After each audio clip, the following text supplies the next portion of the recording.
Hello and welcome inside the booth at Warriors Stadium on the campus of Worland High School. A Saturday showdown is on tap in the 3A East Conference as the Worland Warriors host the Douglas Bearcats, and we have all the action from the pitch here on the Pregame Broadcasting Network. We are streaming live via Facebook, YouTube, the NFHS Network, and Huddle TV. This is the McGarvin and Taylor pregame show presented by McGarvin and Taylor Real Estate in Worland. This and every broadcast would not be possible without the wonderful support of this community and the following businesses: Pinnacle Bank, McGarvin and Taylor Real Estate, King's Carpet One, Diesel Pickup Specialists, Kinlan Ace Hardware, Admiral Beverage Corporation, Sally's Classic Pizza, Swing Trucking, McGarvin Moberly Construction, Jeff's Green Hills Restaurant, Worland Dental Clinic, Washkey Prevention Coalition, Bighorn Federal Savings Bank, Sage Creek Land and Cattle, Bryant Honey, War Paint, Washkey Cinemas, The Bunkers Golf Simulators, Keller Construction, and Hughes Construction.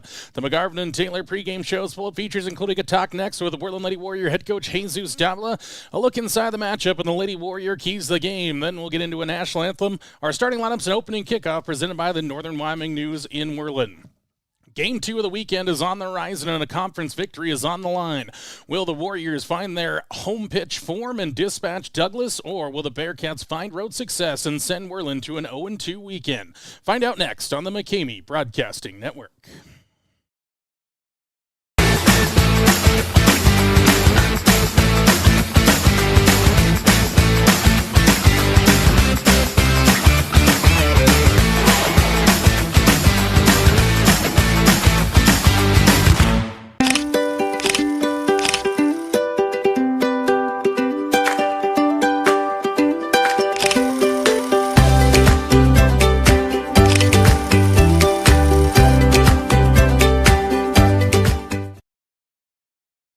McGarvin and Taylor Real Estate in Worland are more than just realtors. Just ask Jake and Landy Bollinger. What drew you to McGarvin and Taylor? And the way that she treated my family, my extended family, like her own family. We felt like family. We weren't just a client at that point. Once you found your home, did they make the rest of the process easy? The bank we worked through for our loan, built great relationships there. It was smooth and quick and really kind of painless, honestly. Yeah. How have they continued their service after the sale? Gas actually got shut off a week after we were in the house, and so we didn't have gas, and it was really cold that weekend. And a knock on the door, and here's Laura with some heaters for us, and a little bit later, here comes Kitty walking in with more heaters for us. Any last thoughts or special sentiments? We just feel like that they were put in our life for a reason, and they're going to be long life friends. McGarvin and Taylor Real Estate in Worland, 701 Bighorn Avenue, or call 347-4271, or visit them on the web at worlandwyo.com.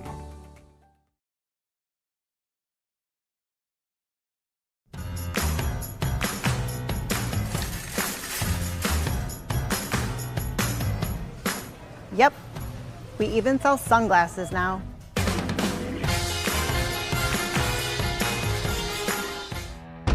Tool tote, check. Tape measure, check. Impact driver, check. Oakley sunglasses, check. Built to fix, built to flex. And you can find it all at Ace, the helpful place.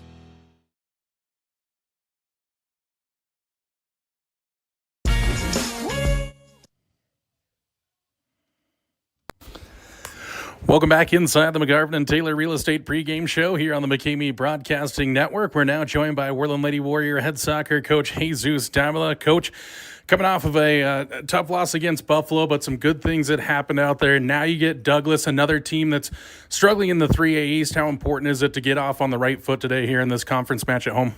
Well, I think for us, it's a game that we need to win, and I think the girls know that, but the competition is pretty tight, in 3A with Rollins, Buffalo, and Douglas, and we just need to go out there and honestly just focus on getting better one game at a time. I think that sometimes when we get caught up in the scoreboard, I think we have a tendency to just forget about what we know how to do, and that's play soccer. So today, that's going to be the biggest thing is can we go back to some of the things that we saw in Torrington, where we were connecting passes, moving the ball really well.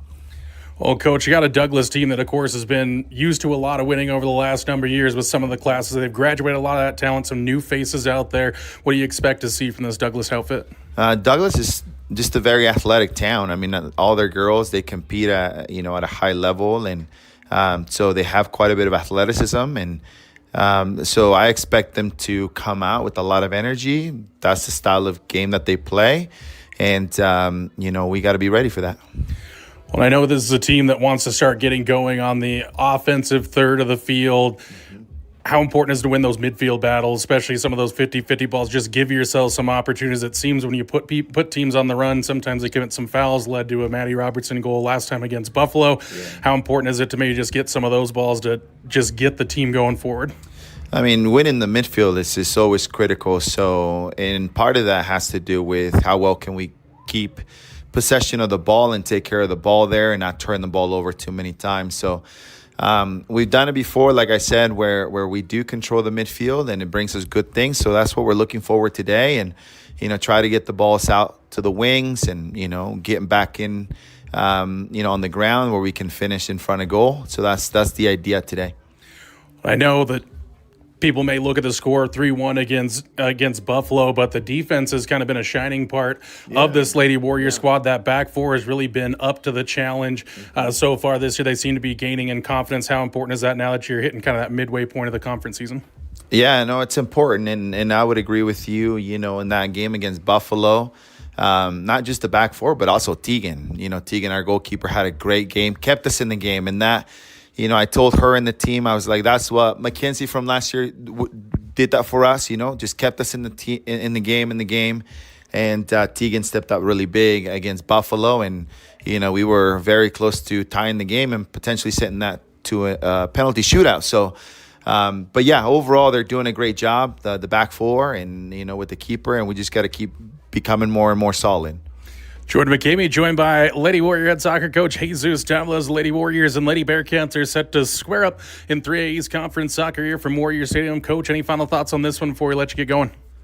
Well, I always talk about how beautiful the weather is, and today, it is gorgeous. So if you're out, and about, stop by and support the girls and the boys soccer program, and we look forward to having you on the stands. Head coach Jesus Davila there here on the McGarvin and Taylor Real Estate pregame show. Lady Warriors, Lady Bearcats minutes away. Keep it tuned to Warriors Soccer on the McCamey Broadcasting Network.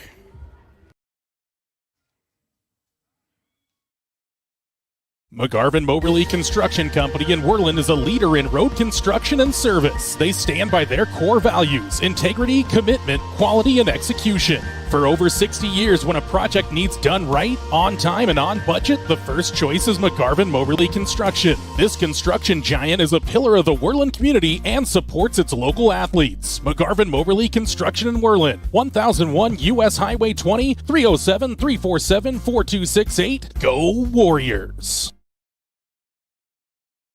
Sally's Classic Pizza in Worland, the classiest pizza around. Sally's offers pizza made with fresh dough daily. Go with a classic single topping or load it up with the king. 10 toppings in all. Friday, football and pizza is a winning combination. The Warriors special is available all school year. Get a large 2-topping pizza and a 2-liter for just $16.98. Fridays only. Sally's Classic Pizza, 1214 Bighorn Avenue, or call 347-2453.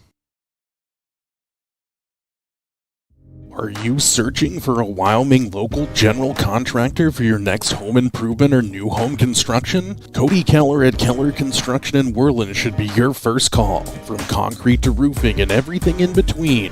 New builds, renovations, additions, custom projects, and more. Call Cody Keller at Keller Construction in Worland, 307-431-6541. Every Warrior needs the support of their shield. Thank you to the following shield members: Bighorn Federal Savings Bank, 1006 Bighorn Avenue in Worland, 347-6196.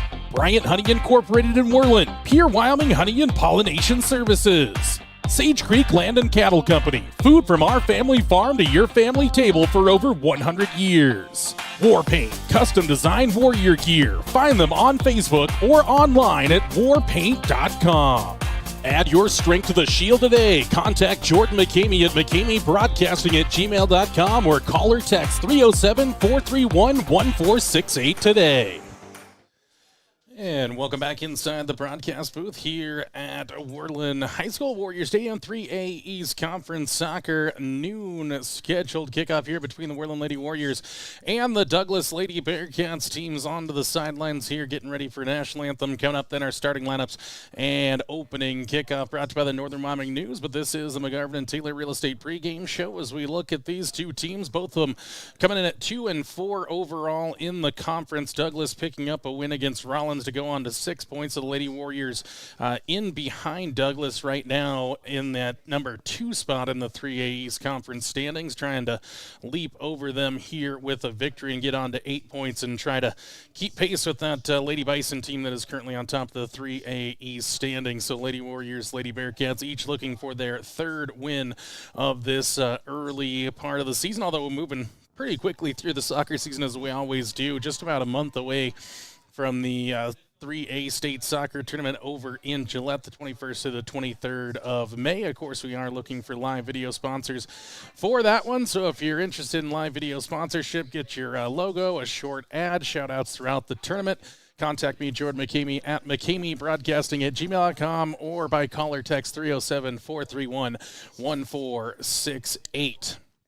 And again, both these teams looking for win number 3. That's a quick look inside of this matchup. Lady Warriors looking to see where the goals are going to come from here for the rest of the 2026 season. Again, they're one of their top players, Ali Stamatakos, is out with an injury till at least the state soccer tournament. Even that is at least somewhat in question as well. So have to kind of wait and see on that situation. So Paige Lundgren has moved up front. The back four has been a little more solidified here, even without the presence of Lundgren.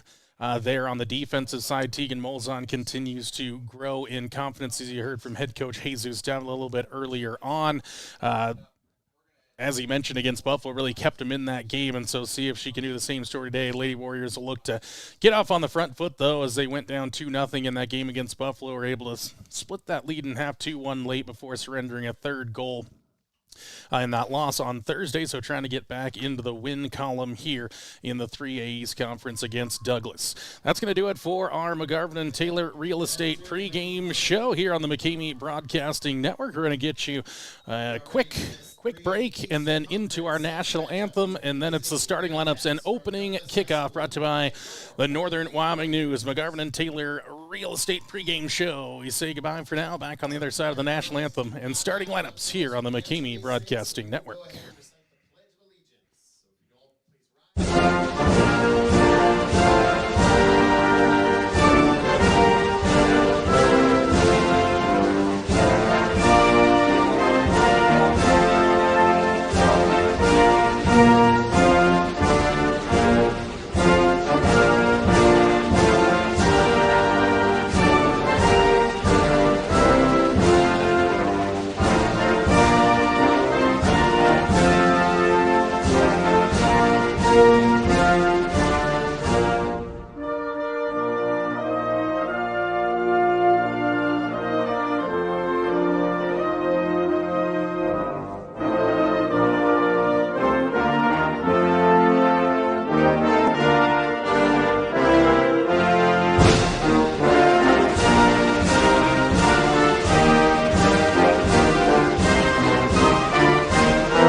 Yep, we even sell sunglasses now.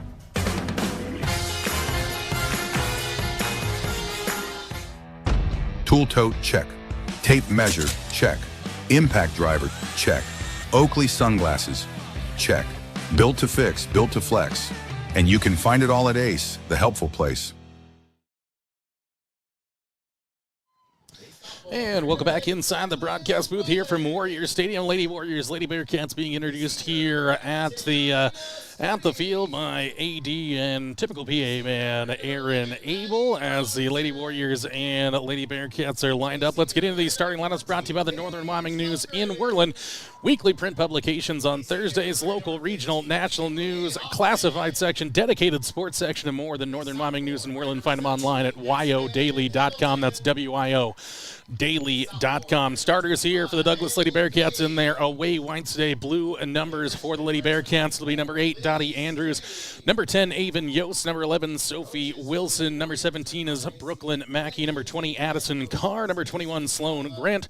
22 is Sam Yost. 23 is Addison Hout. 41 is Addison Dexter. Number 44, Kaylee Ibarra, and number 77, the keeper, is Sawyer Wilson. For the Lady Warriors, they'll go the same way today. Tegan Molzon in goal, wearing number 1.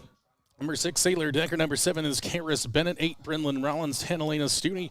Number 11, Maddie Robertson. 14 is Paige Lungren. 15, Kinley Hoffman. 17, Aspen Hamilton. Number 24, Lily Studi. And number 25 is Annie Page for the Lady Warriors. As well, Jersey Richards had come into the back four. See if head coach Jesus Davila keeps that set up here as we work our way towards midfield. Both teams breaking out of their final huddle. Our assistant referees on either side, the north and the south goals, checking in on the netting, making sure all things are good there.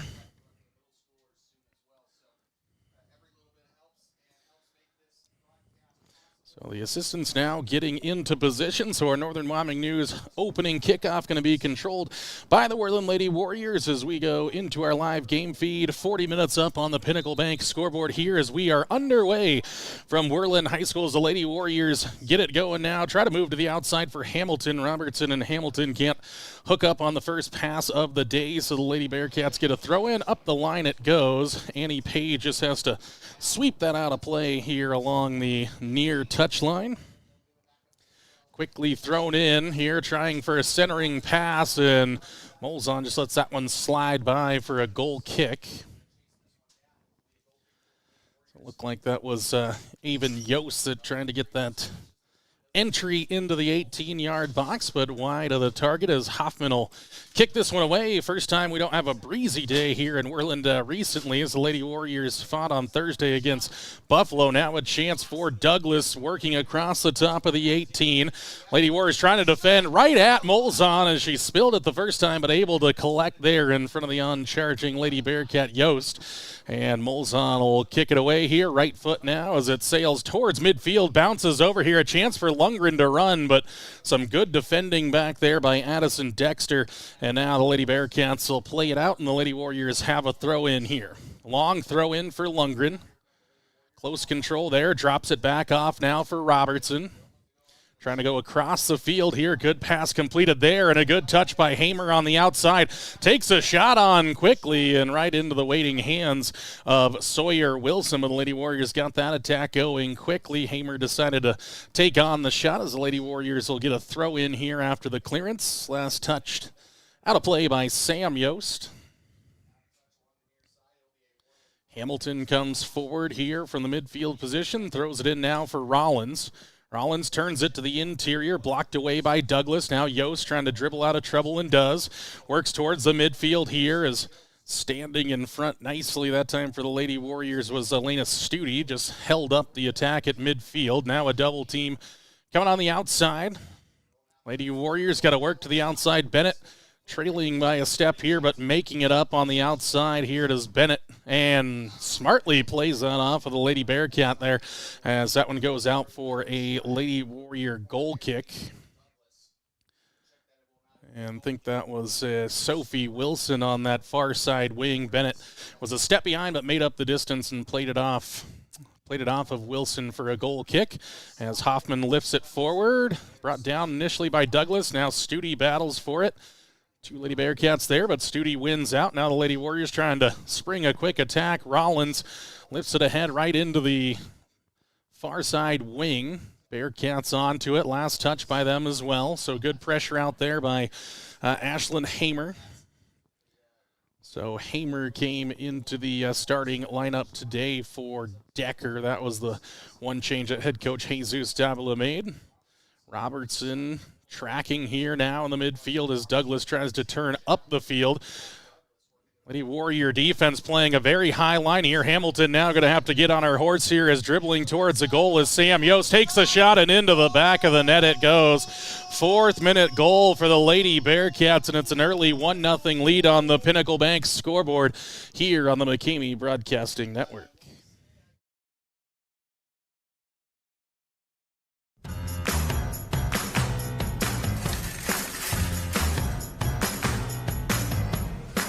Yep, we even sell sunglasses now.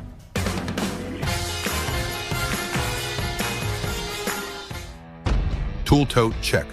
Tape measure, check. Impact driver, check. Oakley sunglasses, check.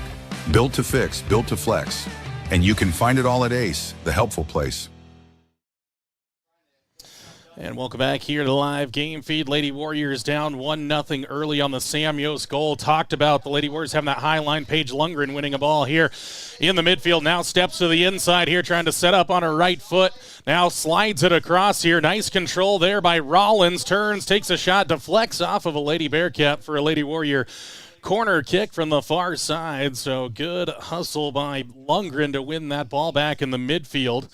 Got it inside. Rollins tried to take the shot, deflected away, so it'll be a corner kick here from the far side as Lady Warriors bring some attackers across the 6-yard box. Tip there, the ball's in front, and out of play it goes. Should be a Lady Warrior corner kick here on the near side. That one a dangerous ball as Wilson got her hands to it. Studi was in the area on the back post, but just went out of play. So another corner kick coming in. Right foot to it by Lundgren across the face of goal, but deflected away by the Lady Warriors, and then the ball bounced up awkwardly there off Studi, but the official decides to play an advantage. So Bearcats going to come out of their shell here, try to throw a long ball up the field. Annie Page right in front of it, throws it to the outside here for Hamer, who slides it through the middle a little too much on this one, as Wilson will be able to come out and claim that one for the Lady Bearcats. 6th minute now as the Lady Bearcats are the first to strike with the Sam Yost goal in the 4th minute. Loose pass there from the Lady Warriors. Sophie Wilson to the outside for the goal scorer, Yost. Tried to split the defenders, but there's Page with a good intervention for the Lady Warriors. Long throw into an area here for the Lady Bearcats, but Page is going to be there first, just trying to get a ball for Yost to run towards. Tried to pick out Studi, but did not connect on the pass, and now Page has to fly over and clear it away across the far touchline. So some early pressure from Douglas, already paying dividends, leading 1-0 on the Pinnacle Bank scoreboard just about 6 minutes into this one. Lady Warriors have had some opportunities of their own right now. Got to defend. Hoffman stands in front of this ball. Good standing tackle, and now thrown further along for Rollins. Rollins has some space here, and she's got Lundgren running, but hammered her right foot into it. Man, if they could have connected on that pass, Lundgren was running free here along the near side, but Rollins just a little bit too much in behind it. And the goal kick by Wilson. First touch by Robertson, but now Douglas wins it. Yost with Page leaning on her there. Into the middle it goes for Avon Yost. Sam Yost with it. Throws the ball up this near touchline and played out again by Page. So good covering there by Annie in the back four. Team's kind of running up and down the field here, so team's able to string some passes together through the midfield.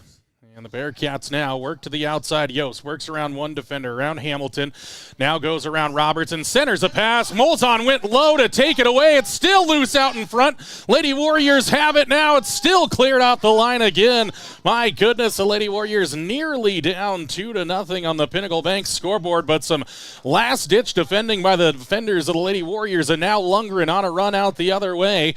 Gets it onto the left foot, puts it across the face of goal. Wilson, she spilled it. Here comes Rollins and right into the waiting arms of Wilson again, as that looked like, I think that was Rollins that came onto that ball for the Lady Warriors. Had a chance to get it past the keeper, but struck it right into her arms. So some quick back and forth action up the pitch between both teams. The Lady Warriors have a throw in. Header one on the far side by Douglas. Now they'll go to the midfield.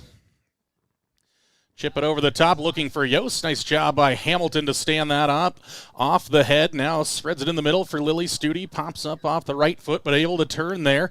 Protects the ball still.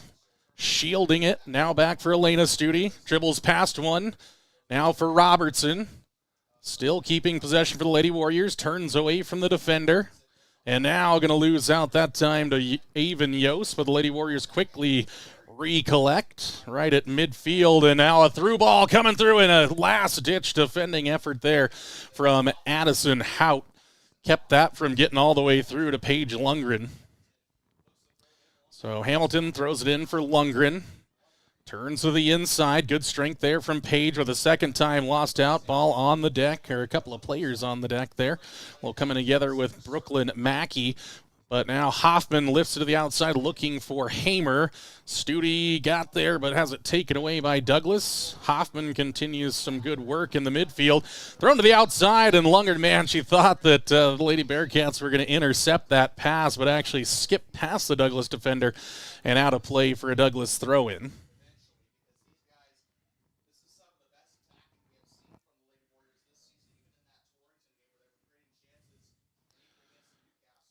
Ball back into play here for Douglas. Lundgren nearly took that away on the entry, and now Studi has in the middle. That's Lily.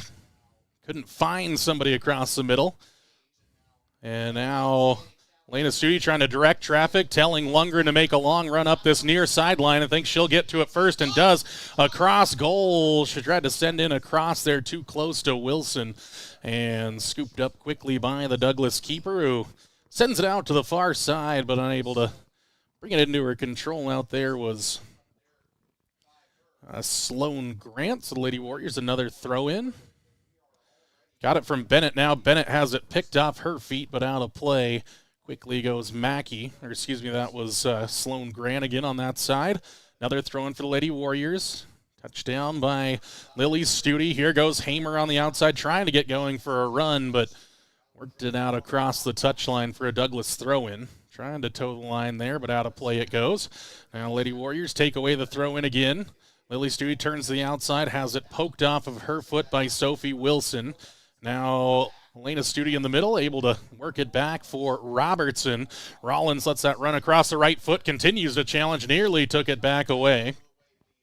Ibarra with it. Now she'll lose out to Hamer, and it's last off of Ibarra, so Hamer wins a throw-in for the Lady Warriors here as we're into the 11th minute. 29 minutes, 24 seconds to go here in half number one.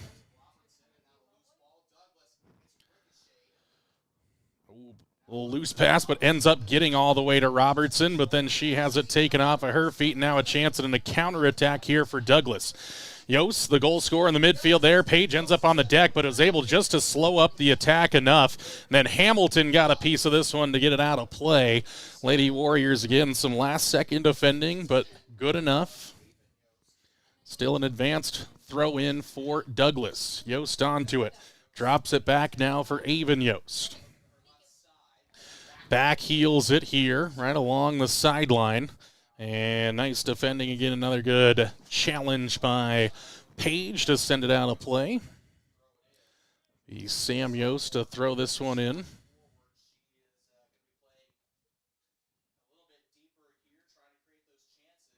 Long throw to the midfield. Brought down by Douglas initially. Hoffman trying to stand in front, working it out of there as the Lady Warriors. Dottie Andrews was onto it for a moment. Lundgren, great ball one here. Chance for a counterattack for the Lady Warriors. Rollins tries to bring it under control, but ball just kept bouncing awkwardly. And now chipped over the top. This should be Lundgren just offside there. Trying to linger on the back shoulder, but she just drifted offside by about a half a yard. And so a free kick coming for Douglas. Hoffman lifted that ball over nicely as well. So Lady Warriors there having some opportunities on the counterattack. Both these teams choosing to keep some pretty high defensive lines. Maddie Robertson a header through the middle. Douglas going to lose out now. Hamer trying to dribble through a double team, and she will work through a double team. Good job here, and now a triple team comes, finally working it away from Hamer. That was the defensive Ibarra, but taken back by Lily Studi. Turns to the inside, now works it to the top of the 18. Tries to change direction there. Collision as Studi is able to get up and keep possession. Needs a pass and able to chip it out here for Elena Studi and into the midfield for Maddie Robertson. Lady Warriors working back towards midfield. Karis Bennett now going to leave it off for Annie Page. Good passing here in the midfield by the Lady Warriors. Yost going to come back and take this away from Robertson. Then a hammered ball forward. Now it's a foot race here between the Lady Warriors and the Lady Bearcats. And Hoffman going to win that one there. So good hustle by Kinley Hoffman. Kept it away from the feet of Dottie Andrews. And another Douglas throw in here with 26:43 ticking down on the Pinnacle Bank scoreboard in the first half. Lady Warriors in that early hole off the 4th minute. Sam Yost goal. High ball into the air here. Bounces inside the 18. Yost has it. Works with the right foot towards the top of the 6-yard box. Good double team came. Deflected away, but it's a Lady Bearcat corner kick from the near side.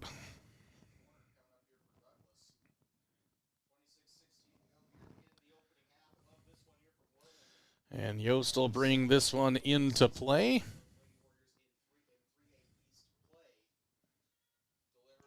Yost, right foot across the box there. It's loose in front. The Lady Warriors half clear again. And then Douglas wide of the target of the far post. Twice the Lady Warriors have scrambled off the line with the defenders as Moles on it. Just kind of no man's land there, taking it the best that she could. And then a awkward shot maybe off the side of the foot. Just spins wide of the far post. Keeps the Lady Warriors trailing only 1-0. Hamer on the outside, looks to set up a run for Rollins at midfield. Brinlin turns there, throws to the inside, quick throw up the far wing now. Chance outside for the Douglas keeper to get there, though, was Sawyer Wilson. That one just another yard wider, and she had to play it out, but was able to scoop it up inside the 18-yard box. And now another ball bouncing through the midfield over the outstretched leg of Robertson, and Page just has to tap it out of play in front of Yost. Long throw in taken by Mackey. Looking to get it for Yost. Nice closing defense there by Hamilton.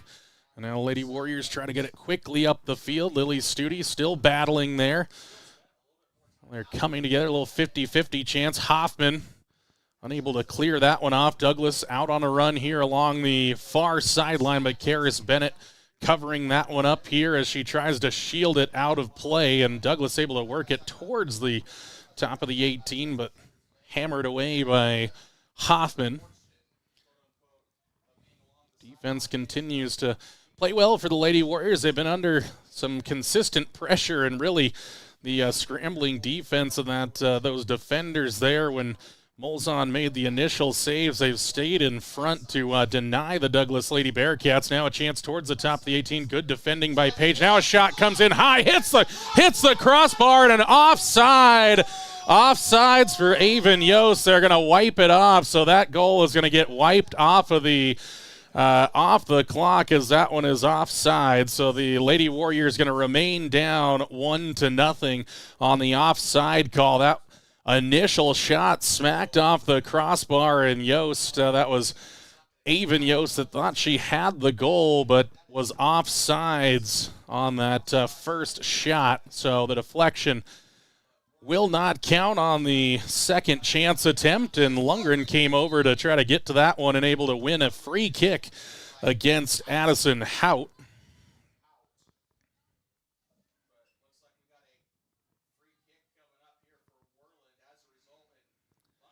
Lundgren will send it with the right foot through the midfield. A little bit low there, though. Doesn't beat that second defender. Now Sam Yost with it, throws it up this near touch line, and Molzon should be able to read this one well, and Teagan does, so scoops that one up, right foot out. Sailing towards midfield now as the Bearcats got the first touch, but now the Lady Warriors try to keep it with Rollins. Goes outside, Lily Studi gets there, though, takes it back away. protects it there, and now a double team comes. Lady Warriors continue to keep it through Studi while bouncing around awkwardly here near midfield. Douglas finally settles it down. Ball bouncing awkwardly, though. Came off of Lundgren, and now they try to go for Yost on the outside. Good close control. Good defending, though, by Hamilton in the midfield. As Lundgren throws it into an area for the Lady Warriors. Hamer couldn't get there in time, though. And now Bennett will lean in against the Douglas attacker and surrender a free kick right near midfield. Lady Warriors, good fight since that opening goal of the game in the 4th minute. They've given themselves some chances and scrambled a couple of balls off that goal line. High header by Page, tapped ahead by the Lady Warriors. Page, another header here. Ball comes to the midfield. Rollins kind of clattered into there from behind. No whistle came in, and Yost has it back as Lundgren will hassle her there. Now Lundgren takes it right off of the feet of Asen Carr, but able to defend well there as Lundgren unable to get around that defensive set of Douglas. And Lily Studi comes out of the game here for the Lady Warriors.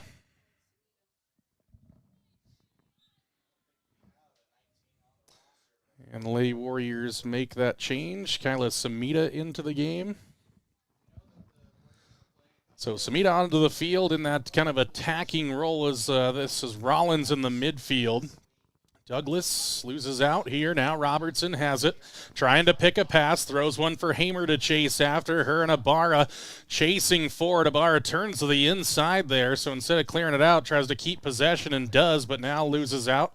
Able to advance the ball a little further on. Nice job by Hoffman to get there and win that 50-50 ball. Rollins, a second time, took a hard knock there from the Douglas attacker, and now a chance on the counter here for Douglas. Through the middle of the field they go. A little shoulder-to-shoulder coming together there. Hoffman playing some physical soccer, and now a chance for Samita to run after one here along the near sideline. Wilson going to come out. Samita got a piece of that there as she challenged out of play for a Douglas throw-in, but good hustle by Samita. And Lady Warriors, again, will surrender that throw-in, but a good ball for the Lady Warriors to chase after.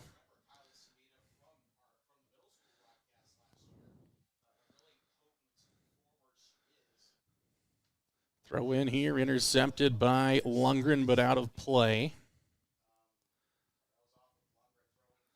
Throw in for Carr, high there. Again, Lundgren got the first piece of it, but hasn't been able to get it under control just yet. And now somebody else going to try to throw it in. Addison Hout over to send a longer one here into the midfield. Ball bouncing around, though. Lady Warriors maybe a chance to get onto it as Samita continues to hassle there. Quick touch for Robertson. Now Douglas able to get a pass through this Lady Warrior defense working towards midfield. Now rolling the ball along for herself was Andrews, but again, good defending there by Kinley Hoffman. Just stopped Andrews, but she'll start another run up the outside wing. Turns inside, but drops it back. Lena Studi comes over to challenge.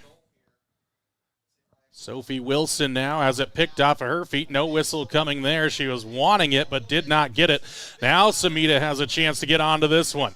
Working in the orange boots here to the outside. Douglas able to cover up now, and a little collision again. Two Lady Warriors come together. Samita got a piece of it, and now Douglas able to clear the danger, but only as far as Page in the midfield. She slides it wide for Lundgren. She'll look to pick a pass. Now it's picked up by Robertson. Maddie throws one to the far side. Hamer making a run now. Defending by Ibarra, just enough to clear it wide there, as I don't think she knew that Hamer was on her back hip. So the Lady Warriors have a throw in here just about inside the 18-yard line. Sailor Decker going to check into the game now. I think that's going to be Hamer coming out. So it looks like Bennett all the way forward to take this throw in for the Lady Warriors. See if she tries to launch it into the box here, or just throws it for Decker there. Ibarra able to take it off of her feet there. I don't think Decker was quite ready for that one. Two players not exactly on the same page. And now a little deflection off of Robertson, able to give it for Douglas. Long run from Andrews. Turns to the outside. Lady Warriors put up the defenses here. Now Yost trying to set up a run to the outside. Hamilton tracking her. Aspen, good step in there. Didn't let Yost get past her, but Douglas still has it. Now Yost on the outside or the inside wing.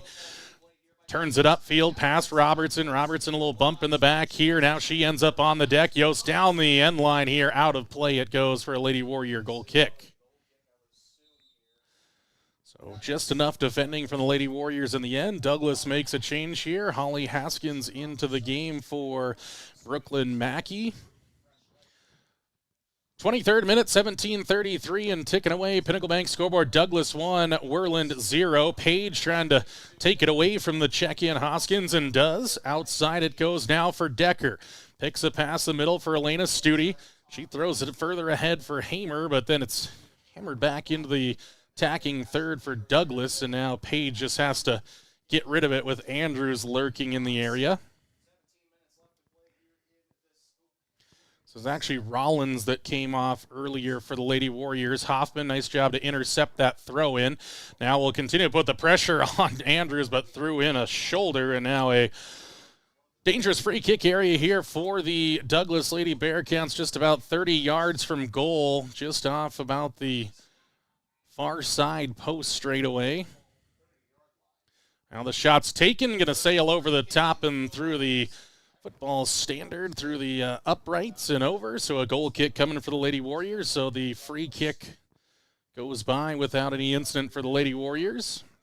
Now Hoffman will send it away again with 16:25 remaining here in half number one. Lady Warriors looking for their opening goal. Ball bounces past Ibarra. Now Lady Bearcats got to get rid of it quickly, able to get a pass to the outside. And again, good defending out there. Bennett putting the pressure on, but Douglas retains possession, and now Yost in behind again, but the ball going to skip just away from her there. So Lady Warriors can make up the distance. Yost plays it off of Page. Good job by Annie to get what was ended up being a forehead onto that one. Going to be a deep throw in here just inside the corner flag for Yost. Trying to direct some traffic. Hoskins on top, has it now, turns the inside, taken away from her by Studi. Now Lundgren, turf came up and gave out under her feet here as Douglas takes back over, but then a loose pass from Addison Carr gives the Lady Warriors a throw in. Lily Studi comes back into the game now for Ashlyn Hamer.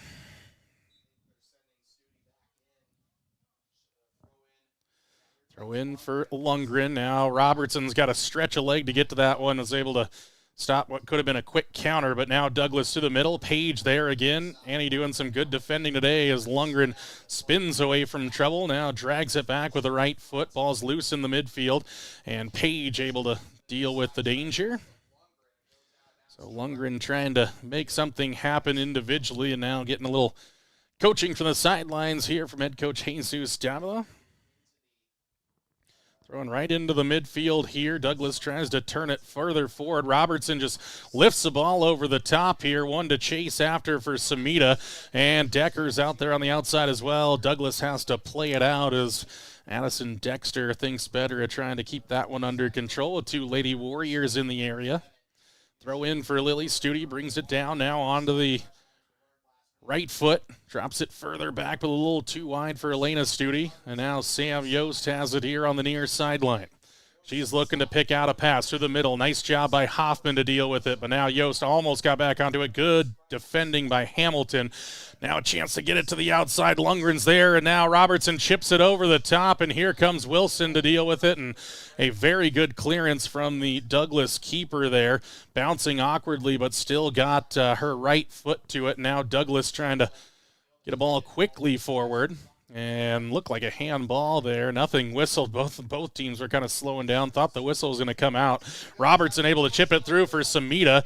And now she'll send it into an area. Here comes Lundgren if she can get there first. But a last-second defending by Douglas to get across and make that play. I think that was Dexter that got there just in time to take it off of the feet of Paige Lundgren. Will now throw it in here from the near sideline. Throw it high, came off awkwardly, but Samita with it, and now a free kick comes. So they say, I think Samita committed the foul there, trying to get position on the Douglas defense.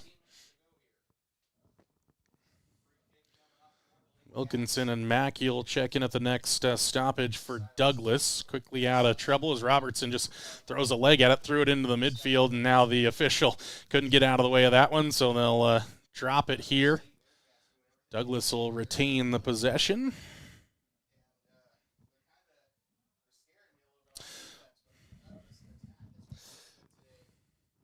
High ball over the top. Page, nice job there as Yost tried to duck to let that one play roll all the way through.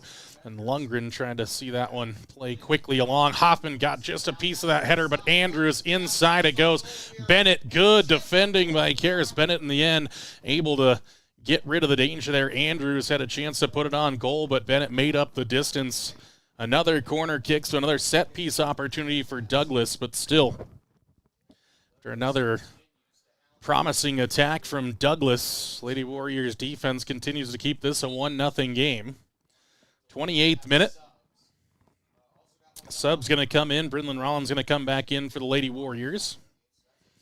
As mentioned, Stella Wilkinson into the game, and also back in is Brooklyn Mackey. The far side, Dottie Andrews going to bring this one inside. He got Sam Yost, a goal scorer here on the near side of the 18. Here comes the corner kick across goal. It's in a dangerous area. Nice job that time, quickly just hold things up by Lily Studi. Now a chance at a counterattack for the Lady Warriors. Rollins asking for it and has it now. Brindlin turns to the inside, works past one defender, but a heavy touch there takes it away from her. Elena Studi now with it, and Rollins had committed the foul in behind the play for the Lady Warriors, so a free kick now for Douglas.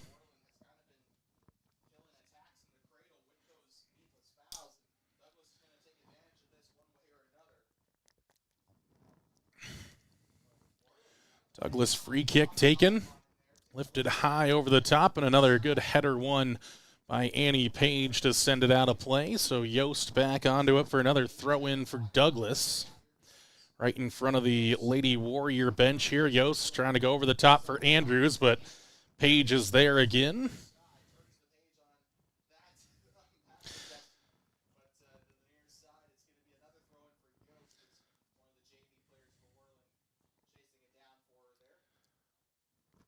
Nearly 30 minutes into this opening half, still 1-0 Douglas. Ball headed here awkwardly.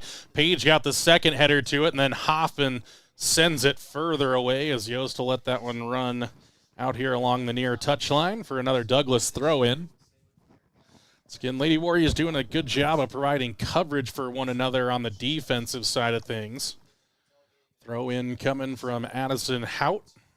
Trying to throw a laser beam in play, but unable to connect there as Lundgren has it. Page left the ball behind momentarily. Now fighting for it. Hoffman quickly forward it goes, looking for Rollins, but brought down by Douglas. Lily Studi was there, but lost out again. Dottie Andrews trying to find action, but nice job by Maddie Robertson to win that ball there. And now a little coming together, and Robertson sends it ahead for Lundgren, and again, just enough defending, this time by Hout and Douglas. It's been thin margins either way. Lady Warriors have surrendered that goal, but Douglas playing a high line. Lady Warriors finding some room in behind them as this one's thrown into the midfield by Lundgren. Page stepped forward trying to keep the tack alive and gets it ahead with a header for Lily Studi. Now it's the middle for Elena Studi. Drops it further back for Hoffman and gets rid of it for Robertson. Throws it to the outside, looking for the run now of Sailor Decker. Got a touch forward. Leans in against Ibarra. Barra continues to have the back turn there. Decker, good physical win there. Leaves it to the top of the box for Studi. Takes a right-footed shot, but wide of the target there for the Lady Warriors.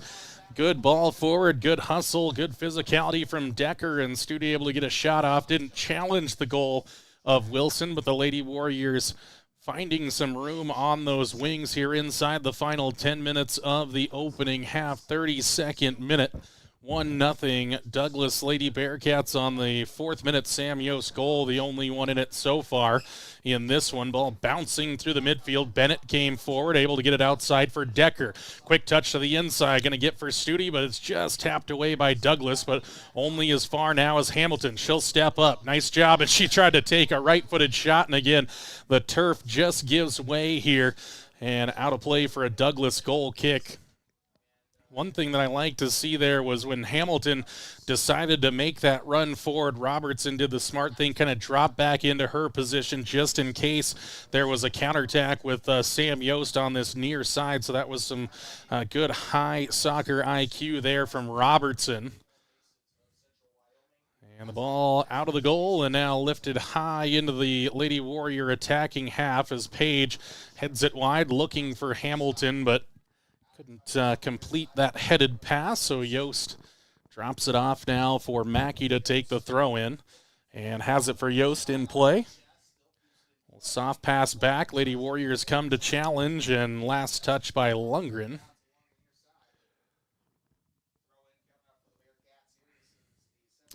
Changes set to come in here, but they do not get the changes in. Hamilton couldn't get a foot to it, but Page is there to cover. And has Hamilton on the outside, but a little too much in behind that pass.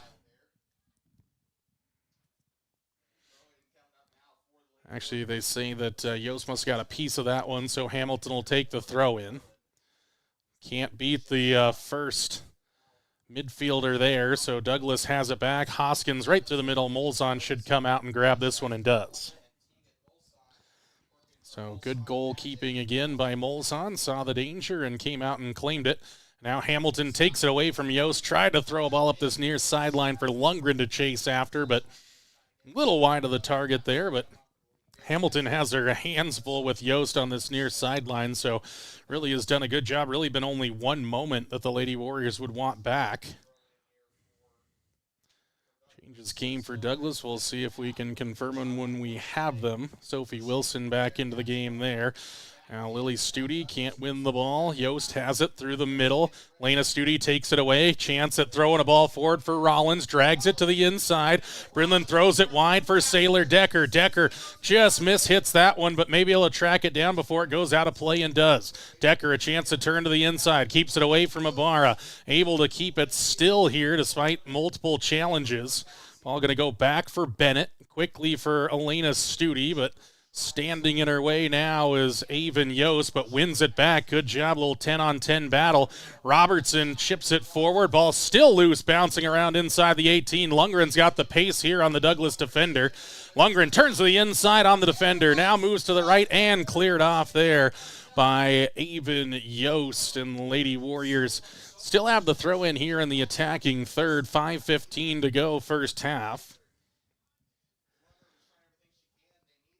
Addison Carr was outmatched on the pace there by Lundgren. And Robertson will bring this throw in for the Lady Warriors. Long throw in here, working towards the top of the keeper's 6-yard box, but Wilson comes out to grab that one there. Lady Warriors tried to just put it into a dangerous area, but Wilson was smart to it. Then Hoffman had a header here, but bounces right down for the Bearcats. Andrews turns to the inside now. Good standing challenge there between Studi and Hoffman. So good job now. Elena turns to the inside. Again, Lady Warriors much more confident on the ball here today as Hoffman wins a header. Robertson with it, chips it away. Now looks to fight for it. Bounces off of Mackey, throws in a shoulder as Maddie often does. Hamilton got Robertson in the midfield if she wants her. Drags it with the back heel there and then tried to get it forward. No Lady Warriors attacking it, though. Robertson trying to switch the field here for Decker, but a little too much on that pass for a Douglas throw-in. Under 4 minutes to go first half. 1-0 Douglas. Pinnacle Bank scoreboard. Bennett intercepts the throw-in. Now to the midfield. Douglas steps through, takes it back away. Now it's rolling through. A touch of the inside by Avon Yost. Nice defending again by Kinley Hoffman. Lady Warriors trying to scramble it away now. Hoffman loses out on the physical battle, and now Andrews, and nice job. Molson comes out and claims it there as the Lady Warriors still defending yet to do. And then Hoffman is clattered into there, and that'll be a free kick for the Lady Warriors. So really good goalkeeping from Tegan Molson. Came out and confidently got a piece of that one, and then the Lady Warriors able to get it away. Was Hoffman that won the free kick as well. Got a couple of good challenges on that attack from Douglas, and then ended up winning the free kick for the Lady Warriors. Trying to get it all the way to midfield. Lena Studi has it, loses out now. Hamilton trying to have the coverage here against Yost, and then keeps it in play, drags it away from Yost. Nice job by Aspen Hamilton looking for Lundgren. Quickly, it's going to come right back at the Lady Warriors from Yost. Mackey across the middle, left-footed shot. Couple of deflections there. Lady Warriors win defensively again. Rollins now. Nice job by Rollins from the forward position to win that ball there. Looking for Decker on a long one. Her and Ibarra continue a battle there. And now Hoffman lifts over the top. A chance for Decker to chase after this one. Be Dexter that moves to the outside for Douglas to take it back away. Now tried to find a pass up the sideline, but out of play it goes for a Lady Warrior throw-in. Mackley Rohde into the game for the Lady Warriors for the first time today, with Maddie Robertson getting a break with about 2 minutes to go here in the first half. Lady Warriors looking for a late strike now. Throw in for Studi. Turns to the inside. Now looking for the check-in. Rohde couldn't connect on the pass, but Page comes forward, just bounces in front of her, trying to keep it. Now bounces past Hamilton and out of play. We'll see who they say touched it last and was the Lady Warriors. So Douglas with the throw-in now, as Yost has to chase it down across the Warrior track. Throw-in here by Mackey. That one looked a little short of legal on the throw-in, but they did not whistle that back for a Lady Warrior throw-in. They have it now with Hamilton. Comes in over the top, taken away by Avon Yost. Yost throws a left-footed pass to the middle, and Molson confidently out to slide and get that one into her clutches, and will send it away at the right foot with just 60 seconds left in the first half. Studi tried to get some close control there, and then the ball outside for Lundgren. Page was more, I think, trying to clear that off than trying to get the pass all the way to Page.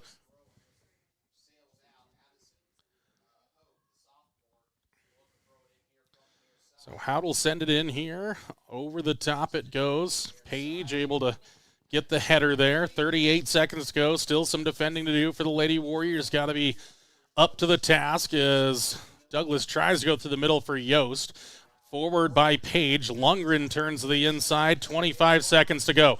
Looking for a long ball through to Decker, but didn't get through that last defender there. Now Lundgren going to work against Yost. Turns the back there, looking for an option to pass. Yost continues to hassle, while bounces around, and Andrews had her hands up over her face. That's, again, not a natural position. Should have been whistled, but 5 seconds defending left to do. Yost trying to set up a shot here, but Hamilton able to get get the defense there, and Molson had to cover up her near post as Yost nearly put that on frame with the final second ticking away. We get to the halftime stoppage. Worland Lady Warriors, Douglas Lady Bearcats. Bearcats on top 1-0 on the Pinnacle Bank scoreboard. Washkey Prevention Coalition halftime show on the other side here on the McKamey Broadcasting Network. Refreshing wild cherry cola meets smooth cream. The treat you deserve. Pepsi Wild Cherry and Cream. Treat yourself. New Pepsi Prebiotic Cola in original and cherry vanilla. The Pepsi taste you love with no artificial sweeteners. It's unbelievably Pepsi. You're unbelievable. Try it now. Pepsi Prebiotic Cola.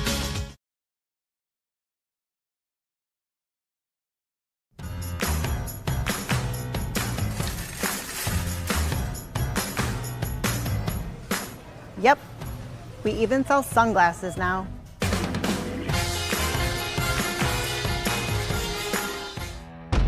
Tool tote, check. Tape measure, check. Impact driver, check. Oakley sunglasses, check. Built to fix, built to flex. And you can find it all at Ace, the helpful place.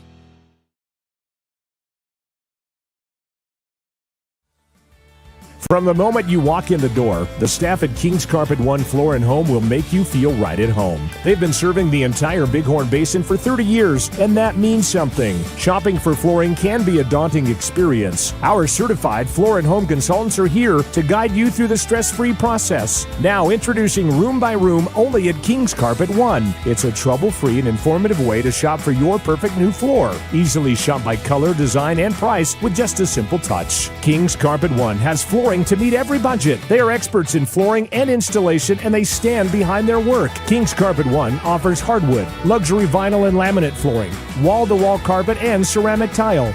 They also sell cabinetry, countertops, and window treatments for your home. Step into King's Carpet One and explore room by room for your next home improvement project. King's Carpet One in Worland, 735 Bighorn Avenue, 307-347-4225, or visit their website, kingscarpetoneworland.com.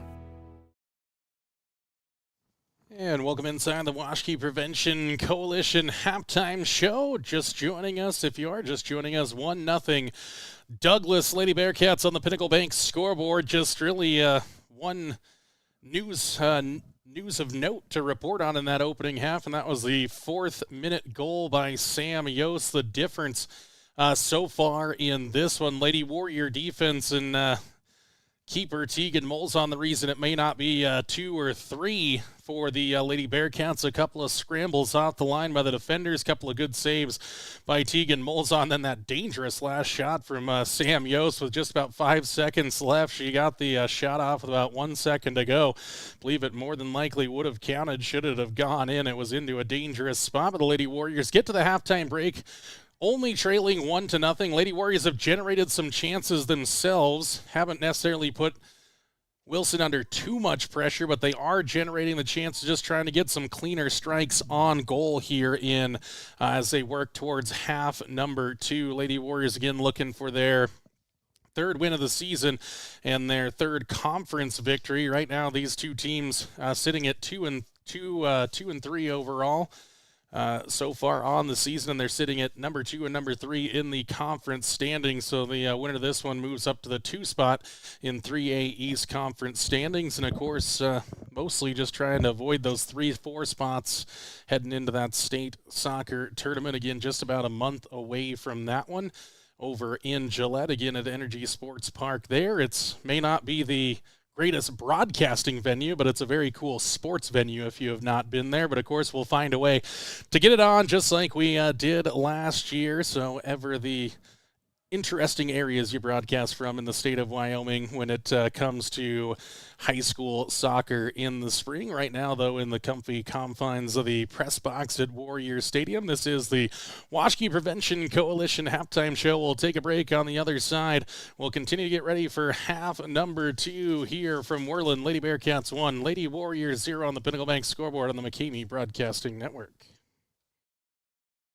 Swing Trucking is a family-owned and operated company in Worland, Wyoming, offering trucking services for a host of industries. They have done extensive work in Wyoming, Montana, North Dakota, and Colorado, as well as surrounding Rocky Mountain states for the past 70 years. Their modern and up-to-date equipment allows them to provide full-service solutions for their customers' needs, from start to completion. Swing Trucking, 347-4161. Swing Trucking is a proud supporter of McCamey Broadcasting and Worland High School Athletics.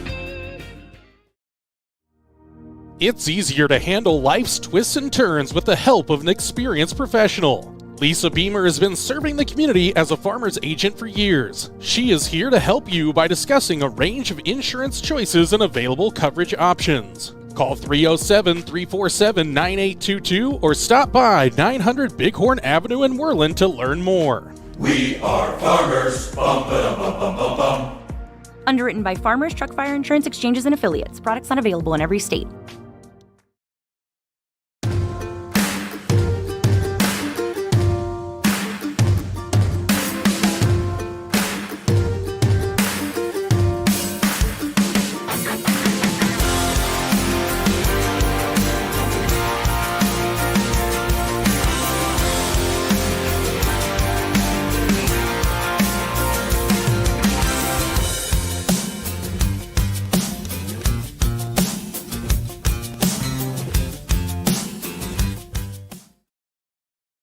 Every Warrior needs the support of their shield. Thank you to the following shield members: Bighorn Federal Savings Bank, 1006 Bighorn Avenue in Worland, 347-6196. Bryant Honey Incorporated in Worland, Pure Wyoming Honey and Pollination Services. Sage Creek Land and Cattle Company, food from our family farm to your family table for over 100 years. War Paint, custom designed warrior gear. Find them on Facebook or online at warpaint.com. Add your strength to the shield today. Contact Jordan McCamey at McCameyBroadcasting@gmail.com or call or text 307-431-1468 today. And welcome back inside the Washakie Prevention Coalition halftime show. Halftime score, Pinnacle Bank scoreboard, Douglas Lady Bearcats 1, Worland Lady Warriors 0. Let's get into those goals and instance in the first half. Well, there was no yellow cards in that first half, only a couple of fouls in it. The only goal, of course, coming from the Douglas Lady Bearcats, it was Sam Yost with the goal in the 4th minute to make it 1-0 Douglas. Both teams had more opportunities after that, but nothing bulging the net in half number 1. Now 40 more minutes to decide this 3A East Conference matchup. And again, do tell you, for those that may be new to Wyoming high school soccer, perhaps you're either your kid, grandkid, something else has come into the soccer program. Maybe you don't know a whole lot about it. Well, I think I get that story quite a bit here in the state of Wyoming in 3A soccer in conference matches. Should this game end in a tie, it goes to an immediate PK shootout where the teams would share conference points. If there's a winner by the end of regulation, of course, that winning team gets all 3 points. Should it go to a PK shootout, the points are split, the winning team of the penalty shootout getting 2 of the 3 available points in the conference. Lady Warriors already won PK shootout victory down in Torrington, so they have 5 points from their opening chance at 9. So the Lady Warriors trying to get this victory now. Again, you want to try to lose as few as you can on the home turf, and that'll be the hope for the Lady Warriors in the second half. And again, they've had their opportunities. Douglas was keeping a pretty high line early on in this game. Head coach Justin Carr finally pushed his defense a little bit back, so those long balls weren't there as often for the Lady Warriors, but still some high line defending from Douglas should give the Lady Warriors some opportunities in half number 2. That's going to do it for our Washakie Prevention Coalition halftime show. On the other side, we get going with half number 2 with the Lady Warriors trailing 1-0 on the Pinnacle Bank scoreboard. Lady Warrior Soccer rolls on next on the McCamey Broadcasting Network. From the moment you walk in the door, the staff at King's Carpet One Floor and Home will make you feel right at home. They've been serving the entire Bighorn Basin for 30 years, and that means something. Shopping for flooring can be a daunting experience. Our certified floor and home consultants are here to guide you through the stress-free process. Now introducing Room by Room only at King's Carpet One. It's a trouble-free and informative way to shop for your perfect new floor. Easily shop by color, design, and price with just a simple touch. King's Carpet One has flooring to meet every budget. They are experts in flooring and installation, and they stand behind their work. King's Carpet One offers hardwood, luxury vinyl and laminate flooring, wall-to-wall carpet, and ceramic tile. They also sell cabinetry, countertops, and window treatments for your home. Step into King's Carpet One and explore room by room for your next home improvement project. King's Carpet One in Worland, 735 Bighorn Avenue, 307-347-4225, or visit their website, kingscarpetoneworland.com.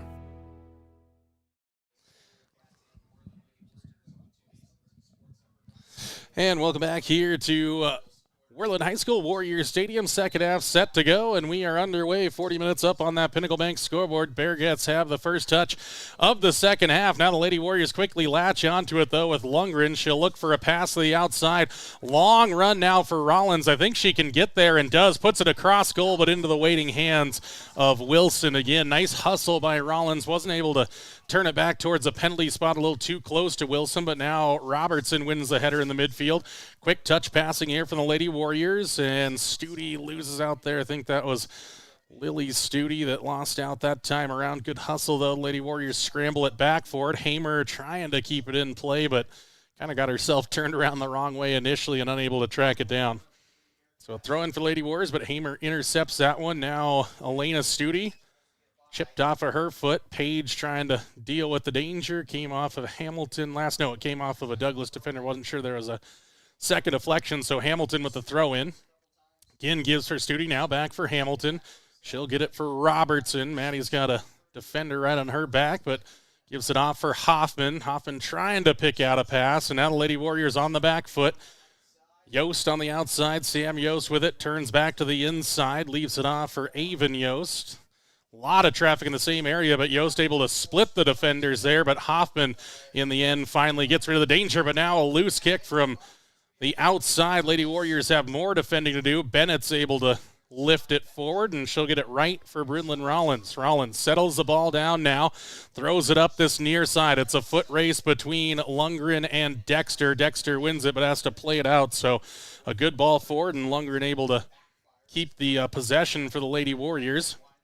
Lundgren going to look to throw it here, looking for Rollins. Rollins going to get onto it here and then tried to turn it towards goal, but could not. So had a chance to slow things up, but decided to try to get it back across the face of goal, but wide of the intended target. But some good vibes for the Lady Warriors to start this second half.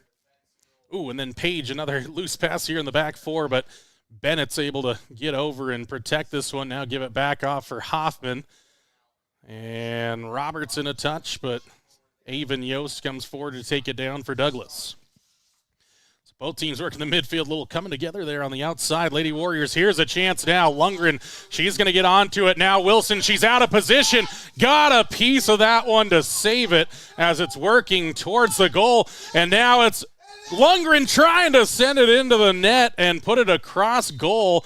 Rollins was on the backside as Wilson came out. She made that save and came down awkwardly. So she'll get a second to shake that one off. Our head official, Wilson, is on her feet. Lundgren kept it in play, then flashed it across goal. I'm not sure if she was trying to put it on net with a little English on it or saw Rollins on the back post there, but the Lady Warriors a golden opportunity that does not get into the net, and Wilson seems to be shaking this one off here, maybe a little worse for wear, but Worland out onto the front foot here in the second half. They've been charging into the Douglas defensive third consistently, and now Lily Studi stood in front of that throw-in, but last to touch it, so another throw-in for Douglas. Leave it for Ibarra to throw in for Douglas. Over the top it goes. Bearcats can't keep that one in play. So a throw-in for Karis Bennett now. Quickly in for Robertson. Good clearance there by Robertson. Good physicality. Continues to deal with that. Now a push from behind by Sloan Grant as she was frustrated by the physical presence of Robertson. So the Lady Warriors a free kick here. Going to guide it a little further outside. Robertson with a beautiful free kick goal against Buffalo on Thursday. See if she can put this one into a good service area. Puts the right foot onto it. Ball bounces in the middle here. Lily Studi onto it. Needs an option. Finds Elena here. Turns to the outside. Thrown further along for Hamer, then tried to go quickly back for Hamilton, but forces Hamilton back, and Page and Hamilton exchange passes, though, along the midfield line, and trying to throw it up the far touchline with the Lady Warriors, but just wide of the target. And a quick throw in now for Douglas. Sam Yost is out there to bring it down, and a lifted ball ahead. Off the head of Page it goes. Hamer going to latch onto this one for Worland and finds a wide open Maddie Robertson. Robertson, time to pick out a pass. Can't beat the Douglas defenders, though. And now a long ball to chase here for Douglas up the near sideline. We're going to run out of turf. Will Sloan Grant can't track that one all the way down.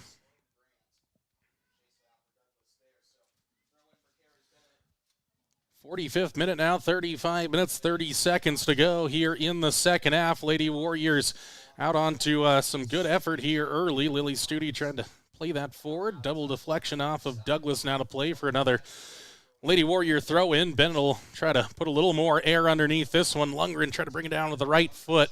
Could not bring it under control. Now the ball bouncing around. Bennett's there. Deflects again back towards the Lady Warrior goal, but Hoffman sweeps it away. And out of play for a Douglas throw in. Quick throw in from Ibarra. Picks out Grant. Looks to the midfield here. Bounces awkwardly off Sophie Wilson. Now Lily Studi looking for Rollins. Skips under her foot. Rollins going to try to put Ibarra under pressure. And she'll keep possession here, but just runs out of the Runs out of room here along the near touchline. Good hustle, though, by Rollins. Ibarra was slowing up, trying just to protect that ball, and Rollins put her under immediate pressure and nearly created something for the Lady Warriors. And they're actually going to say Douglas was the last to touch it, so the Lady Warriors have a throw-in here nearing the top of the 18-yard boxes. Bennett tries to throw it over the head of Wilson. Got it there for Lundgren. Heads it to the top of the 18. Cleared off by Douglas for another Lady Warrior throw-in. So Lady Warriors have had the better of the control here early on. See if they can pay it off now. Bennett going to look for an option. Throws it looking for Rollins. Nice control there by Brinlin along the touch line. She'll work around a defender, but a heavy touch carries it over the end line and out of play for a Douglas goal kick. But again, like the movement so far from Rollins on this near side wing as Douglas clears it out. Ball bouncing over the head of Robertson. Now the Lady Warriors having to work against some pressure. Hoffman able to keep it away from Yost. A little deflection action there as Robertson can't take it away from Grant. Grant working up this left-hand side as Robertson just forcing her out of play there. So Lady Warriors have the throw in. Bennett going to take it. And played out by Douglas's Dottie Andrews. So the Lady Warriors walk it a little further up this near touchline. And again, AD are unable to find a ball boy on a Saturday. Probably a lot of sports going on here, so the team's having to track those down here along this near sideline. Paige Lundgren tries to turn away from the pressure here, now stops things up, looking for Rollins. A long run here. Wilson decides not to come out. Rollins, right-footed shot. It's to the back post. It's deflected away by Wilson, and crashing towards it was Hamer, and now Douglas deals with it and plays it out across the far sideline there. Rollins put a great ball across. Wilson, if she doesn't get that touch, that might be a tap-in goal for Hamer. Now the Lady Warriors continue to have possession. Lily Studi drags it with the back heel. Now it's loose in the midfield. Nice job by Robertson to deny anyone forward as she has a little collision there with Andrews, who comes out of it a little worse for wear as the Lady Warriors throw one to the midfield. Bouncing through the legs of Studi. Belena Studi's onto it. Went past Lily, and now Hamer skips past the defense of Douglas. Chance to turn it in towards goal to the near post and just wide. As again, I don't know if that was Hamer trying to get a shot on goal or if that was her putting a cross in. Either way, it was dangerous and just a bit wide of this near post. And the Lady Warriors starting to feel like they can get this breakthrough, but right now they just got to find a way to put it into the back of the net as the Lady Warriors continue to put on heavy pressure here through the midfield as Sam Yost all the way back into the defensive half to get control of this one. Now an advantage played as Robertson tries to hassle her there, and now a quick touch on the outside by Mackey. Throws it to the middle looking for Andrews, but Hoffman's there to dispatch the danger again for the Lady Warriors. So a quick counter-attacking opportunity there for Douglas fizzles out, but they do have a throw-in across the far touchline. And bouncing in front of Wilson, now down to the feet of Avon Yost. There's Paige Lundgren right on her backside, able to create a bad pass, and now the Lady Warriors trying to put a little more pressure here on the back four. Hout with it. Hamer went down to the deck, almost took it away.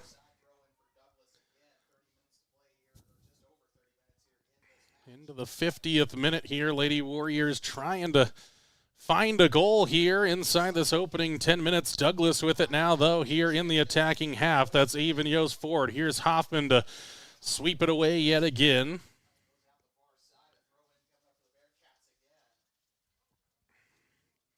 This one for Sam Yost. She's got it in. She'll look for a pass. Turns the inside. Nice job to make up that distance by Hamer. Denied the passing lane for Yost. And now a double team comes. Players come together, and that's what the officials say. It was definitely kind of a clattering and coming together now, and the Lady Warriors have a player down and get a check on her as there's 30 minutes, 10 seconds left to play here in the second half. Lady Warriors trailing 1-0 back next on the McCamey Broadcasting Network. From the moment you walk in the door, the staff at King's Carpet One Floor and Home will make you feel right at home. They've been serving the entire Bighorn Basin for 30 years, and that means something. Shopping for flooring can be a daunting experience. Our certified floor and home consultants are here to guide you through the stress-free process. Now introducing Room by Room only at King's Carpet One. It's a trouble-free and informative way to shop for your perfect new floor. Easily shop by color, design, and price with just a simple touch. King's Carpet One has flooring to meet every budget. They are experts in flooring and installation, and they stand behind their work. King's Carpet One offers hardwood, luxury vinyl and laminate flooring, wall-to-wall carpet, and ceramic tile. They also sell cabinetry, countertops, and window treatments for your home. Step into King's Carpet One and explore room by room for your next home improvement project. King's Carpet One in Worland, 735 Bighorn Avenue, 307-347-4225, or visit their website, kingscarpetoneworland.com. Having trouble hearing the roar of the engine? Let DPS help breathe life back into her again. Power, performance, and great customer service is at the heart of diesel pickup specialists in Worland. Stop into their beautiful shop at 1051 North 10th Street in Worland for all your diesel service needs. Whether it's roughnecks needing to get back onto the job site, solving your agricultural hauling needs, or those looking to unlock everything their truck can do, DPS has the professional personnel, latest technology, and expertise to get you back on the road again. Diesel pickup specialists, from trucks to trailers and everything in between. Let them unleash the full potential of your diesel engine today. Call now, 307-347-4410. Stop in at 1051 North 10th Street in Worland, or visit them online at dps307.com. McGarvin and Taylor Real Estate in Worland are more than just realtors. Just ask Jake and Landy Bollinger. What drew you to McGarvin and Taylor? And the way that she treated my family, my extended family, like her own family. We felt like family. We weren't just a client at that point. Once you found your home, did they make the rest of the process easy? The bank we worked through for our loan, built great relationships there. It was smooth and quick and really kind of painless, honestly. Yeah. How have they continued their service after the sale? Gas actually got shut off a week after we were in the house, and so we didn't have gas, and it was really cold that weekend. And a knock on the door, and here's Laura with some heaters for us, and a little bit later, here comes Kitty walking in with more heaters for us. Any last thoughts or special sentiments? We just feel like that they were put in our life for a reason, and they're going to be long life friends. McGarvin and Taylor Real Estate in Worland, 701 Bighorn Avenue, or call 347-4271, or visit them on the web at worlandwyo.com. And we're back here at Warriors Stadium. Jordan McKamey alongside you for the play-by-play action. Aspen Hamilton was a player down, assisted off of the field there by some of the Lady Warriors staff. Hopefully Aspen will be all right here as she gets tended to on the sideline. Douglas now has it back in play with 30 minutes left to go. Lady Warriors hassling Avon Yost, and now the Lady Warriors trying to win it back. Yost, though, the first to it. Turns to the inside. Elena Studi tried to win the ball there. Yost able to keep it. Again, Douglas continues to have this high line. Now Rollins a chance to turn. Throws to the inside for Lundgren. Lundgren chance to pick out a pass. She will find Rollins here. Rollins has had the pace on Ibarra. Turns to the inside. She's got it onto the left foot. Turns back to the outside. Tried to rip off a shot there. Ibarra was able to get there just in time. Rollins came and won that ball. I'm not sure. Douglas player ended up on the deck here on the outside. That was Sloan Grant, but the Bearcats have it now at midfield with Sam Yost, but good defending by Annie Page, but Yost has it back now on a pass. Mackey outside there. I think that's Maeli Moreno into the game for Hamilton here in that left back position, so the Lady Warriors having to dig deep here. They've already had some injury troubles this season to go along with some limited numbers, so the injuries are tough to overcome, but Moreno going to get the trial by fire here in that left back position, having to deal with Yost as the Lady Warriors win it in the defensive half. Ball's still loose. A pair of Studies in there to try to win it back, but could not. Now Lundgren can't take it away from Hout, but a heavy pass out of play. So the Lady Warriors have the throw in along the near sideline. 52nd minute now, 1-0 it remains in favor of Douglas. Lily Studi turned to the inside, just got enough on it to get to the lane of Studi. Now through the middle it goes. Douglas dealt with that danger. Mackey can't get to it. Now a chance for Lundgren to win it right here in the midfield. Hout takes it off of her feet again, though, and then a heavy pass from the defender wearing number 23 again. So the Lady Warriors have another throw-in. Quickly for Studi, bounces off her shins there and down to the feet of Grant. Here's Elena Studi, chance to pick a pass. Throws it to the outside, looking for Hamer. Mackey's able to get there in time, though, and then played one out further along for the Lady Warriors for another throw-in. This one well advanced as looks like Moreno will come all the way forward to take this throw-in. Got it in for Lundgren. Heavy touch from Page, but wins it back now. Turns to the inside. Right-footed shot, drives it in. Wilson in behind that shot there. Not quite as much onto it as Page would have wanted, but did get a shot off as the Lady Warriors continue to look for this equalizing goal as Hoffman read that bounce well, and now Page a second header. Ball down for Robertson. A little shoulder-to-shoulder action between Robertson and Andrews, and now Lady Warriors win it back with Robertson has paid the favor back, and now the pace of Rollins going to go past Ibarra. Going to look to put a right-footed pass on it, and a great pass there from Rollins. It's sent away out of play by Douglas, defending by Hout, and the Lady Warriors have their really first set piece of the game here in the 54th minute, 26:45 and ticking away here as the Lady Warriors will take this one from the near side. Rollins going to bring this one in on the right foot. Across goal. Wilson can't clear it. It's loose out front. Still on the line, and it's into the back of the net. Lady Warriors knot things up 1-1 on the Pinnacle Bank scoreboard as they get a 54th minute goal on a scramble play. Ends up in the back of the net, 1-1. Lady Warriors, Lady Bearcats tied with 26 minutes and 30 seconds left to play here on the McCamey Broadcasting Network.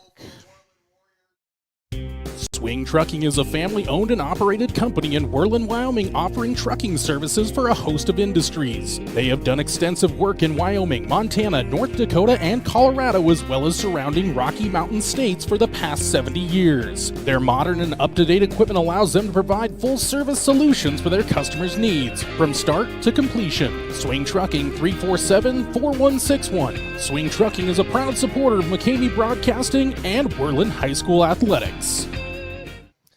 And we're back live here with play-by-play coverage. Lady Warriors knotting it up at 1. We can't really decipher who tapped that in for the Lady Warriors. I know, in fact, probably the last touch belonged to a Douglas defender as Andrews and Robertson continue to battle. And Robertson's won the physical battle there, and Andrews seems to be growing more and more frustrated right now. Avon Yost is on the ball.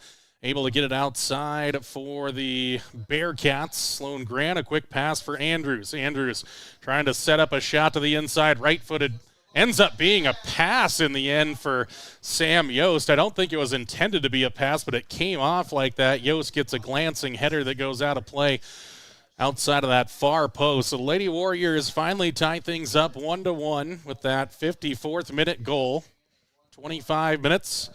And now 25-15 left. Sam Yost turns past Page, taking a shot. Molzon got the save and now scrambles to get it on the deflection. Good goalkeeping in by Tegan Molzon. Lady Warriors quickly under pressure. About the first time Annie's been beaten defensively so far today, and that one nearly ended up in a Bearcats goal, but the Lady Warriors breathe a sigh of relief, and now Robertson a little bit of room here in the midfield, but throws a long ball to the outside, and Wilson should be able to get there to deal with it and turn it up the outside. Now take a little kick, a little miss kick here. Chance for the Lady Warriors. Hamer, chance to get a shot off, decided to dribble more, kept possession for a while. Lady Warriors had a chance to turn it towards goal with Wilson well out of position, but unable to get it past the last bit of defending as Robertson ended up on the deck trying to go shoulder to shoulder with Avon Yost out there. So a free kick coming for Douglas.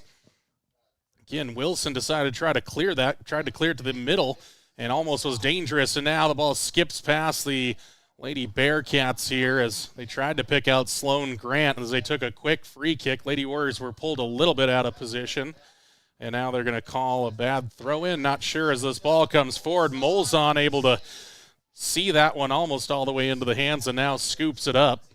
So essentially I think the assistant referee was flagging for what could have been a bad throw, but was never seen by the head official, so ended up just letting the shot go off as Robertson, heavy touch there, taken back by Yost.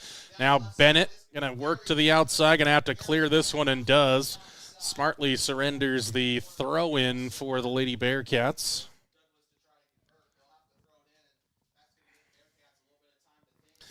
No changes so far in this second half either way as we're into the 57th minute. Short throw in taken by Douglas. Chance for Andrews to put it across goal, and a heavy pass there. Yost tries to turn it back into play but cannot wrap her foot around it, so out of play for a Lady Warrior goal kick. Again, another dangerous looking ball across the face of goal for the Bearcats. Hoskins comes into the game for Douglas as she'll come in for Sloan Grant.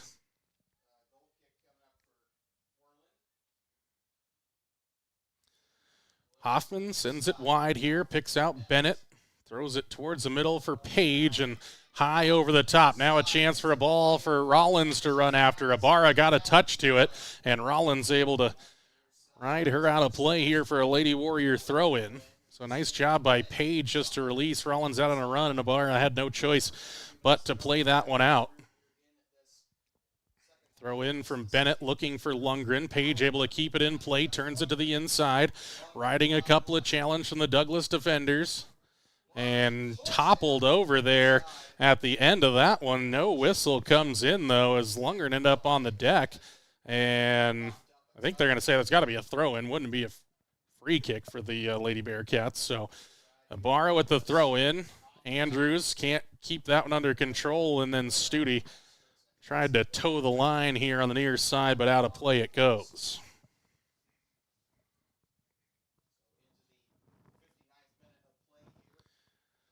Long throw over the top again by Ibarra. Robertson the first to get a touch. Now up ahead. Sam Yost through the midfield it goes. Hoffman, good intervention here. Hoskins now a heavy touch. Sophie Wilson here working against Lily Studi. Lady Warriors win it back now. Chance at a through ball here coming through the middle. Almost got it for Lundgren, but the Lady Warriors are going to have to go back the other way. I think that Yost got played onside by on the backside by Karis Bennett. Nice job. Good defending so far by Annie Page, forcing Yost to the outside, and now to the deck it goes as the Lady Warriors, Tegan Molzon, able to get the save there. That was really good defending by Annie Page, just forcing Yost further and further wide of the goal.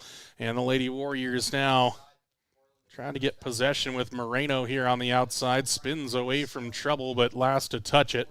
Quickly in here for Douglas, down for Yost. Lifted over the top here, working towards the end line. Good hustle by Douglas, but unable to keep it in place. So a goal kick coming for the Lady Warriors. 60th minute now, just about 20 minutes, 30 seconds left in this second half. And again, should the score remain the same at the end of regulation, immediately into a PK shootout. Best of 5 if still tied after 5, then the next kickers will continue to take until we decide a winner. Hoskins got a touch on the goal kick, but Bennett comes out to hammer it away. Into the midfield it goes. Brooklyn Mackey trying to get it outside. Bad pass here from the Bearcats, loose through the middle, coming towards this near sideline. Hoskins gets there in time. Ball thrown to the middle, intercepted by Hoffman, brings it under control now, throws one for Paige Lundgren to run after. It's a foot race to the outside here. Douglas going to win that one with Dexter sending it out of play. Addison Dexter with the defending there, but the Lady Warriors have another throw-in across that far sideline. Moreno will come all the way forward to take it.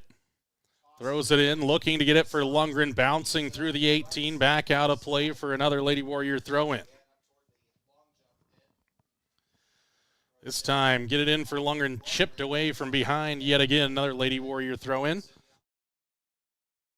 Moreno going to look at another option now. Finds Elena Studi. Has to turn away. Gets it back into the midfield for Robertson. Dribbles past one.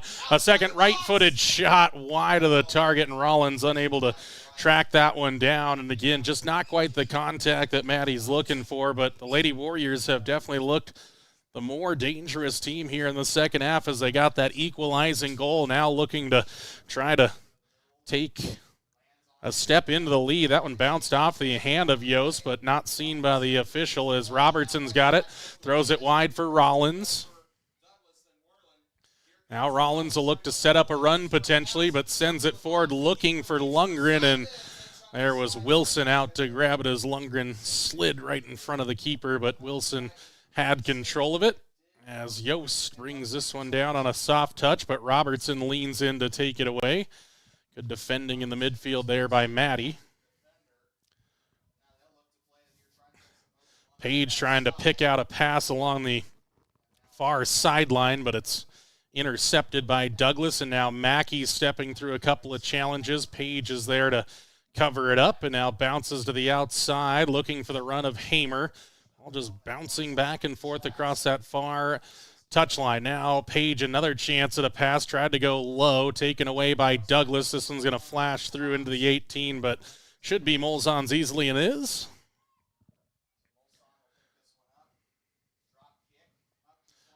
Bouncing to the midfield here on a low line drive goal kick. Hoffman now hammers it away, but out of bounds across the far touchline. AD Aaron Abel showing the physio level over there on that far sideline, helping out with the balls. Lady Warriors have a throw in across the far sideline again. Moreno comes forward to take it. Throws it in looking for Lundgren, but stepping across there was Hout. Had it taken off her feet, though, and then Avon Yost hammers it into the, sends it into the Lady Warrior defensive half, but out of play. So another throw-in coming here for Worland. Thrown up the line, looking for Hamer. Deflected away by Douglas again. Short throw-in taken. Studi steps past one defender, but Douglas there for the takeaway now. Good defending by Robertson again in the midfield. Bouncing through the midfield it goes, bouncing off of Lady Warriors and Lady Bearcats. Still hasn't settled down. Now Robertson chips it over the top, looking for Rollins. Trying to keep it in play and does, but now it's a long run to win it a second time. Able to drop it back for Bennett. And now stepping through was Andrews. Here comes Douglas on the counterattack back the other way. Robertson trying to make up the distance against Andrews, who lost her footing, and now Robertson ends up on the deck and a free kick for the Lady Warriors. So good hustle by Robertson to get all the way back to get a challenge in on Andrews, and then won the free kick for the Lady Warriors. Now puts a right foot into it. Going to bounce here for Lily Studi, but played it backwards and right onto another run of Andrews. She'll turn there. Lily Studi trying to hang on the backside of Andrews. She'll turn away from trouble. And then a foul there by Lily Studi. Got her money's worth in the end on that one as Andrews ended up on the deck, and a free kick here from probably beyond 40 yards out for the Lady Bearcats. Here comes the shot in. Molzon just hits it off of the near post, and Molzon gets a second save. It's a Bearcat corner kick coming, but Molzon got just enough of a hand on it on that Addison Hout free kick to play it off of that near post. Then a second save gives Douglas a corner kick, but keeps the Lady Warriors and Lady Bearcats tied at one apiece.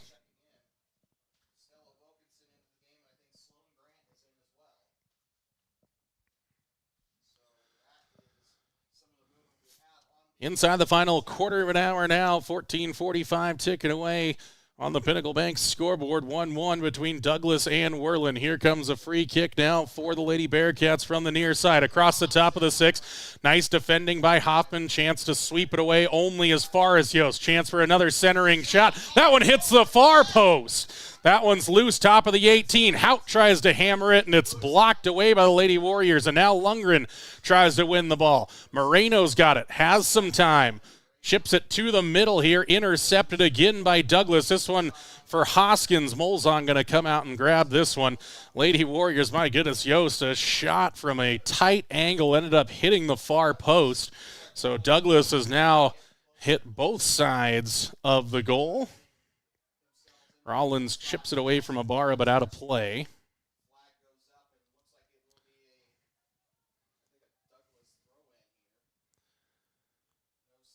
So some danger moments now for the Lady Warriors. Bearcats have been on the front foot here for a bit. See if Lady Warriors can find something.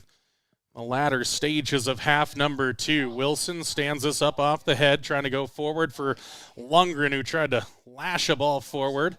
Karis Bennett with a strong header. Now Lily Studi turns in the midfield. Wilson right on the backside there, takes it away from her. And Studi can't take it back off of the feet of Sloan Grant. Grant up this near side, then ran into about 3 Lady Warriors. That one came off the hand again, and the official was right there. Did not call that. Now a shot comes in wide of the far post, though. This will be a goal kick for the Lady Warriors.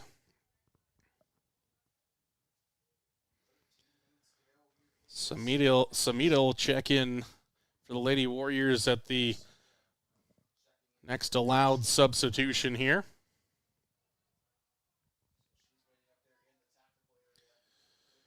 Hoffman, right foot to it, got plenty in behind this one, but only comes as far as Wilson, who can drive forward here along the near sideline. Bennett tries to stand in front of that pass, but Wilson got a piece of this, but kind of scuffed the shot, and Molzon's able to grab that one easily on the far side of her 6-yard box, and now sends away the right foot. Big booming goal kick there out of goal, and now chance for Lundgren to latch onto this one, and does. It's a foot race between her and Dexter, and now a little collision down there. It'll be a corner kick for the Lady Warriors, so good physical play that time by Paige Lundgren, and a great goal kick by Tegan Molzon. Now that gives the Lady Warriors an opportunity here on the set piece. Lily Studi comes out of the game, and Kyla Samita checks back in for the Lady Warriors. We're at number 19. Far corner kick coming in now. Lundgren will take it, puts the right foot to it, into the near side netting. Went out of play pretty quickly. Was trying for that very tight window, trying to put that one into the back of the net from the corner. It's a very tough shot. Not a lot of professionals can do that, and Lundgren tried her chance at it, but crossed the end line and out of play. But now a chance for the Lady Warriors. Another awkward one here for Douglas to deal with, and finally do, but Ibarra only half cleared here. Lady Bearcats trying to get onto it with Avon Yost. Will work out of the defensive half now, but a heavy touch there looking for Grant, and the Lady Warriors have the throw-in. All down for Rollins. Spins back in play, keeps possession, went through the 5-hole of Ibarra, and now going to go for Lundgren up the outside. Page can get onto it, and played out by Douglas. Good defending by Dexter again. So Lady Warriors trying to go from knocking to pounding on the door of the Douglas Lady Bearcats goal here, and Bennett throws it in for Lundgren. Protects it with the body now, turns to the inside.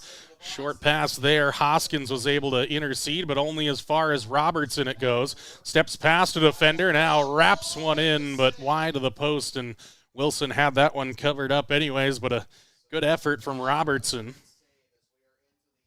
We're going to bounce it midfield here. Hoffman and Yost challenge for the header. Hoffman wins that one, tries to pass it here for Rollins, but wide of the target that time around. Lady Warriors couldn't settle into that attack. Inside the final 10 minutes now, 9:57 left on the Pinnacle Bank scoreboard. Lady Warriors 1, Lady Bearcats 1. Teams trying to each earn 3 points should it remain tied at the end of regulation, immediately into a PK shootout. Bennett wins the header, but it goes still further along into the Lady Warrior defensive half. Nice job by Hoffman, able to spin that forward here for Rollins. Going to work against Ibarra, and now they're going to call a free kick there, and that one soft at best.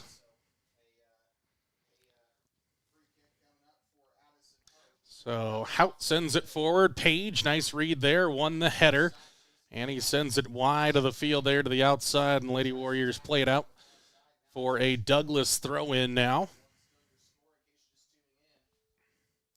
Throw in for Hout, bounces past one Lady Warrior defender. Now a chance for Sam Yost to run, and Page has got to get there. Nice job by Annie Page to get the block. It'll be another corner kick, though, for Douglas, but great hustle by Annie Page to deny that ball coming across the face of goal. Yost will bring this one in from the far side corner flag. Right hand raised, strikes it with a right foot near. Molzon was able to parry it away momentarily, still loose in the box. Lady Warriors scrambling. Yost trying to get back onto it and does. Sliding challenge out there to flex last off of Moreno and out of play. Hamer was doing some defending as well back there, so Lady Bearcats still have a throw in. Howd will come forward to take it. Throws across the top of the 18 as Robertson just got enough of a piece of that one to send it back towards midfield. As Avon Yost is onto it, drops it further back there for Dexter. That's a dangerous pass with not much defensive coverage back there. And another foul by the Lady Warriors as be another free kick coming for Douglas as Hamer leaned a little bit too much in on Mackey and quickly taken. Molzon's got to be ready for it, able to tap it off of the crossbar and kept it in play. That's an incredible save for Molzon. That was heading towards the upper 90, just pushed it up onto the crossbar for a save. Molzon, a couple of incredible saves here in the second half to keep the Lady Warriors in it. Yost will send it across the box again. This one to the back post. It's still loose there. Now going to be tracked down on the outside by Rollins. She'll try to set up a run, turns it back to the inside. Brinley now lifts the head and finds Maddie Robertson. Robertson letting that run across the body there, and that's got to be a free kick there. I don't think it was Andrews intentionally going into her. I think it was more the turf monster that bit her and took out Robertson. Maddie will quickly send it forward through the midfield. It goes. Lady Warriors trying to settle it down with Studi. Mackey able to win it back, though. Forward it goes. Page clears it off here towards the near sideline and out of play for a Douglas throw-in. 6:45 left in this 3A East Conference game in regulation. 1-1 between the Lady Warriors and the visiting Douglas Lady Bearcats. 4th minute goal for Douglas, a 54th minute, we'll call it a team goal, potentially even an own goal on Douglas as they tried to clear off the line. Now a throw in looking for Andrews. That's Robertson that does just enough defending to deflect that off of the Lady Bearcats. So a throw in coming for Karis Bennett. Bennett looking for Lundgren, and now Rollins, and now Lundgren again. A little coming together there, and that's going to be a free kick as Lundgren got too far into the defender, and now a yellow card comes out here for Lundgren in the 75th minute. So a 75th minute yellow card for Lundgren. So she did kind of come into that challenge with the boot a little bit high there against Dexter, so it's a yellow card for Lundgren. Long free kick taken here by Hout, trying to pick out Grant, but it's going to go all the way out across that corner flag and out of play for a Lady Warrior goal kick.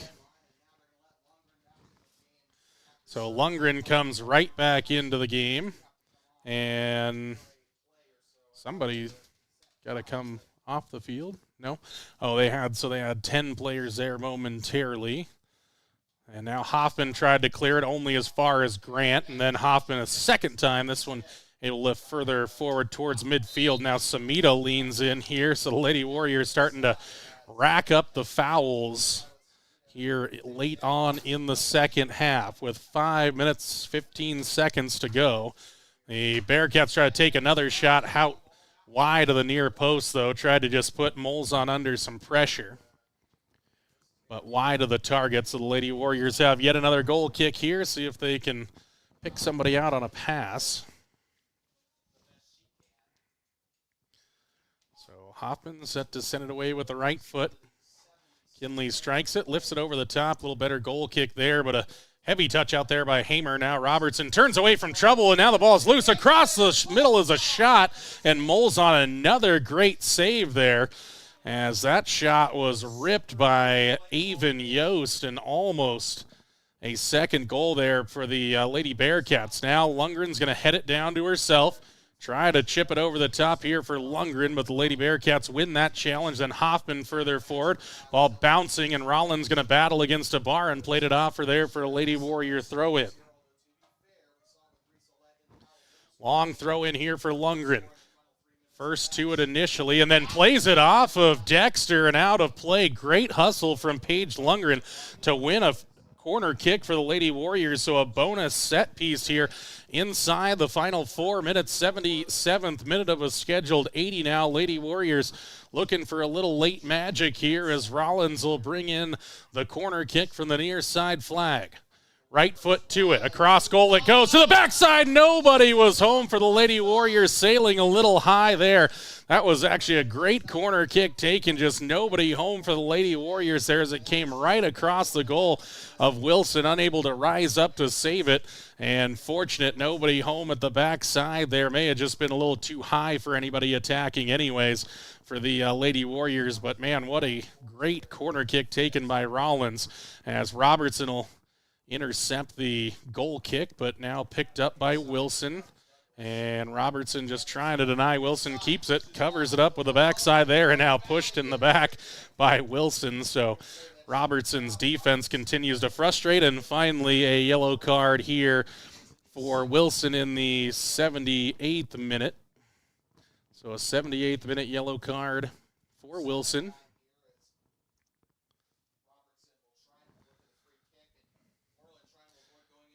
So Robertson set to send it forward for the Lady Warriors. Right foot to it. Towards the top of the 18 it goes. Lundgren brings that one down. A little overhead kick by Douglas, able to clear it out of there. It was Avon Yost. Now Lady Warriors have to come back to try to do some defending. And Moreno's back there. Tries to throw it to the middle here. Dangerous pass. Sam Yost was driving towards it. Takes a shot wide and high over the top for Yost. Nearly catastrophe late there for the Lady Warriors. 2.5 minutes to go, as again, and that's just the inexperience there of Moreno in the varsity end of things. She's had to come into this game with Aspen Hamilton out through injury here for the rest of this one. So Moreno's had to come in and play a big chunk, and she's actually done very well in that left back position. Lady Warriors trouble clearing it again, and now a shot comes in and saved by Molzon. Andrews didn't get the proper contact onto that one. Molzon, a drop kick here heading towards midfield, bounces off a pair of Douglas Lady Bearcats, one of them Avon Yost, who has it now. Sends a pass wide looking for Mackey. That one's probably going to skip off the turf and out of play, and does. Minute 45 to go here. That separates these two teams from a PK shootout or some late magic. Lady Warriors will take the throw in with Moreno. Got it in for Studi. Goes to the outside looking for Hamer. Tried to bounce it there. Came off of Yost. Bouncing for Andrews. She's hassled there by Hoffman. Sam Yost onto it. Dribbling towards a number of Lady Warriors. Now Wilson's forward, and the two players come together, and not sure exactly what happened, and now a stoppage here for potential injury there for Wilson. Again, she's got a braced up right knee, so again, those collisions never feel good, as her and Kinley Hoffman had come together. Both challenging for the ball. I mean, both players making honest attempts at the ball, so should be a Lady Warrior. I'm not sure if it's just going to be a drop. They will just drop it down. So the Lady Warriors will have the possession here as Wilson comes off of the field now, and the ball bouncing here through the middle. Here's a chance to run after it here for Samita and the Lady Warriors. Samita going to work against Hout, and she is brought down there, but a throw-in. Well, the assistant referee and the official going to get together. The assistant did not wave his flag for it. And not sure where the foul happened. Are they calling a penalty? They are calling a penalty. So a penalty kick is going to come here for the Lady Warriors. Anybody can take it, so Rollins will come forward here in the 80th minute as there is a PK coming.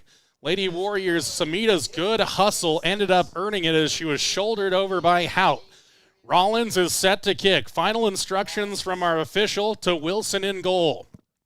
Striker versus keeper here, the classic battle from 10 yards out. Rollins, here's the whistle. She'll stride forward, right foot, across and in. Wilson is beat, and Rollins gives the Lady Warriors a 2-1 lead on the Pinnacle Bank scoreboard with just 59 seconds to go here from Warriors Stadium on the McCamey Broadcasting Network. We'll keep it right here for the conclusion of this one. A wild set of events late on as Rollins is able to slot away the penalty. And Hout, who committed the foul, it was Samita who was able to earn it, and now Douglas just lifts it high towards Molzon, and Molzon can take her time here as she'll come towards the top of her 18, spins the ball, and now a right foot to it. Sam Yost lifts the header high into the air. 45 seconds to go. Lady Warriors pretty much anywhere will do this late on in the game. Douglas going to try to generate an opportunity. Heavy touch from Hout here as Rollins shepherds that one out of play. Just a half minute away from what could be a late turn of events. Lady Warriors trailed by 1 coming into the second half. They have both goals of the second half, and now Rollins will run after another as Dexter is forced to play it out. Another Lady Warrior throw-in coming. 13 seconds to go. Bennett comes forward, throws it towards the corner flag, and again, anywhere will do. Lady Warriors keep it in play. 5 seconds and ticking. Just not enough time left for Douglas, and the Lady Warriors steal one late with the Rollins penalty conversion. Worland Lady Warriors 2, Douglas Lady Bearcats win. Lady Warriors back in the win column, a 3A East Conference victory. Late on with the 80th minute penalty converted by Brynlyn Rollins, and the Lady Warriors turn around a 1-0 halftime deficit into a 2-1 victory in regulation. All 3 points to the Black and Orange postgame show presented by 7-Up, coming your way next on the McCamey Broadcasting Network. Sally's Classic Pizza in Worland, the classiest pizza around. Sally's offers pizza made with fresh dough daily. Go with a classic single topping or load it up with the king. 10 toppings in all. Friday, football and pizza is a winning combination. The Warriors special is available all school year. Get a large 2-topping pizza and a 2-liter for just $16.98. Fridays only. Sally's Classic Pizza, 1214 Bighorn Avenue, or call 347-2453. Whether it's a night out with friends and loved ones or a special occasion, Jeff's Green Hills Restaurant in Worland is your destination. With their mouth-watering menu, full bar, and friendly service, this dining experience will top your list. Open Wednesday through Saturday from 5:30 to 9 p.m. Located at 1485 Road 13 in Worland. For reservations, call 307-347-2695. Jeff's Green Hills Restaurant in Worland. The Washkey Prevention Coalition works across the community to support our youth being drug and alcohol free. Did you know most Washkey County high school students are not drinking alcohol or using marijuana in a typical month? In fact, 80% of our students are not using alcohol, and even more, 90% are not using marijuana. We're proud that they are making healthy choices. In Washkey County, it's who we are. A message from the Washkey Prevention Coalition. And welcome inside the postgame show presented by 7-Up. Lady Warriors with some late magic. A penalty conversion by Brynlyn Rollins in the 80th minute sees them pick up a third 3A East Conference victory. They'll leapfrog the Douglas Lady Bearcats. They're on 8 points now, so grabbing 8 of the initial 12 in the 3A East Conference. 2-1 victory, the final on the Pinnacle Bank scoreboard as the Lady Warriors move out to 3-4 so far on the season, and they'll end this 3A East Conference weekend on a high note there, as again the Lady Warriors had really taken control in that second half, and finally late on it was really just a long ball for the Lady Warriors to chase, and it was Kyla Samita that just continued a hard charging sprint through the middle of the field. Addison Hout, who had done a lot of good defending, I don't think she really knew Samita was there, worked to the inside of her through a shoulder at Samita. She goes down to the deck. The official and the assistant got together and decided that it was a penalty to be awarded to the Lady Warriors. Brynlyn Rollins quickly went and claimed the ball and says, I'm going to take this penalty, and slots it away to the near side, beating Wilson. The Lady Warriors, with just 59 seconds left, book that third 3A East Conference victory.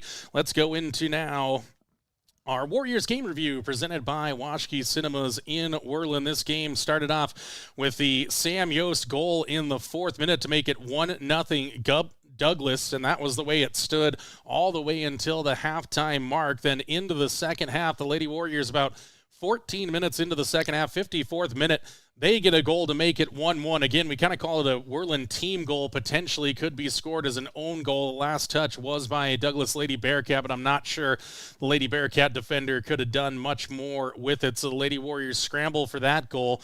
And then it was yellow card time for both teams, as Paige Lundgren picked up a yellow card in the 75th minute. And then it was Sophie Wilson for Douglas picking up a 78th minute yellow card. And then again, late on, it was that penalty granted to the Lady Warriors as Addison Hout fouled Kyla Samita inside the box. Brynlyn Rollins in the 80th minute with 59 seconds left to go slots it away into the near side of Wilson's goal to make it 2-1 Lady Warriors, and that's where it finishes on the Pinnacle Bank scoreboard. That's our Warrior game review presented by Washke Cinemas in Worland. That does it here for our post-game show presented by 7-Up. Of course, we'll have the full roundup of this one at the end of the boys game, which comes your way in just about 15 minutes from now. We'll take a quick break, get into our McGarvin and Taylor Real Estate pregame show as the Warriors and Bearcats will round out the soccer weekend here from Warriors Stadium next on the McCamey Broadcasting Network.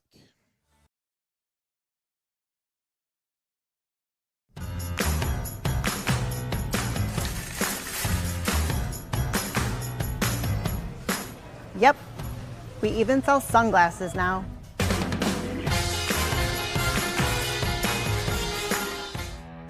Tool tote, check.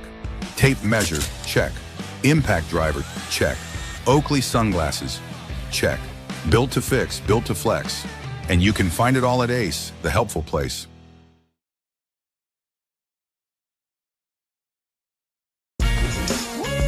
Refreshing wild cherry cola meets smooth cream. The treat you deserve. Pepsi Wild Cherry and Cream. Treat yourself. New Pepsi Prebiotic Cola in original and cherry vanilla. The Pepsi taste you love with no artificial sweeteners. It's unbelievably Pepsi. You're unbelievable. Try it now. Pepsi Prebiotic Cola. Having trouble hearing the roar of the engine?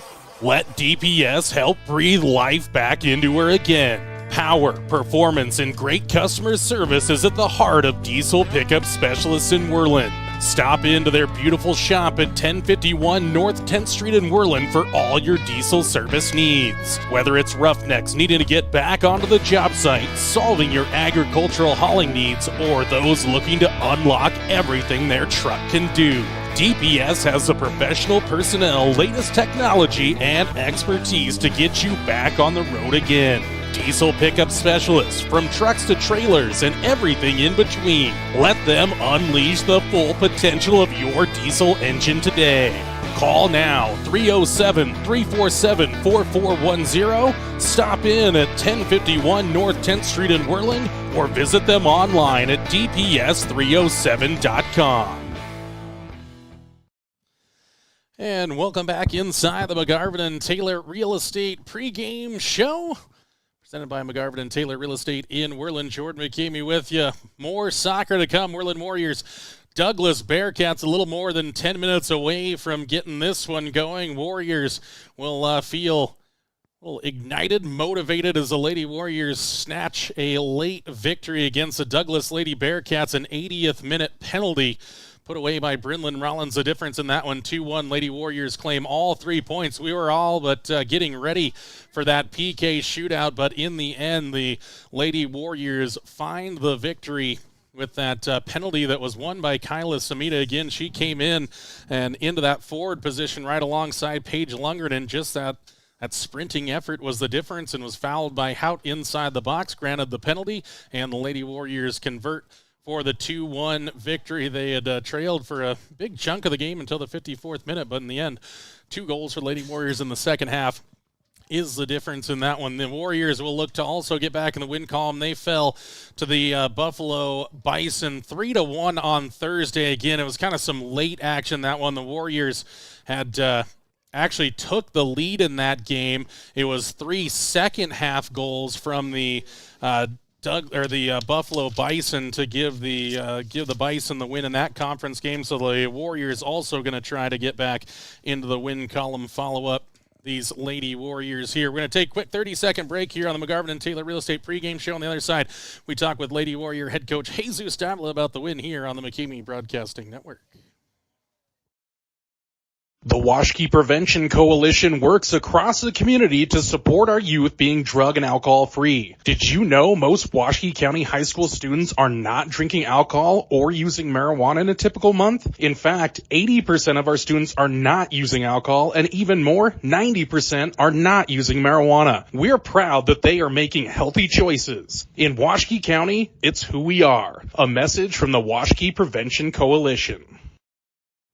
And welcome back inside the McGarvin and Taylor Real Estate pregame show. We're now joined by Lady Warrior head coach Jesus Davila. Coach, just chatting there off air, and you said Lady Warriors needed a response in this one, and late on in that second half, they managed to get it. Your Lady Warriors getting the 2-1 victory, but it took till the last gasp of the game to earn those 3 points. Absolutely, Jordan, and that's something that we were looking for in the second half. We didn't start the game the way that we wanted to start the game. We gave an easy goal for them to get in behind our back line, and then from there it was just a matter of how bad do we want to win the game. And I told the girls, I said, look, I'm looking for people that are going to step up right now. This is the time. There's no tomorrow. It's right now. We got to get the win. Go get the win, and they fought to get it, and I'm very proud of them. Well, Coach, inside that final penalty, a number of big things happened there. You had Kyla Samita to come into the game a number of times. It's her sprinting run that ends up earning that penalty, and then something that I noticed was the fact that Brinlin Rollins went and grabbed that ball immediately. Is that always the plan? Is she the one that takes the penalties, or is there a couple out there that maybe have the confidence to go grab that ball that we would let take the penalty? Yeah, starting with Kyla. Kyla brings a lot of energy, and when we put her in there for the last 10 minutes of the game, we were trying to take a gamble there, being more offensive minded and try not to get into a penalty shootout. And all we said to her was go and be aggressive, stay with the last person. If there's a through ball, go chase it. And sometimes you think is luck, but I like to say is we increase our chances by our hustle, being at the right place at the right time, and your hustle, your energy gets you to those places. And she was there at the right time, and they gave us that penalty. And with Bryn, Bryn is a player that we trust whenever it comes to taking a penalty. We went into a penalty shoot against Torrington. She put it in the back of the net. She's very cool under pressure. She goes out there, and, I had no doubt that she was going to score that goal. Cool as a cucumber there was Rollins. Jordan McKamey joined by Worland Lady Warrior head coach Jesus Davila. Lady Warriors earn a 2-1 victory at the last gasp against the visiting Douglas Lady Bearcats. Coach, any final thoughts on this one before we let you go get into the JV action? No, just very proud of the girls. And, now, what we're looking for is to get that fast start just like we did in that second half earlier, and that's what we're looking forward to build onto the next game.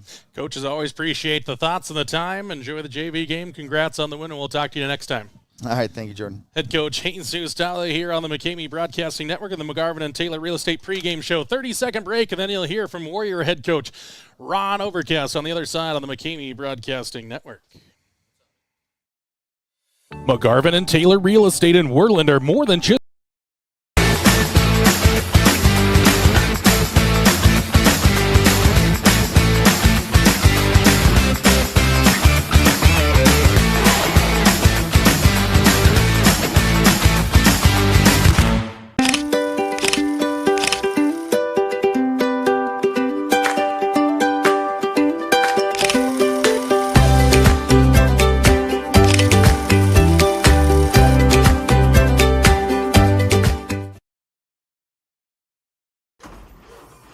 Having trouble hearing the roar of the engine? Let DPS help breathe life back into her again. Power, performance, and great customer service is at the heart of diesel pickup specialists in Worland. Stop into their beautiful shop at 1051 North 10th Street in Worland for all your diesel service needs. Whether it's roughnecks needing to get back onto the job site, solving your agricultural hauling needs, or those looking to unlock everything their truck can do, DPS has the professional personnel, latest technology, and expertise to get you back on the road again. Diesel pickup specialists, from trucks to trailers and everything in between. Let them unleash the full potential of your diesel engine today. Call now, 307-347-4410. Stop in at 1051 North 10th Street in Worland, or visit them online at dps307.com. Welcome back inside the McGarvin and Taylor Real Estate Pregame Show. Jordan McCamey alongside you now, joined by Worland Warrior head soccer coach Ron Overcast. Coach, another 3A's conference game, this time at home again. Douglas Bearcats coming in town. What are you hoping to maybe to carry over from the loss earlier this week to Buffalo? There's a lot of good in it. What do you hope comes into this game here today on a Saturday? I hope, defensively, I hope we play as well as we did against Buffalo. We're looking to improve our attack, but, really what I just want to see is the boys go out there and play as hard as they did against Buffalo. I want to see them play that hard today. Well, what maybe needs to change to kind of unlock that attack and maybe get some more shots onto goal? Well, yesterday, I don't know if this was the smartest thing I've ever done, but, we made some adjustments in our attack. We're going to do a little bit more whiteboard stuff here this morning. I watched Douglas play Powell, and they were running the same formation that Buffalo ran, and then I watched them. Before I came up here, I watched Douglas played Rollins last night, and they were more in a 4-back system. So, but they pop into that 3-back. So, a lot of it we have to solve the mystery of those two holding midfielders that are sitting there. We got to get a ball into our forward, I think, and then kick it out the other side, and then we can attack on that weak side. It's easy to draw it all up, but it's a lot harder to do out there on the field. And, we're just going to keep working on it. And, we're going to go with 2 attacking midfielders today instead of just the one. And, hopefully that generates us more chances. Coach, 3A's conference games always important. They come pretty quickly here in the soccer season. Obviously, the loss to Buffalo puts you still kind of in that 2 spot, depending on some other results yesterday. How important is it to find that W today, make sure you're keeping pace and sitting in that 1-2 spot where you want to be? It is. It's critical. We talked about it last night. We can't drop another game at home, and and that's our goal. We have our sights set on either the 1 seed or the 2 seed, and as I told them after the Buffalo game, all of that's still ahead of us, and everything that we want, all of our goals, they're still out in front of us, and but we got to understand, we got to take care of business, especially here at home, and we just got to find some more goals, and I think we have a legit shot. We can be the 1 seed or the 2 seed, but we just got to keep trying to improve every day, and and the boys are, and they want to be successful, and it's we just got to calm down out there and a little bit and make some passes. That's what hurt us against Buffalo. We just could not connect passes, and we're going to work on that again today. Jordan McCamey, joined by Worland Warrior head soccer coach Ron Overcast. The Worland Warriors and the Douglas Bearcats set to battle in 3A's conference action here on a Saturday afternoon from Warrior Stadium. Coach, any final thoughts on this one before we let you go, get into that final whiteboard work, and then to kick off? Yep. Nope. I think the boys are excited for this one, and I think you're going to see them come out here and play really well today. Warriors and Bearcats minutes away. Keep it tuned to the McGarvin and Taylor Real Estate Pregame Show here on the McCamey Broadcasting Network.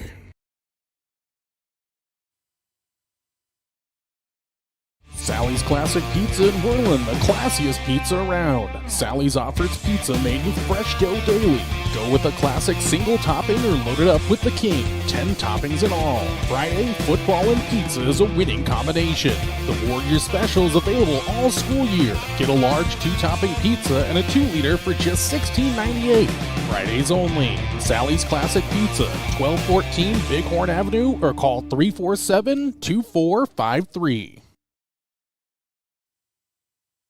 And welcome back inside the McGarvin and Taylor Real Estate pregame show. We sign off here on the pregame show. Appreciate McGarvin and Taylor Real Estate for their continued sponsorship as the two teams line up set to get going with starting lineups in the opening kickoff. And we'll move into our Northern Wyoming News starting lineups here momentarily. Do want to remind you, Northern Wyoming News, find them online at wiodaily.com, wiodaily.com. Weekly print publications on Thursdays. Dedicated sports section, classifieds, local, regional, national news, and more than Northern Wyoming News in Worland. Starting lineups are going to look like this. First for the Douglas Bearcats in their away whites, blue numbers, red trim. And I will say that whoever ordered these kits appreciate the big numbers on the back, especially for soccer. They like to put those small numbers on the kit, so appreciate that. And they'll go this way. It'll be number 0, Garrett Kittleson in goal, and then number 1, Chris Bernard. So Chris Bernard in there. Then it's number 2, Russell Cullen. Then it's number 3, Tristan Wren. Number 6 is Karsten Moore. Number 10, Doug Umana. Number 11 is Milo Oria. Number 12, Landon Calderon. Number 13 is Marcus Miller. Number 16, Justin Martinez. And number 34 is Jose Umana for the Douglas Bearcats. For the Worland Warriors, they'll go this way. It will be number 1 in goal is Cameron Heiner. Number 3, Sergio Cardenas. Number 4 is Kobe Bradshaw. Number 5, Cade Garcia. Number 6 is Caden Scheibel. Number 7 is Brecken Crippen. And then it is number 10, Gunnar Mascaro. Number 11, Lucas Ramirez. Number 18 is Cannon Tiedemann for the Warriors, and number 21 is Elias Mitchell. Warriors in their home oranges, orange and white stripes across the front of those jerseys. White shorts, orange socks, as the Warriors will be introduced here by A.D. Aaron Abel. Those are our Northern Wyoming News starting lineups. Opening kickoff on the other side here on the McKamey Broadcasting Network. Refreshing wild cherry cola meets smooth cream.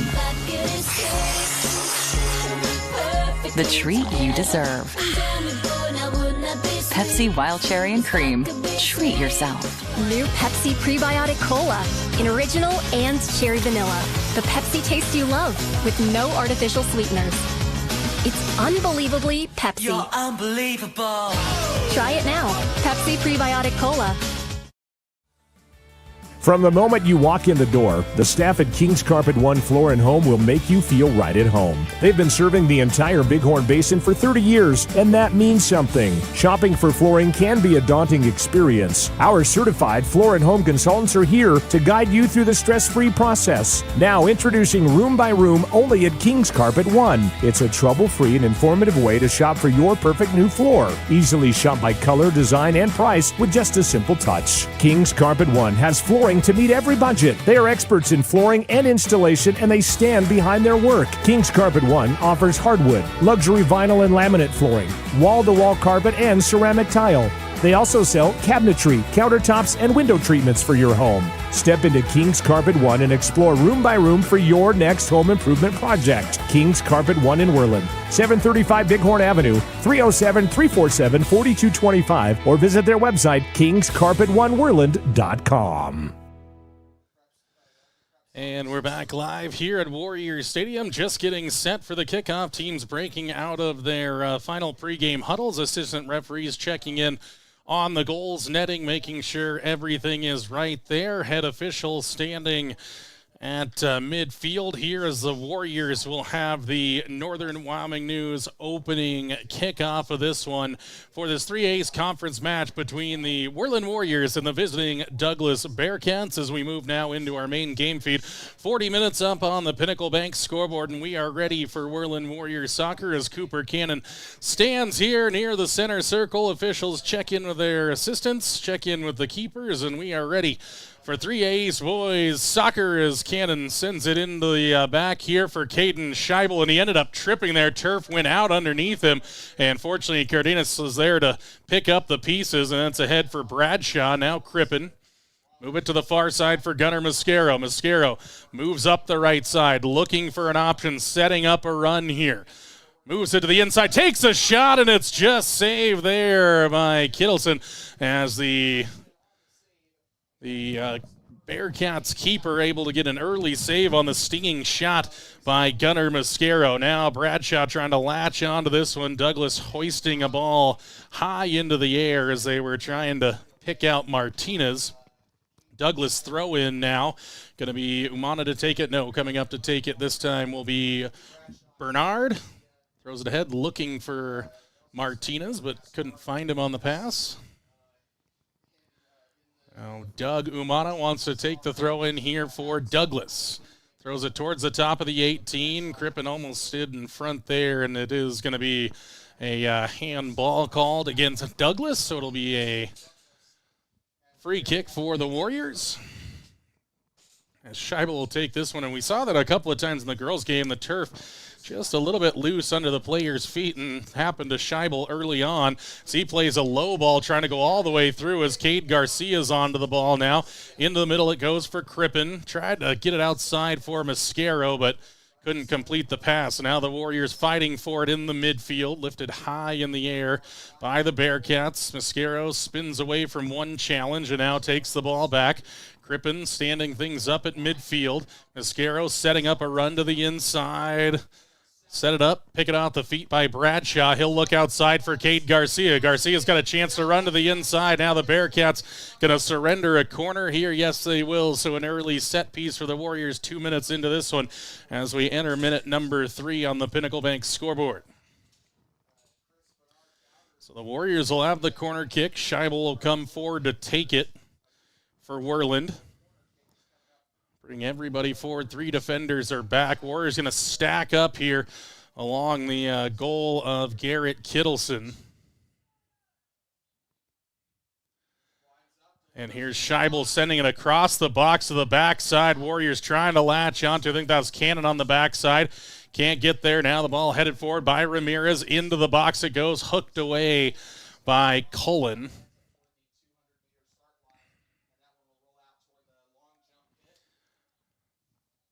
It'll be Mascaro to take the throw in for the Warriors.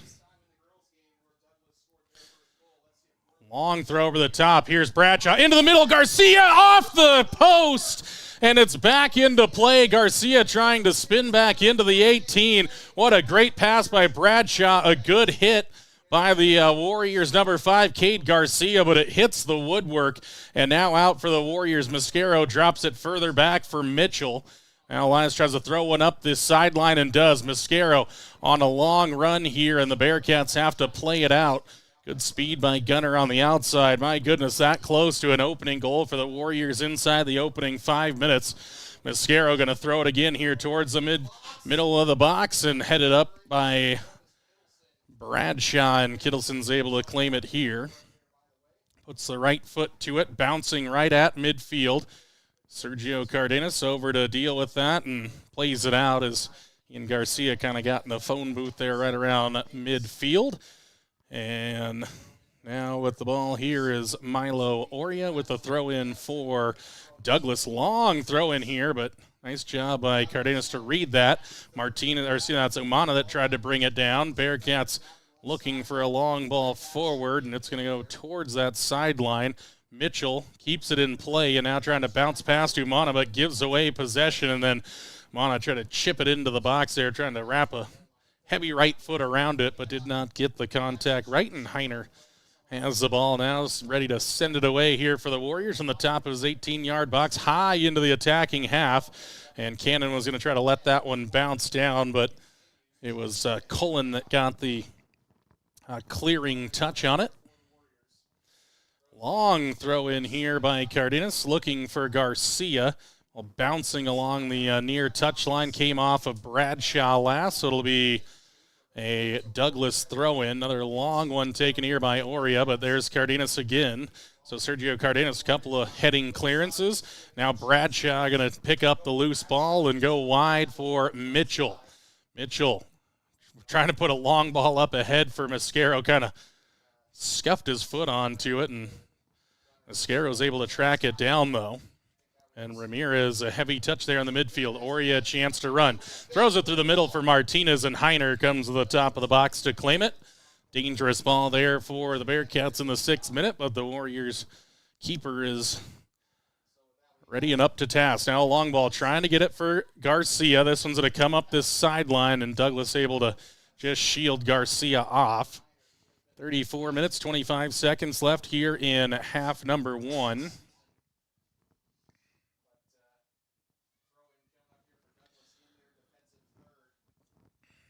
Douglas takes the throw in now. Bradshaw tries to win it from Oria, but he wins out. Jose Umana onto it, gets it ahead for Doug Umana. Into the middle, Bradshaw hassling and wins it back for the Warriors. Now drops it off for Cardenas. Sergio lifts it up ahead, nobody home there. And then goes outside, skips under the foot of Mitchell, and going outside and out of play for a Warrior throw-in. Tried to get it for Mascaro, but walk it up the field a little further.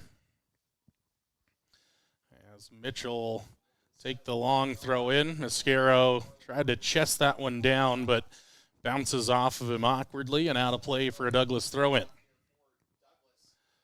So some quick action to start this game here for the Warriors. They've already hit the near side post. Tiedemann turns it up the field here on a clearance, and then Douglas recycles it forward. Scheibel with a header win. Ramirez tried to help it along, but a little miss kick there, and now the Bearcats have a chance to go outside. Nice defending by Sergio Cardenas on the outside there, and Oria spins on the ball there, and then has it picked off his feet by Bradshaw, but Umana takes it right back, and the Warriors defending here. Cardenas tried to get it for Garcia. Hot pass, though, and now it's Ethan Schaefer with it for the Bearcats. And a scuffed clearance again, this time by Worland. Another chance at it for Tiedemann. Helped it along only as far as Oria, and now a long probing strike there, but no problem for Heiner. And launches it up the field as Bearcats able to get the first touch there, but then Mascaro's going to take it there off of the feet of Miller. Works back into the defensive half. Slides it up ahead for Crippen. Now those two exchange passes. Brecken bounces the outside. Cross now across the face of goal. Garcia and Cannon crashing in on the 18 and 6-yard box, but in the end, just out of their reach. So a goal kick coming for Douglas, but a good run and good close exchange passing there between Mascaro and Crippen.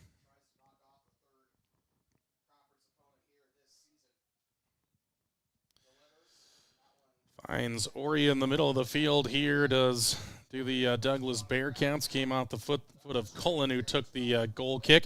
Now Mitchell misreads this one, and now Scheibel has to sprint back, and nice job by Caden Scheibel to work his way all the way back as Douglas still has possession, but Crippen's back defending. Taken away again by Douglas. Shot on the way and wide of the target there by Douglas, as that was Landon Calderon on the outside to put that shot towards goal, but it was well wide of the near post, and Heiner had good position. Long goal kick here. Warriors, Bradshaw tried to touch that one down in the midfield, but a heavy touch gives it back for Douglas. Now Bradshaw continues to hassle, but they'll get it away for Jose Umana. Nice defending by Ramirez. Now Garcia skips away. and throws it through the middle. This one's going to work all the way towards Kittleson in the 18-yard box and scoops that one up. Like the idea, just a little bit too much on that. And now head coach Ron Overcast, I think he's telling Cooper Cannon to make that aggressive run there as Crippen takes down the ball to the midfield, and Douglas trying to deal with it. Warriors back with Mitchell.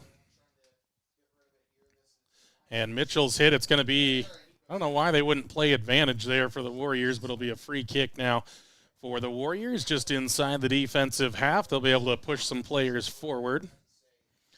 Cesar Martinez is going to check in here for the Bearcats as Doug Umana comes off of the field there, took a little bit of a challenge and picked up a knock, but I think he'll be all right. Comes off a little worse for wear, but I think he'll shake that off along the sideline. As Scheibel chips it over the top, Bradshaw making a run as well as Cannon. Ball's going to bounce outside Mascaro. Got it inside for Bradshaw. Working to the outside. Puts it across goal and wide of that far post and sailing over the top. Warriors, good looks there on that free kick. It was kind of lofted over the top by Scheibel and almost unlocked the Douglas defense there. Bradshaw gets a shot off, but was always sailing high. Cullen with the goal kick as Bradshaw chests that one down. Ball into the midfield. Douglas has to deal with it. To the outside it goes. Garcia lets it run across the body. Now takes it away from the defending of Jose Umana. Crippen outside now for Mascaro. Ball kind of bouncing awkwardly off the turf, but Mitchell has it at the midfield.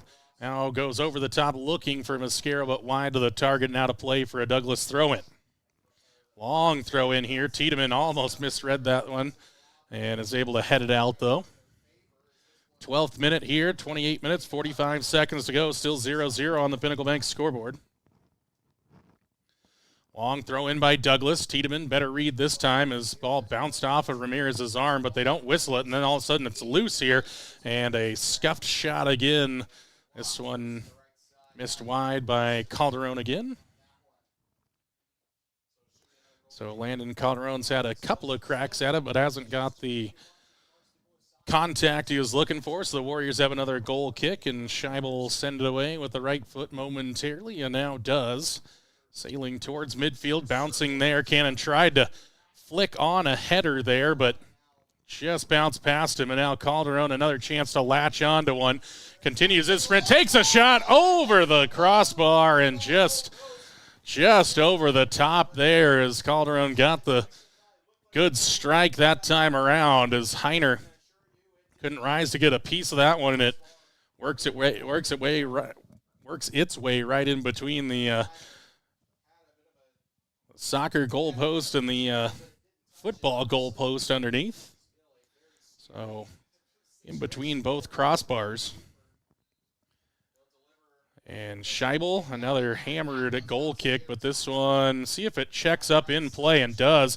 Mascaro challenging here against Tristan Rinn on the outside, and Rinn was protesting. They thought that Mascaro got the last touch, but the Warriors get the throw-in.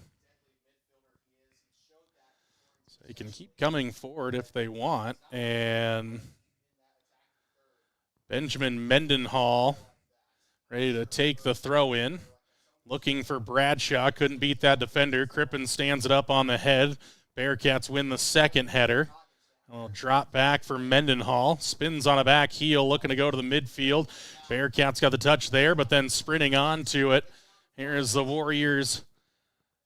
Donovan Warren throws in a shot, little spinning shot there to the far side post. Not a lot in behind it from Donovan Warren, so Kittleson has it, but the Warriors continue to generate some opportunities.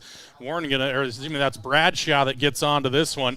Ball going to bounce out, was hit off of Garcia. Right back now for Bradshaw. Throws the ball to the outside. Mascaro's going to latch onto this one. Chance it across. Low across the face of goal. And Kittleson, good goalkeeping there as that one was inside his 6-yard box and was able to scoop it up.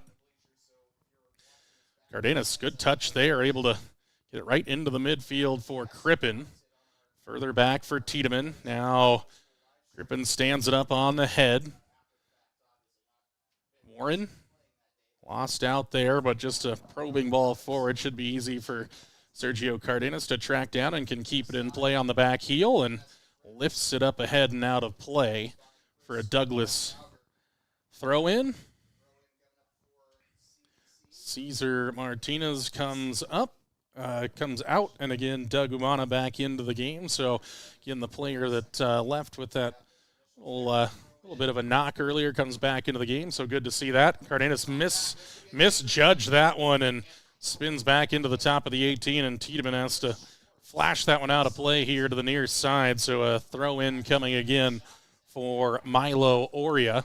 Throws it high here towards the top of the 6-yard box, right around the penalty spot. Scheibel rose and won that. Great touch from Crippen.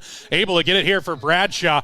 Cannon's offsides. He's got to see where he's at on the field as Cannon just got past that last defender. Bradshaw couldn't pass it, and now Mascaro has it. He's onside.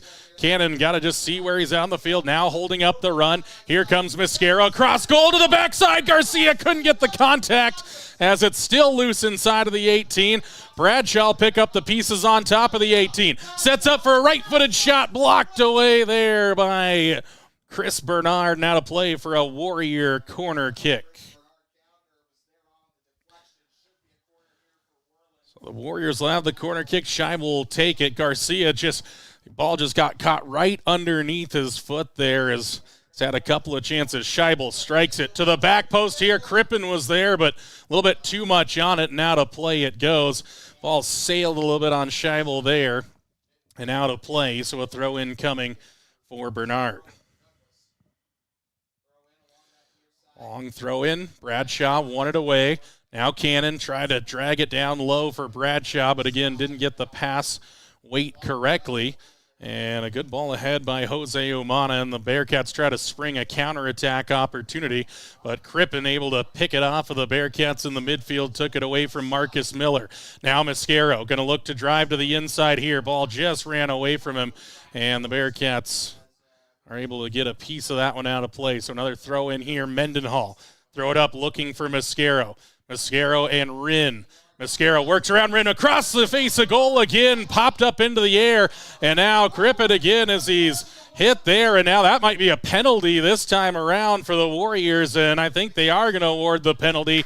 So a foul on Crippen. He was the first to it, clattered into by the Douglas defense, and we have a penalty kick here in the 17th minute.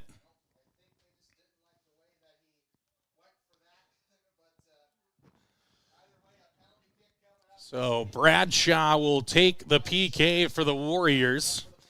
Again, official just pushing the players out beyond the 18-yard box. Kittleson, Bradshaw set for the battle here from 10 yards out. Bradshaw strides, right foot to it, into the near side corner.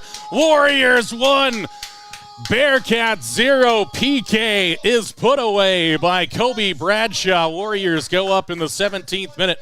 1-0 Pinnacle Bank scoreboard. Back after this on the McCamey Broadcasting Network. Refreshing wild cherry cola meets smooth cream. The treat you deserve. Pepsi Wild Cherry and Cream. Treat yourself. New Pepsi Prebiotic Cola in original and cherry vanilla. The Pepsi taste you love with no artificial sweeteners. It's unbelievably Pepsi. You're unbelievable. Try it now. Pepsi Prebiotic Cola. And we're back here at Warrior Stadium. Warriors on top 1-0 in the 17th minute on the Bradshaw penalty kick. Brecken Crippen earned the penalty. Bradshaw dispatches it, now bouncing off of a Bearcat there. Warriors have some numbers forward. Bradshaw's been in a mood here from the opening kick. Now Douglas lifts the ball off the head here. And good hustle here again by Bradshaw. Drops it back for Cardenas. All the way across the field now for Mendenhall. Bounces up now and a hot pass there looking for Mascaro. A little bit more than Mendenhall wanted in behind it. So a throw in coming for the Bearcats. Long throw in here as Tiedemann just got a piece of that one. It was another awkward one. Chance potentially out of for Umana. Now it comes back here for the Bearcats. Ball high into the air and out of play wide of that far post. As that was Karsten Moore lifting it high into the air, just trying to potentially make good connection to force Heiner into a save, but was not necessary as Ethan Schaefer checks into the game for Jose Umana.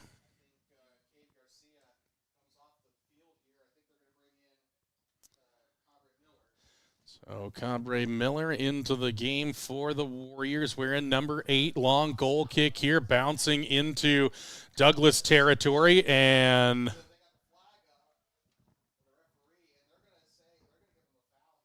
not sure what the foul was called for, but the Warriors going to earn a foul call here for a free kick from just about 25, 28 yards out here on the near side. So I didn't see the infraction, but the Warriors will have a chance on a free kick as Bradshaw and Scheibel talk things over here on top of the ball. As Bradshaw, he's been known to just kind of touch that one there for the Warriors. And now a shot by Scheibel, pushed over the crossbar and just into the back of the net. Is it? I have to ask. I don't think it's in the net. I was going to say that one got pushed up over the top of the crossbar onto the football crossbar there. Again, the ball settled on the back of the goal. It was a great save, honestly, by Kittleson, and now a corner kick taken by the Warriors. And man, Miller had a chance at a header there on the corner taken by Scheibel, but Tiedemann able to get it quickly ahead for Crippen. He'll take a shot. Kittleson spills it, but able to collect on the second bounce there. So the Warriors again continue to put this Douglas defense under pressure. Mendenhall, header high into the air. Miller bounces in front of his feet, and it'll go out of play for a Douglas throw-in. Long throw-in. Cardenas spins off kind of the back of his head there. Scheibel able to send it further along.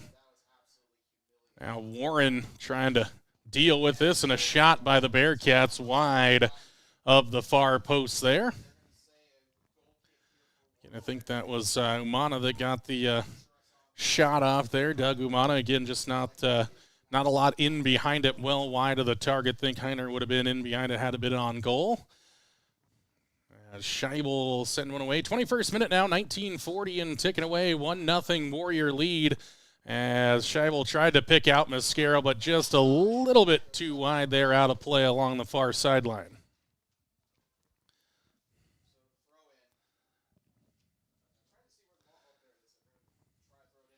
Telling you, A.D. Aaron he's getting his steps in today, so somebody check that fitness watch there. I imagine well above the prescribed 10,000 so far as he continues the good hustle up that far sideline there.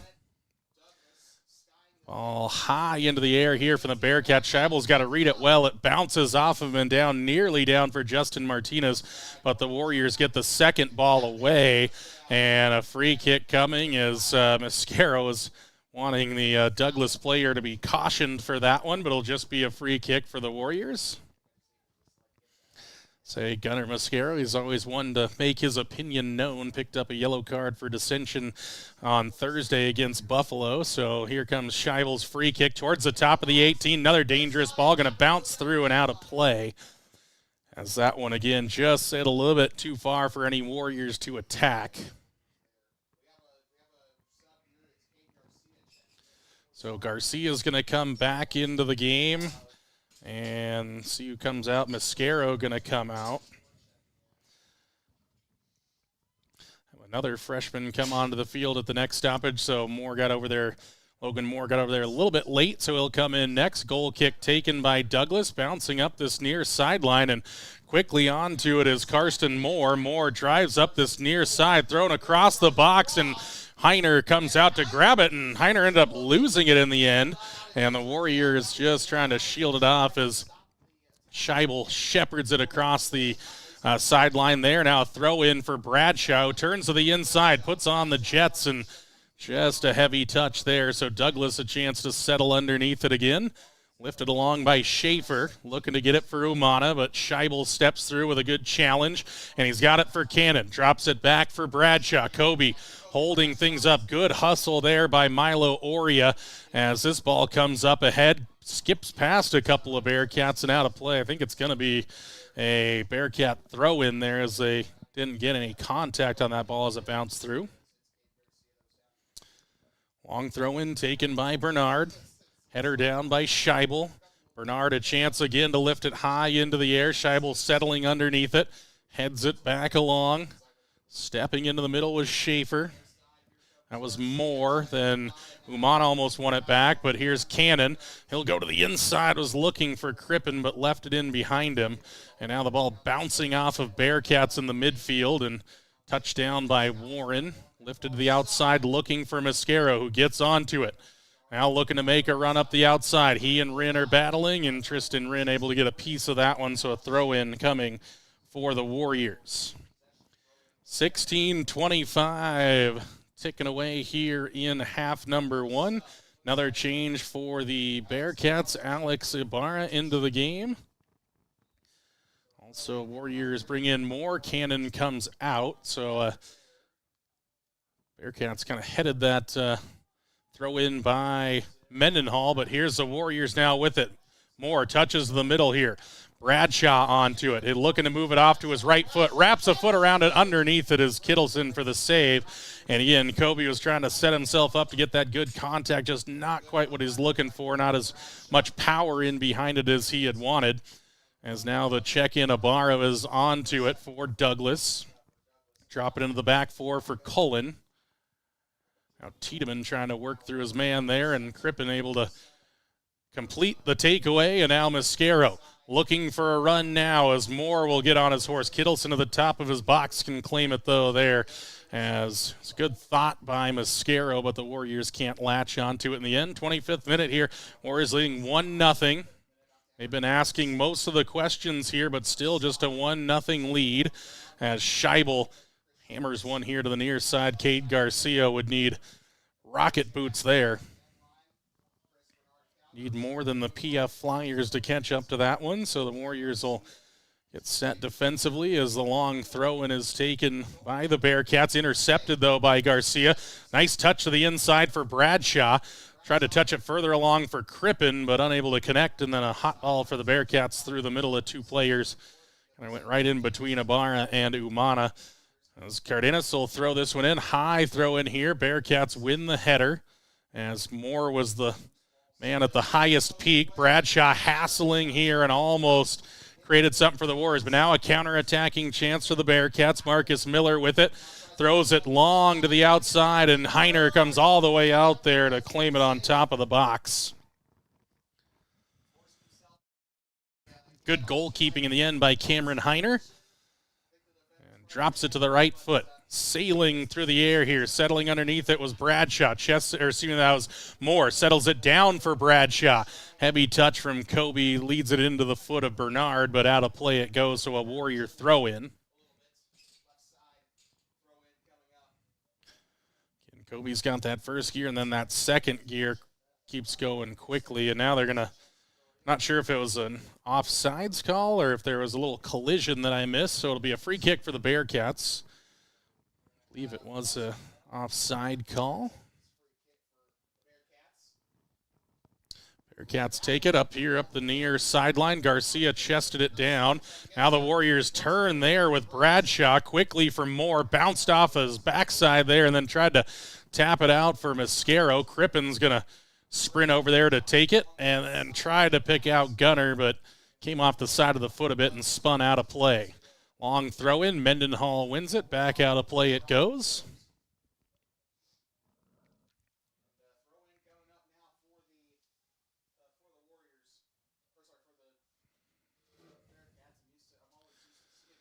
The 27th minute. Now into the 28th minute. 12:55 and ticking away. Half number one. Warriors with that 1-0 lead. Now Scheibel hits the ball forward. Chance for Moore to chase after one. Bearcats just going to protect this one out of play for a throw-in.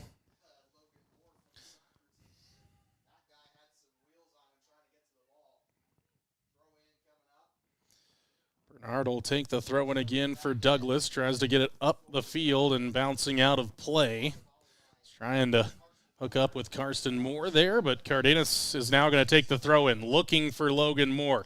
Chests this one down, now tries to work it past the defender. Garcia is going to get onto this momentarily, but good defending in the end by the Bearcats, and they have it on a little sprint out here. And Oria trying to be the first to it. Good defending by Scheibel there, so you got a piece of that one. And now Tiedemann continues the effort. Crippen to the outside looking for Mascaro.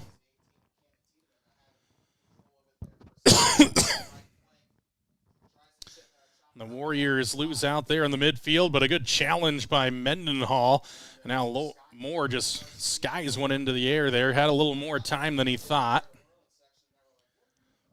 Getting the freshman into the game, first time we've seen him, so getting some of that first varsity action. And now Bradshaw's onto it and tried to get it all the way outside for Mascaro, and now that's going to be a heavy challenge there. And no, they say it coming together in the end as the Bearcats won the touch, but they say no foul by the Warriors. So Heiner sends it away. Moore tried to chest that down, but bounced right in front of him. Now Bradshaw, good header down for Moore, and then again you see that turf. It's just a little loose as Moore kind of slid along the turf that time around, and out of play by Mitchell on the outside, or excuse me, Tiedemann on the outside.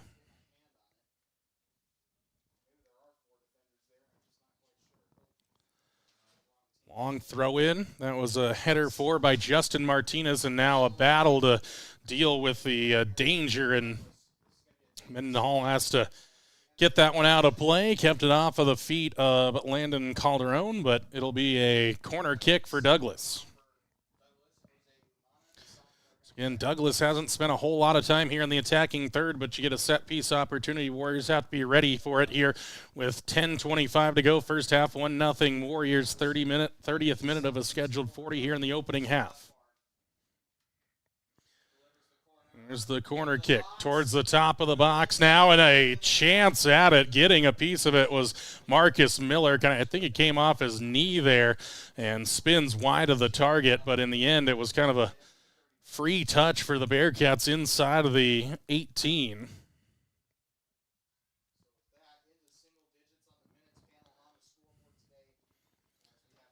So Umana comes off of the field again for the Bearcats. That's Doug Umana off the field as the Bearcats win the header and a second and a third. 4 in a row there as the ball has stayed in the air as Scheibel kind of missed on that first clearance, and then nice job by Tiedemann, just a hassle on the outside, keeping it away from Calderon, and it'll be a throw-in for Douglas. Long throw-in towards the top of the box. This one's going to bounce awkwardly as Cardenas has to deal with it.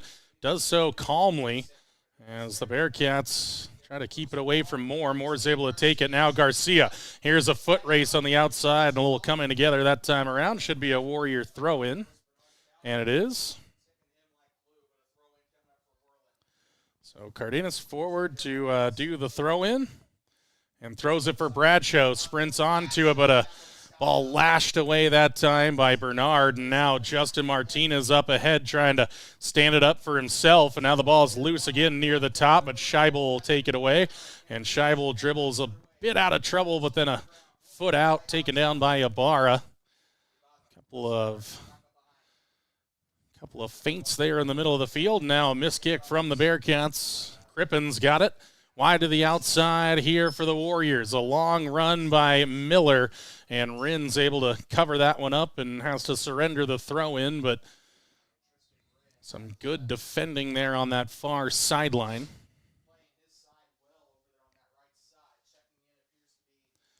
So Moore comes back, comes out of the game along with Miller as Mascaro and Cannon check in with just a little more than 8 minutes to go in the first half. Warriors trying to double their advantage here in half number one. Dangerous throw-in as Mascaro can send it into the box and does, but a header that time by Miller sends it wide for another chance for the Warriors. Long throw-in, bounces inside the box, and then Richard Cullen able to deal with that, but an offside call on the Warriors. So a free kick coming for Douglas, or thought that's what they had whistled for. I wasn't sure if it was an offside or what it was. Now it's going to be a throw-in for the Warriors, so must just flag for it to be a Warrior throw-in. So comes here looking for Bradshaw. I think Warren's going to get there, turns to the inside, lifts the head, left the ball behind momentarily, and now still loose. Douglas tries to lift it forward, and Oria brings it under control. Now a long ball over the top, looking for Martinez as Heiner will come to the top of the box and is able to grab that one in front of the on-charging Martinez. Would have been interesting if he was onside or not. Well, header won by Bradshaw, but lifted all the way towards the 18 of Kittleson, and the Douglas keeper has it. And a little misread by both Douglas and Worland, and now Scheibel going to have to battle to the inside, and Scheibel clears it off to the far side as Heiner came out to also try to deal with it. Karsten Moore was putting on the pressure for Douglas, and it'll be a throw-in for the Bearcats.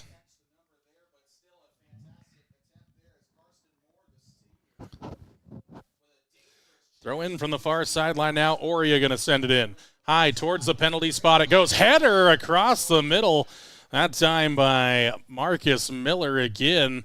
Got the header, but glances wide of the target. Again, a free header. Great throw in across the middle of that penalty box. Scheibel, a long line drive through the middle of the field here, and having to clear it off was Cullen. Got it out to the far side of the field.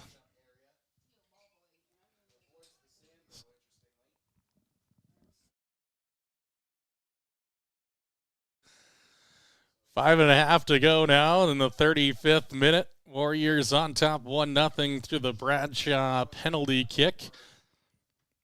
Mascaro, long throw in towards the box it goes, and again Cullen's able to get the first touch to it. Out for another Warrior throw in. Mascaro throwing it towards the top of the 6-yard box and headed out by Russell Cullen again. So 3 times in a row, this time surrendering a corner kick here that'll come from the far side corner flag. Be Scheibel again to deliver this one for the Warriors, who stack up across the goal line of Kittleson. 4 players stacked in there. Ball comes up. Header is in! Kobe Bradshaw! It's a brace for the sophomore. 2-0 Warriors. 36-minute goal as the Warriors go on top by a pair. Both of them belong to Kobe Bradshaw. Back next on the McCamey Broadcasting Network. Refreshing wild cherry cola. From the moment you walk in the door, the staff at King's Carpet One Floor and Home will make you feel right at home. They've been serving the entire Bighorn Basin for 30 years, and that means something. Shopping for flooring can be a daunting experience. Our certified floor and home consultants are here to guide you through the stress-free process. Now introducing Room by Room only at King's Carpet One. It's a trouble-free and informative way to shop for your perfect new floor. Easily shop by color, design, and price with just a simple touch. King's Carpet One has flooring to meet every budget. They are experts in flooring and installation, and they stand behind their work. King's Carpet One offers hardwood, luxury vinyl and laminate flooring, wall-to-wall carpet, and ceramic tile. They also sell cabinetry, countertops, and window treatments for your home. Step into King's Carpet One and explore room by room for your next home improvement project. King's Carpet One in Worland, 735 Bighorn Avenue, 307-347-4225, or visit their website, kingscarpetoneworland.com. And we're back here to live game action. Kobe Bradshaw making it 2-0 Warriors on a powerful header right in the middle of the penalty box, about 10 yards out into the back of Kittleson's net, and the Bearcats find themselves down 2-0 to the Worland Warriors here in this 3A East Conference battle. Warriors looking to get into the win column here this weekend. Lost to Buffalo in a competitive game earlier this week, and now Douglas having to deal with a couple of awkward balls. This one bounces out in front. Mascaro tried to get a piece, and now a question, and there might be a handball here. The official and assistant are going to get together with 3:32 to go in this first half. It may have been an unintentional. There's got to be some intention in the situation, and they are going to call a handball. I think there's going to be another penalty kick for the Warriors, and will they let Bradshaw take it to try to convert the first half hat trick? They will. So the 37th minute, Bradshaw again. 3:32 to go. Bradshaw steps back, moves to left, now strides forward, right foot to it, low and into the near side corner. Kobe Bradshaw, 3 of them in the first half. Warriors on top, 3-0 on the Pinnacle Bank scoreboard here in the 37th minute of this 3A East Conference battle on the McKamey Broadcasting Network. The Washkey Prevention Coalition works across the community to support our youth being drug and alcohol free. Did you know most Washkey County high school students are not drinking alcohol or using marijuana in a typical month? In fact, 80% of our students are not using alcohol, and even more, 90% are not using marijuana. We're proud that they are making healthy choices. In Washkey County, it's who we are. A message from the Washkey Prevention Coalition. And welcome back inside the broadcast booth. Kobe Bradshaw, first half hat trick, 3-0 Warriors here in the 37th minute. And again, 2 penalties surrendered. And now Crippen blocks that one away. Ball still loose, bouncing around Mascaro. He's been busy so far today, been in a mood. So is Bradshaw. Bradshaw bouncing out to the right side. He is taken down there. The official said no. They came nowhere near winning the ball. That was all contact on Kobe Bradshaw. Not sure when he waved the hands there. Again, it was a bad slide tackle choice, nowhere near the ball. Even if you think there wasn't a whole lot of contact, feel like that's a whistle you make just to discourage that kind of action moving forward. Into the 38th minute, 2:42 to go, as Ibarra continues to dribble along the near touchline, taken away by Cooper Cannon. He'll look to wrap a right foot around it, shot onto it, low down to save it was Kittleson. As again, it bounced away from the keeper momentarily, but Cannon trying to make it 4-0 before the halftime break. Kittleson high to the outside for the Bearcats. Bounces in the middle here for Oria, but taken away again by Bradshaw. Skips away from a Bearcat challenge there. And now Mitchell sends it for Mascaro. Ball left behind by the Bearcat defender, Rinn. Here comes Mascaro again, setting up Rinn for a run. Now they'll battle again. Rinn sealing off against Mascaro. Mascaro ends up on the deck, back up on his feet, gets it here for Crippen. Martinez, the typical striker for Douglas, all the way back to the top of the 18, doing some defending. And Mascaro again will look to throw it in towards the top of the box. Bradshaw, another header. That one would have had to have been some incredible contact there from Bradshaw from nearly the top of the 18-yard box. Ball cleared out by Kittleson. Header won by Douglas. Going to work back towards the top of the box here as Cameron Heiner able to pick that one up. It was a good sprinting effort by Marcus Miller, but the Warrior keeper was all the way at the top of his 18 to deal with the danger. Oh, and a good kick there by Ibarra to save that from bouncing through for the Warriors. Hooked a foot at it and was able to take it away. Garcia battling on the outside, won it a first time, a second time, and then played it off of the Bearcats, and it'll be a Warrior throw-in with 1:02 to go. Into the 40th minute now. Warriors leading 3-0 on the Pinnacle Bank scoreboard on the first half. Kobe Bradshaw hat trick. Ball skips away from Cooper Cannon. Ramirez stands it into the air on the header. Now Umana has that bounce off the shoulder, and Cardenas able to play it out across this near sideline. Another long throw in for Umana. Off the chest, chips it over the top. A fancy move there, but Scheibel with good covering defense as Cade Garcia tries to keep it away from the Bearcats, and now Bradshaw has it. Slides it low. Crippen, he's got some room to run, and now Mascaro's out in front of Rinn. It's a little wide here, but Mascaro's going to latch onto it. Mascaro with the run. Rinn making up the distance, steps inside of him. Mascaro, a shot just in front of goal and sailing wide. He was looking for the near post corner and just missed the target. Mascaro, he got a great run there, and in the end couldn't convert it, and we'll head to the halftime break. Worland Warriors 3, Douglas Bearcats 0 on the Pinnacle Bank scoreboard. Warriors soccer rolls on next with the Washkey Prevention Coalition halftime show on the McKamey Broadcasting Network. Refresh Having trouble hearing the roar of the engine? Let DPS help breathe life back into her again. Power, performance, and great customer service is at the heart of diesel pickup specialists in Worland. Stop into their beautiful shop at 1051 North 10th Street in Worland for all your diesel service needs. Whether it's roughnecks needing to get back onto the job site, solving your agricultural hauling needs, or those looking to unlock everything their truck can do, DPS has the professional personnel, latest technology, and expertise to get you back on the road again. Diesel pickup specialists, from trucks to trailers and everything in between. Let them unleash the full potential of your diesel engine today. Call now, 307-347-4410. Stop in at 1051 North 10th Street in Worland, or visit them online at dps307.com. McGarvin and Taylor Real Estate in Worland are more than just realtors. Just ask Jake and Landy Bollinger. What drew you to McGarvin and Taylor? And the way that she treated my family, my extended family, like her own family. We felt like family. We weren't just a client at that point. Once you found your home, did they make the rest of the process easy? The bank we worked through for our loan, built great relationships there. It was smooth and quick and really kind of painless, honestly. Yeah. How have they continued their service after the sale? Gas actually got shut off a week after we were in the house, and so we didn't have gas, and it was really cold that weekend. And a knock on the door, and here's Laura with some heaters for us, and a little bit later, here comes Kitty walking in with more heaters for us.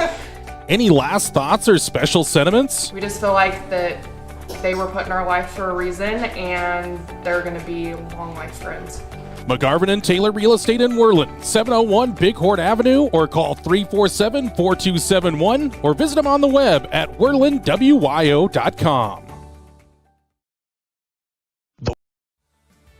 From the moment you walk in the door, the staff...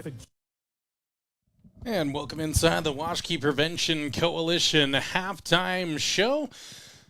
3-0 Worland Warriors on the Pinnacle Bank scoreboard. A first half Kobe Bradshaw hat trick. The difference in this one so far, the Warriors got an early goal in that first half, then continue to pour it on as this one went through 2 penalty kicks. Actually, we'll wrap up all that here a little bit later on the Washkey Prevention Coalition halftime show. Again, the Lady Warriors a little bit earlier, if you miss their game, they pick up as well a victory 2-1 over the Douglas Lady Bearcats. An 80th minute penalty converted by Brynlyn Rollins was the difference in that one. Lady Warriors trailed 1-0 at the half. 2 second half goals sees them take all 3 points in this 3A East Conference matchup, and the Warriors trying to follow in their footsteps off to a good start. Still 40 minutes of soccer left, though, despite the Warriors having a lot of control of this one. Obviously, just one goal can kind of change the feeling and the momentum in the game. So the Warriors, I imagine, are going to try to stay on the front foot in half number 2 and try to continue to put a little distance in between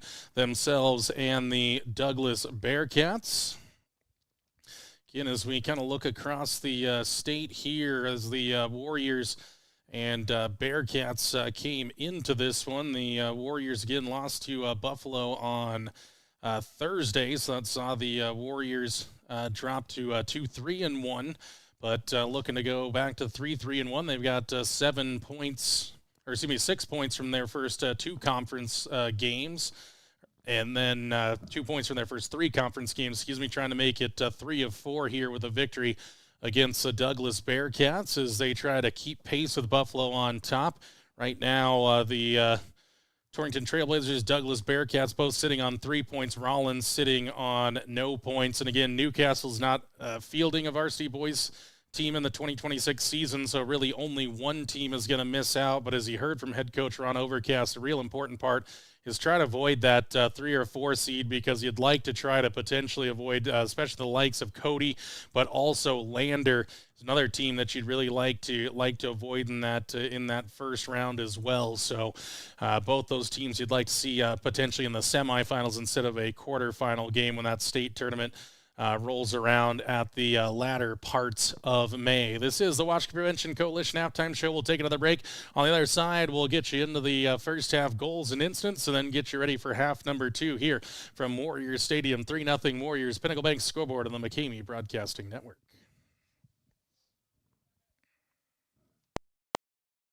The Washkey Prevention Coalition works across the community to support our youth being drug and alcohol free. Did you know most Washkey County high school students are not drinking alcohol or using marijuana in a typical month? In fact, 80% of our students are not using alcohol, and even more, 90% are not using marijuana. We're proud that they are making healthy choices. In Washkey County, it's who we are. A message from the Washkey Prevention Coalition.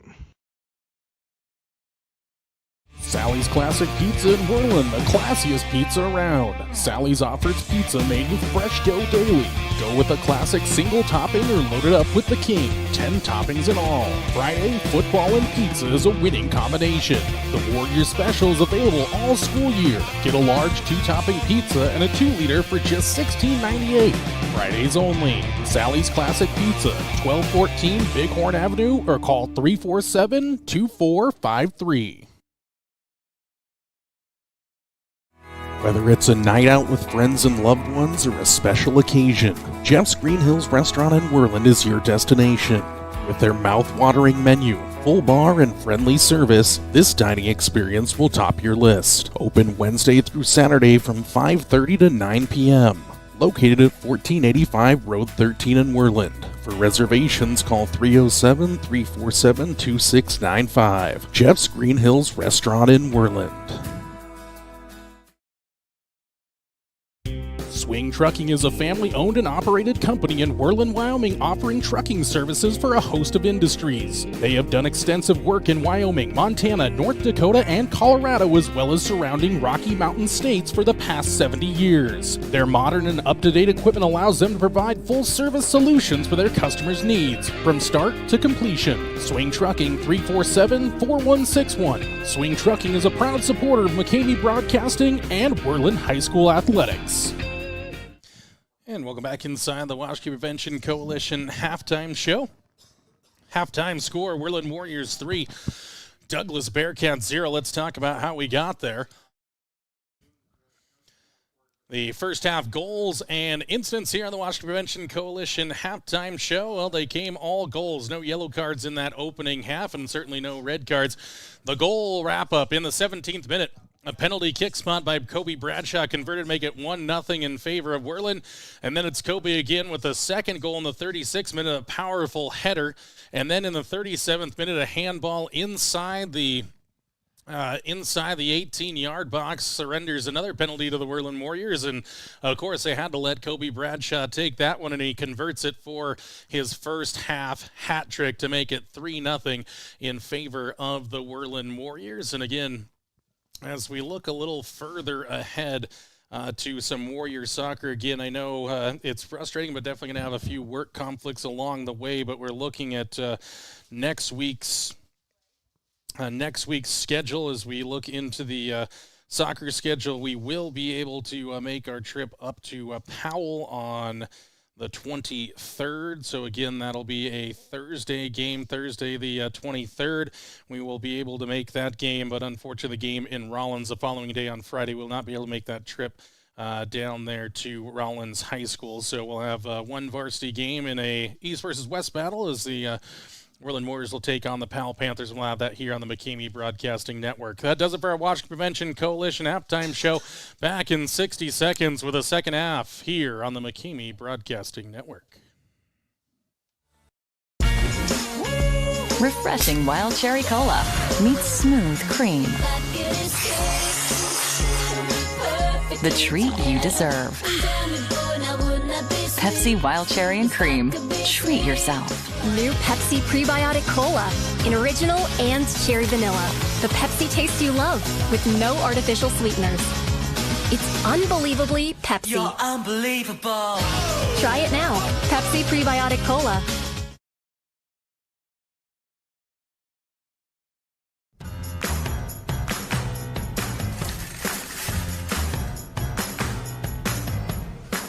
Yep, we even sell sunglasses now.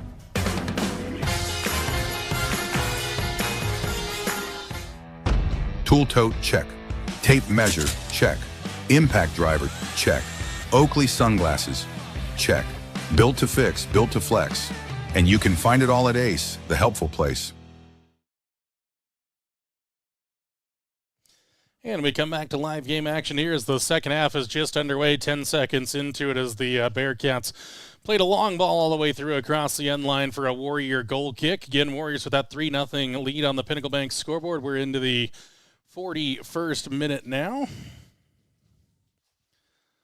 Long ball out of goal here by Scheibel. Ball bouncing in front of the Bearcat defender, Rinn.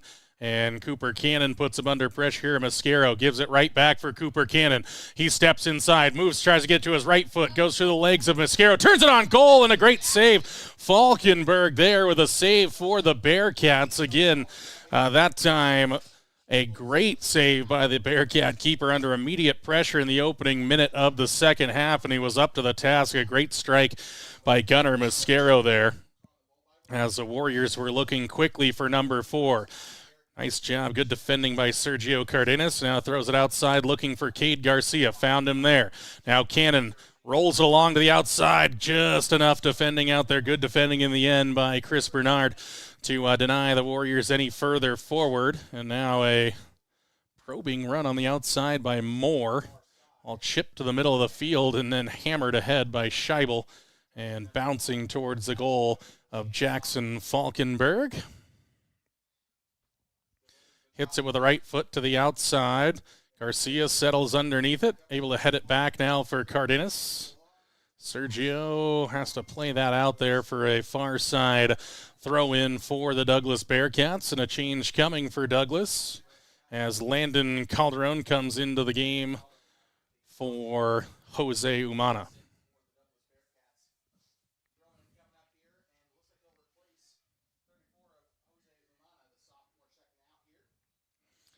Ready to go back to play here as the throw-in is in for the Bearcats. Cardenas got it down onto his foot again and lashes it out of play for another Bearcat throw-in. 43rd minute here on the Pinnacle Bank scoreboard. First half hat trick for Kobe Bradshaw. If you're just joining us, the difference so far in this one, Ramirez with a header. Ooh, a little bicycle kick attempt there by Ibarra. And almost caught his own player, so fortunate there he didn't. Now the ball bouncing around. Crippen's got to get a piece of it. Now spinning away. Cannon gets it here for Mascaro. Gunnar setting up a run of his own. Now trying to throw it across the middle. Falkenberg's got to make a decision and will, and he goes out to claim it there at the top of the 18. Like the idea from Gunnar Mascaro there, but a little bit too much onto it. Bouncing at midfield. Header along by Marcus Miller. And Tiedemann going to see this one all the way out of play for a Warrior throw-in. Taken quickly, looking for Gunnar Mascaro and bouncing out of play here along the near touchline.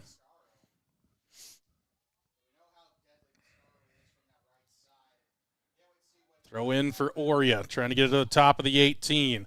Header down by Scheibel, further along by Crippen, found Mascaro. Throws it ahead, looking for Cooper Cannon, but it's hit back towards Oria, who has control of it now here on the near side. Short pass, though, taken away by Bradshaw. Here's a little counter-attacking opportunity. And onto it is Mascaro and Gunnar. A rare mistouch from the Warriors winger. And out of play it goes there. That one was looking to develop into something dangerous, but just out of play it goes. And a little bump in the back there.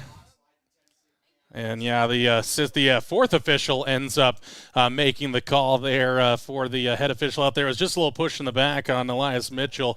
So it'll be a free kick here for the Warriors. So Scheibel will send it ahead. See where he tries to drop this one as Cannon and Crippen stand on just the edge of onside.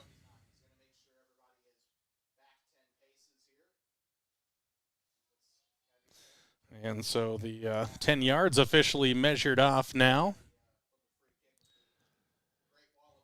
So Scheibel tried to throw it up the outside as he spins away in disgust. Is that one well wide of the target?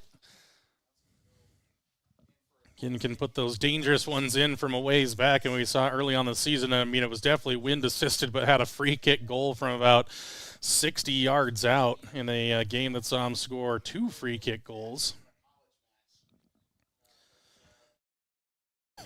A goal kick here taken down by Cannon. Tried to get the left-footed shot onto it and mishit it there as The Warriors a couple of chances now. Falkenberg with a long clearance. Crippen got a glancing header onto it. A little miss kick by Mitchell. Going to work out those. This one's now down for Bradshaw. He'll turn on the Jets here.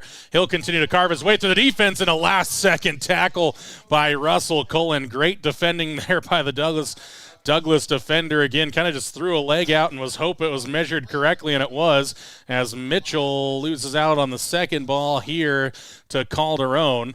Ball through the middle, and now it's an awkward one. Douglas a chance on goal, and dragging it wide of the target was Marcus Miller. And the Warriors momentarily have a player down inside the penalty area, so they'll take a break here as the clock stops at 34 minutes, 17 seconds to go. 46-minute Pinnacle Bank scoreboard. Worland 3, Douglas 0. Back with more soccer action next on the McKamey Broadcasting Network.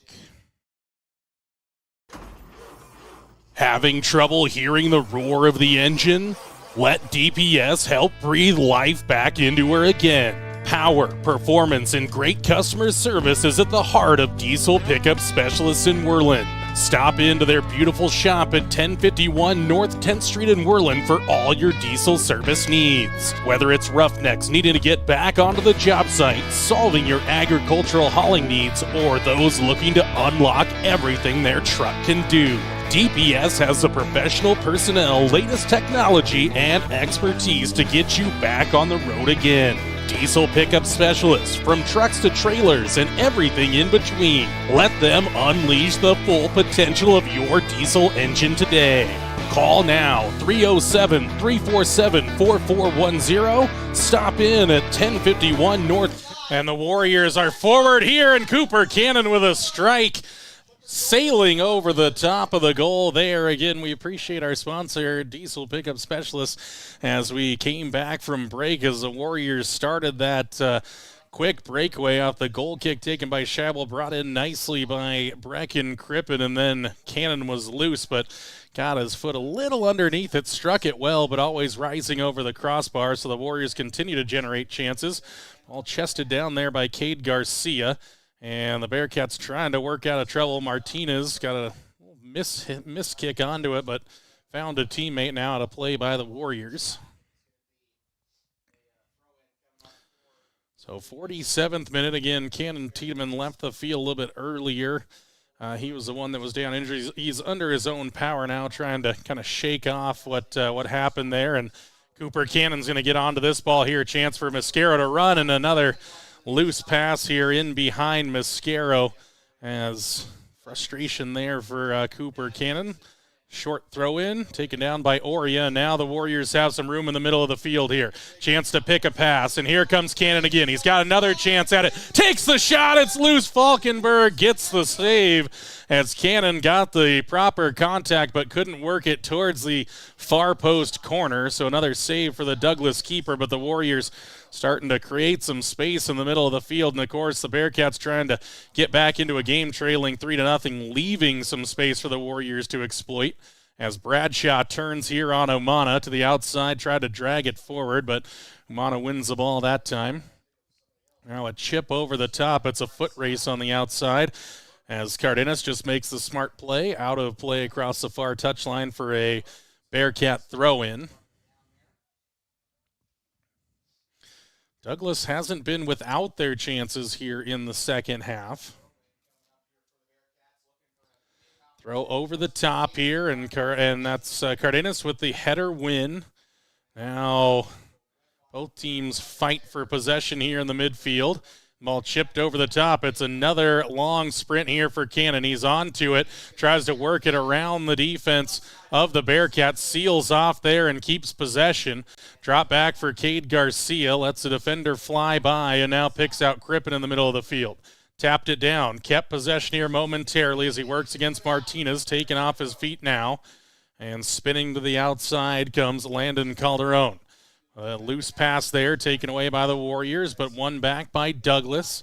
Marcus Miller onto it now and goes wide for Ibarra. This is a cross, but well off target.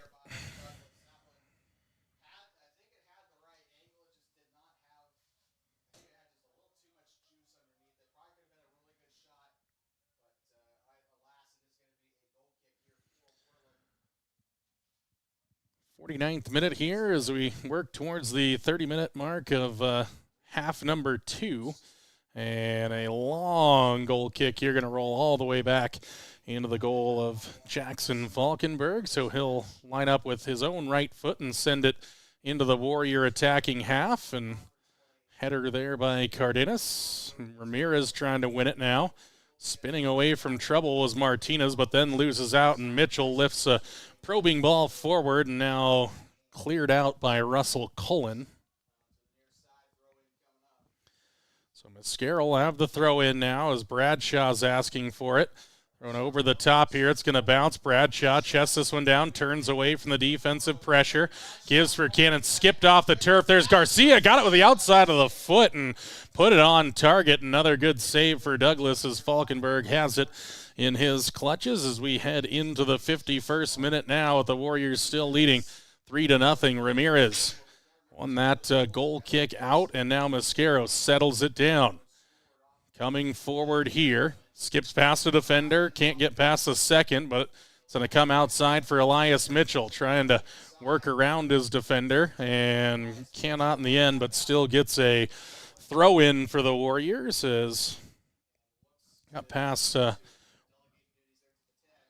Bearcats defender. That was Landon Calderon, and now Bradshaw on top of the 18. Just has it poked off his foot and cleared off by Douglas. And a header now by Miller, but good covering by Scheibel, and sends it out for a Bearcat throw-in. Dealt with any danger that time around. Long throw-in here by Rinn, finds its way all the way up for Miller. Throws it across the middle, chance for Omana, takes the shot, sailing high and over the top of the crossbar.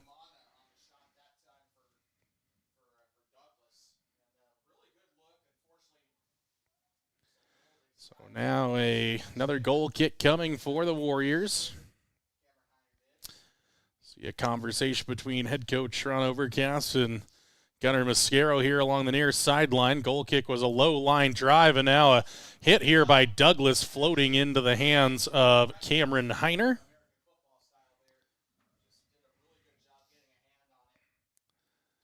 So Heiner at the right foot clears it out for the Warriors as Cannon taps that one down, and Crippen runs to the first challenge, but the Bearcats win it back. Oria, but too much traffic, and now a chance for Mascaro to run, and that's going to be a foul, right?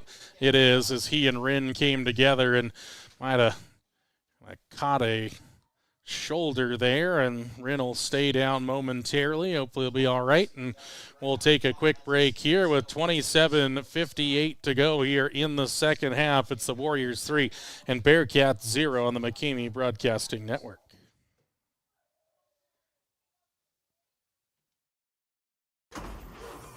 Having McGarvin and Taylor Real Estate in Worland are more than just realtors. Just ask Jake and Landy Bullinger. What drew you to McGarvin and Taylor? And the way that she treated my family, my extended family, like her own family. We felt like family, weren't just a client at that point. Once you found your home, did they make the rest of the process easy? The bank we worked through for our loan, built great relationships there. It was smooth and quick and really kind of painless, honestly. Yeah. How have they continued their service after the sale? Gas actually got shut off a week after we were in the house. And so we didn't have gas, and it was really cold that weekend. And a knock on the door, and here's Laura with some heaters for us. And a little bit later, here comes Kitty walking in with more heaters for us. Any last thoughts or special sentiments? We just feel like that they were put in our life for a reason, and they're going to be long life friends. McGarvin and Taylor Real Estate in Worland, 701 Bighorn Avenue, or call 347-4271, or visit them on the web at worlandwyo.com. And we're back here at Warrior Stadium as Rinn left under his own power. Kind of got caught in the back of the head there, so hopefully Rinn will be all right. And Mascaro wins a header here, but the ball working back now for the new check-in for the Bearcats, as that's Ethan Schaefer, but the Warriors had it momentarily. Cannon going to try to pick it off the feet of Oria, and does, and now takes on a shot, and Falkenberg again in behind it, as Cannon's had a number of chances for the Warriors here in the second half, but Falkenberg's been up to the task each and every time, as Miller and Mitchell will battle for that header. Douglas going to get the throw in now. Long throw in going towards the box as Scheibel has to read that well and does. And then up ahead, a header won by the Bearcats. That was Justin Martinez, and now a shot on goal there as Heiner saw it all the way to that far post, but another good save by the sophomore. So Heiner high into the air, sailing into the Bearcat attacking half. A header off the side of the head there as it almost got its way to Cade Garcia. Now Ibarra, a little bicycle kick there. Again, just in the run of play, though, as Scheibel will chip it to the outside, and he found a pass there for Gunnar Mascaro. That was nicely measured, and now Mascaro just too much in behind that pass for Cooper Cannon. Got inside of his defender, Cullen, but the pass a little too strong as Falkenberg will send it away again, but this is going to come right down for Kobe Bradshaw. Kind of came off him awkwardly, though, as Oria and Garcia battle for it, and last touched by Oria. Throw in for the Warriors here, 55th minute, 25-52. And ticking down here in the second half as Lucas Ramirez comes off the field. Donovan Warren comes back in for him. Long throw in here for Sergio Cardenas. And then a ball hammered ahead there by Cullen. Got great contact onto that. And the ball bouncing here. Miller trying to settle underneath it and does. Back across goal here. A nice job by, I think, Crippen worked that all the way back. Or excuse me, it was that Warren that got back. The Bearcats are asking for a free kick inside of the box, saying like it's an intentional pass back, but the official says that's not what it was. And Mascaro going to win out here against Schaefer. And a little back heel, trying to keep it here along the near sideline. Lost out, but Crippen's onto it. Or excuse me, that's, Crippen onto it. Now Mitchell looking for Bradshaw. Scoots past the defender, trying to set himself up. Spins away, went down, but don't think there was enough in that to win the free kick. Nice job by Cardenas. Good defending there to deny Umana, but then a bad pass looking back for him. As Scheibel couldn't quite connect on the pass, and ball thrown through the middle here by the Bearcats, and Mendenhall has to scurry it away across this near touchline.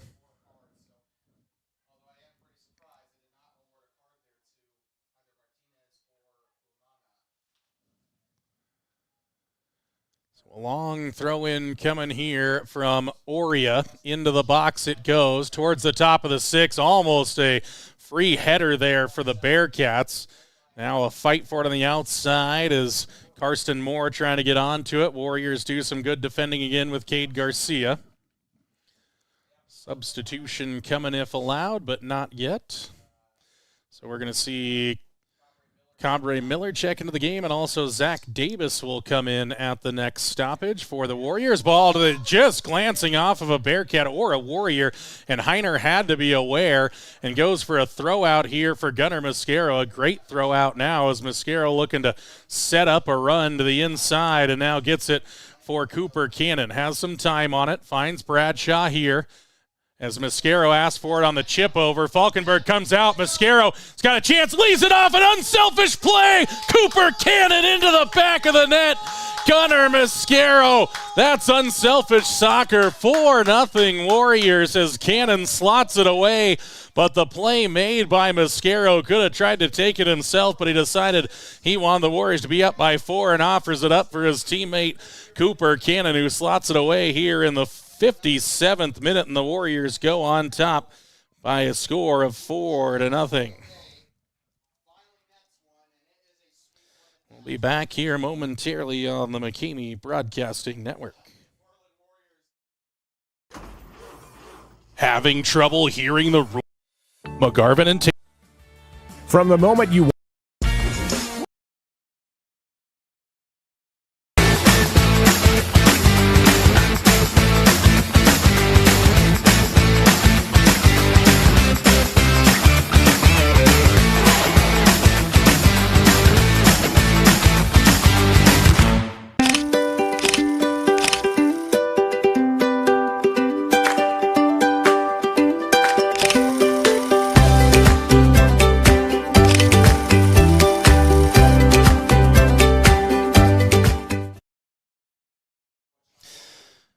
And back to action here as Caden Scheibel fouled Marcus Miller on the sprint out here, so it'll be a free kick coming for the Bearcats. Doug Umana set to take it. Milo Oria well back offside. They're going to count off the 10 yards, and it's going to be just a little bit back. Warriors weren't far off from being in the legal position. Heiner sets his wall. Umana could go towards goal. He'll take the shot. Does go towards goal. Heiner had to come out and scramble to save it. It's still loose. Ball played off of the Warriors for a corner kick, but good goalkeeping again by Heiner, and Umana will take the corner kick. A couple of times the Warriors have surrendered some free headers here, so they got to be aware of that here in the 59th minute, 21-55, and going down in the second half, Warriors on top 4-0. Here comes the corner kick across the face of goal. There's another chance off the crossbar. There, another free header chance as Heiner came out to grab it, still loose, and finally scrambled away by Mendenhall. That one came off of a shoulder, I believe, and was on goal and hit the woodwork again. Now the Warriors take it away in the midfield and a chance at a run. Got Davis on the outside, or Mascaro here to the near side, and it's just wide of the target there. As both Davis and Miller came into the game at the last stoppage after that goal by Cooper Cannon. And I got to tell you, go back and look at that goal and just see Gunnar Mascaro. He was inside the box and he decided the pass was better. And Mascaro just loses out here in the midfield, and now it's loose again, and Brecken Crippen sends it forward, but Falkenberg just settles in underneath that one to pick it up and grab it and send it away with the right foot here momentarily. But yeah, go back and look at some unselfish play there. That's called being a good teammate there. Could have gone for glory, but decided to give Cannon the opportunity, and he completes it. Now Miller gets a good ball from Scheibel, but spins away from him, and now a bar onto it. Quick ball to the outside, but too far wide for the Bearcats. Cardenas throw the ball in now for Bradshaw. Rides a couple of challenges here, drops it outside for Mitchell. Settles onto it. A little touch here, tried to go around another player, and last touched by the Warriors. I think it came off of Mitchell last. The assistant referee and the head official are in disagreement, but it's going to be the head official that makes that final decision, so it will be a Douglas throw-in. Checking back in is Tristan Rinn, so good to see him back into the game after picking up that knock earlier, so good to see him back in. Cardenas lets this one bounce, lifts it up on a head. Umana spins away from trouble, but there's Mendenhall to take it away for the Warriors, and then trying to get it up for Davis. Still there if he wants him. Able to slide it through the middle. Couldn't hook up with Miller, though, and Cullen has to send it out of play there, and it's kind of an awkward fall to the ground there for Cullen, but he's right back up on his feet. So here comes the throw-in, looking for the run of Miller. There is Cullen again, high out of play as AD are able, trying to keep that one from going in the middle school, and able to do so there in the high jump pit. Surprised he might not just take a little rest over there. Might try to hide in between those pads. I know I sure would. As the Warriors continue their attack, a shot taken there by Cardenas and wide of the target and out of play for a Douglas goal kick.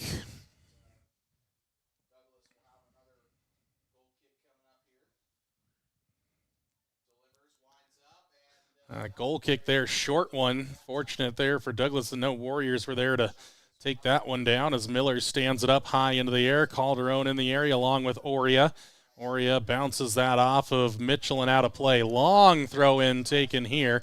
It's going to bounce near the top of the box, and now Mendenhall and Scheibel trying to deal with the danger and do, and then Mascaro steps in front of Oria, went for the overhead kick there, ends up out of play. But good show of athleticism there from Mascaro.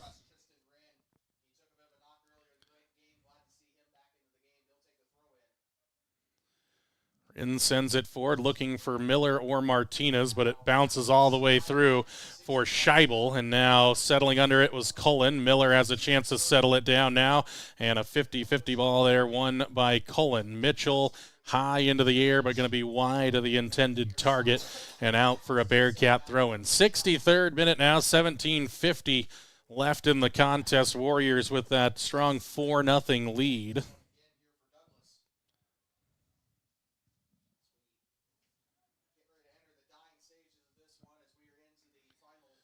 Wren, another long throw in, going to bounce in front of Mendenhall. Sit forward off the head.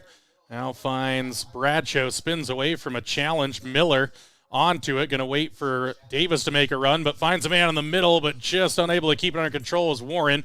But Crippen has it, now back for Mascaro. Gunner will look for the pass inside, splits a couple of defenders, but lost out to the second defender, Calderon.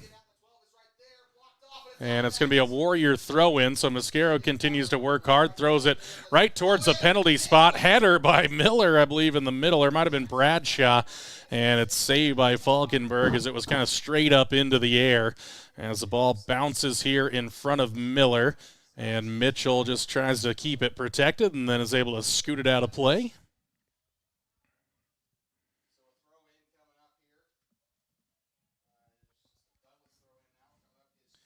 Wren will take it again.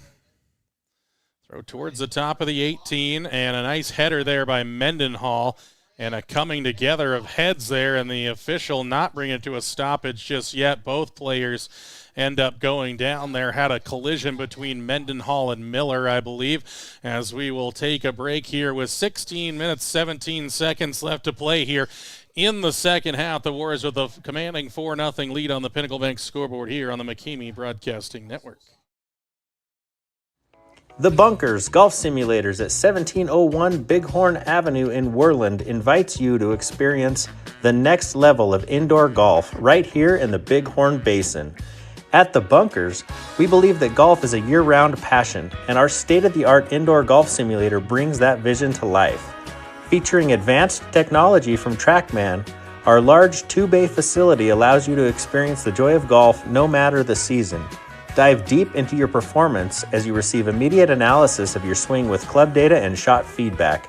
Embrace the future of golf with us, where you can refine your skills, engage in friendly competition, or simply enjoy the game in a controlled environment.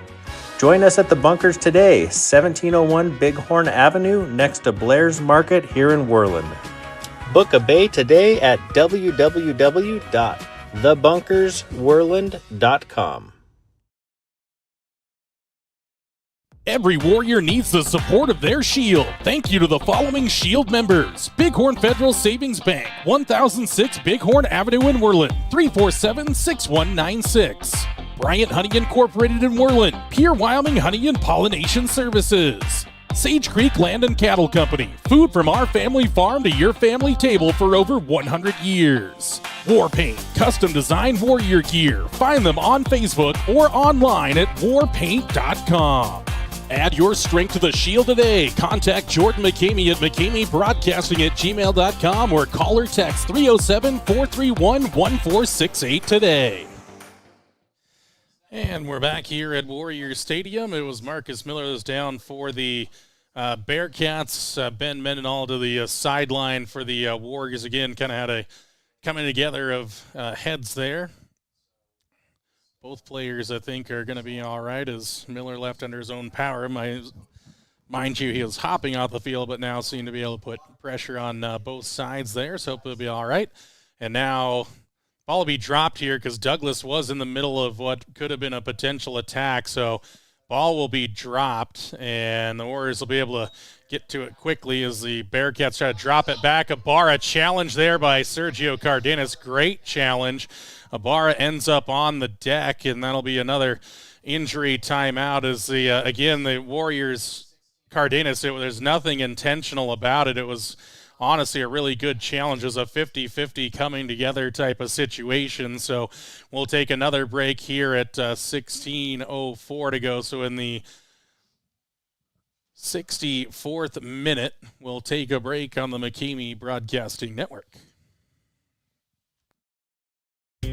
Swing Trucking is a family-owned and operated company in Worland, Wyoming, offering trucking services for a host of industries. They have done extensive work in Wyoming, Montana, North Dakota, and Colorado, as well as surrounding Rocky Mountain states for the past 70 years. Their modern and up-to-date equipment allows them to provide full-service solutions for their customers' needs, from start to completion. Swing Trucking, 347-4161. Swing Trucking is a proud supporter of McCamey Broadcasting and Worland High School Athletics.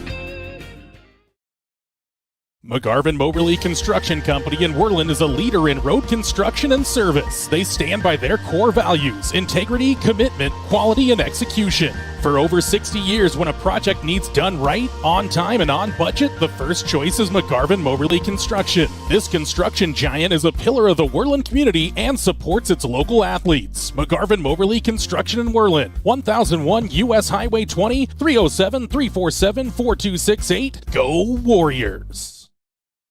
And we're back here inside the broadcast booth at Warriors Stadium. Alex Ibarra off the field there. It was a coming together between he and Sergio Cardenas. Cardenas made a really good challenge, and it was just kind of a coming together the legs there. And good part is Ibarra left the field under his own power, so that's encouraging. As the Bearcats were looking for a throw up that far sideline, looking for more, but it goes out of play. So a little more than a quarter of an hour left here for the Warriors. They're on top 4-0 as Logan Moore comes into the game here for Cabre Miller, I believe, will come off the field.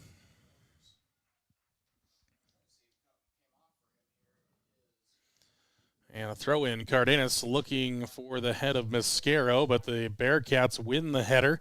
Scheibel there to deal with it the second time. Moore chips it around, finds it down to the feet of Cesar Martinez, and now across the top of the box, finally hammered away there by the Warriors. I think that was Tiedemann that sent that away.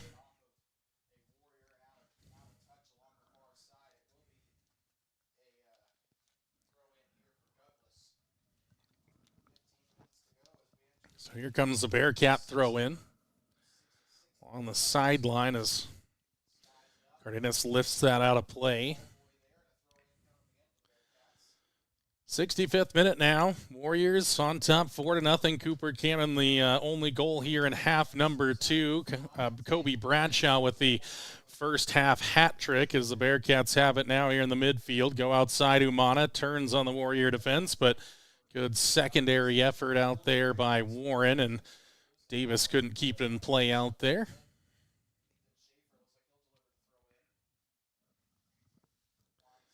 Long throw in now. Again, Crippen wins a header. Bearcats try to recycle it, and Will here to the near side as Mascaro plays it off of the Bearcats there. That was a good play, and the assistant saw it the same way. Long throw in, looking for Mascaro, but it's taken down by Calderon, then gives it for Umana, tries to put a foot through it, and again, didn't get all the power in behind it, but forced Heiner into a save down to his low left side. And now a goal kick here, going to bounce right near midfield as the Bearcats going to let that one run into the box for Falkenberg to collect there. And again, calmly just waiting for the ball to reach him as Russell Cullen was giving plenty of cover to his keeper. And Crippen trying to drive forward here against Calderon, but the Bearcats took it away, and now Martinez takes it away up this near side. Mitchell coming back and making up for the earlier giveaway. Moore now. Give for Bradshaw, and now to the outside for Mascaro. Mascaro, an unselfish play earlier.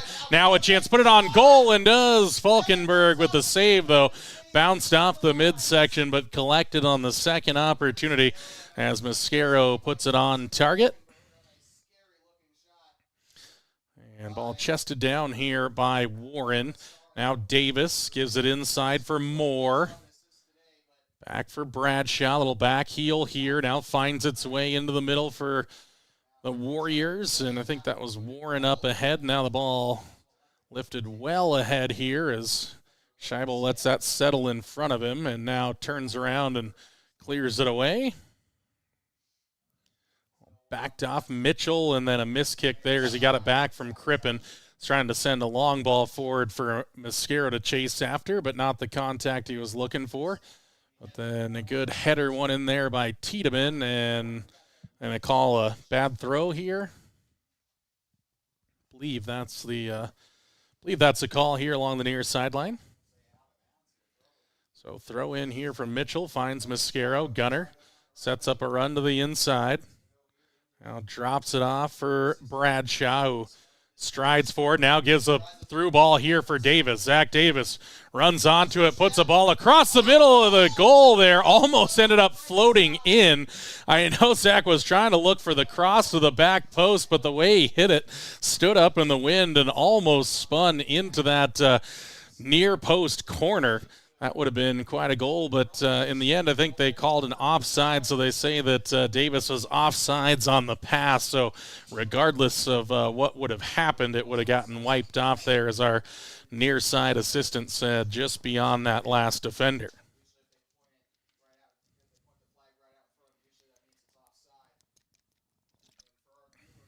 So free kick here. Tiedemann has to be the one to send it back forward. Bradshaw settles it down nicely, looking for Davis. Good job by Zach to use the body to protect that. Back for Bradshaw. Lifted high to the outside for Mascaro. Comes off the side of his foot, and again, doesn't quite have the pace to keep that one in play. Plus, plenty of runs so far today from Gunnar Mascaro. Can't really fault him for not getting to every single one.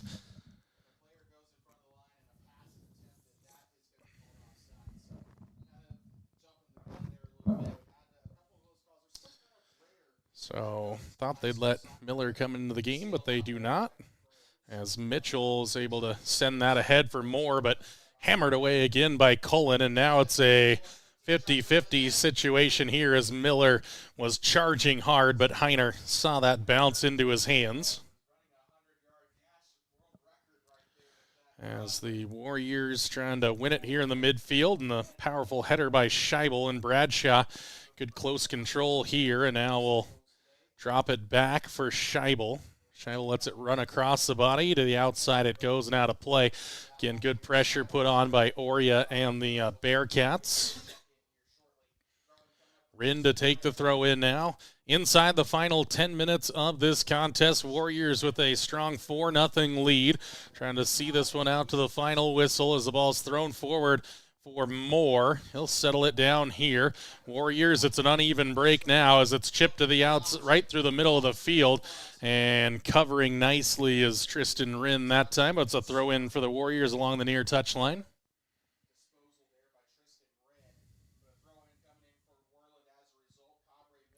So Mascaro was going to take the throw in, but Cabre Miller substituted in here as Garcia came off to the sideline. Now Elias Mitchell as well. And I'll throw into the box here. Moore settles underneath it. Ball towards the penalty spot, then lifted away by, I think that was Ibarra that was able to lift that away. And also good to see him back on the field after that collision. And Cullen, man, he hit that. So I think that was a frustration to hammer it out of play like that, but sent that halfway through to the high school back behind us as the throw-in will come here for the Bearcats, as they say that Mascaro didn't throw it in correctly. They say didn't get that all the way over the head. So a throw-in for Douglas. Crippen won the header, and now Miller trying to do the rest of the defending, but right now it'll be Tiedemann to head it back towards the 18, and it'll be the Warriors keeper that touched it inside, bounced back outside, used his feet to bring it back into the box and then collect it. So a kind of a heads-up play there by Heiner in the end, and almost got that goal kick all the way to Davis, but Ibarra will send it outside. Ball checks up, and the Bearcats able to keep it. To the midfield it goes for Oria, trying to work around Crippen, and now Scheibel sends one long here towards the goal of Falkenberg, who tracks it down there. 7:45 to go in this one. Warriors currently enjoying that 4-0 lead on the Pinnacle Bank scoreboard, as the first half hat trick by Kobe Bradshaw, and then the second half goal from Cooper Cannon as Brecken Crippen will come out. Cade Garcia will come in. Remember to stick around for the post-game show presented by 7-Up. We'll wrap this game up for you, get into our Warrior game review presented by Washke Cinemas, a chat with Worland Warrior head coach Ron Overcast, and prep you for next week's action as the Worland Warriors will be on the road at Powell and Rollins. We'll have coverage of one of those two games, and we'll tell you about that during the post-game show presented by 7-Up. Still 7 minutes left to go in this one, so Warriors trying to defend to the end here as a long throw-in goes past Mascaro, and then a header by Miller out of play. So looks like Mascaro and Justin Martinez having a little disagreement out there.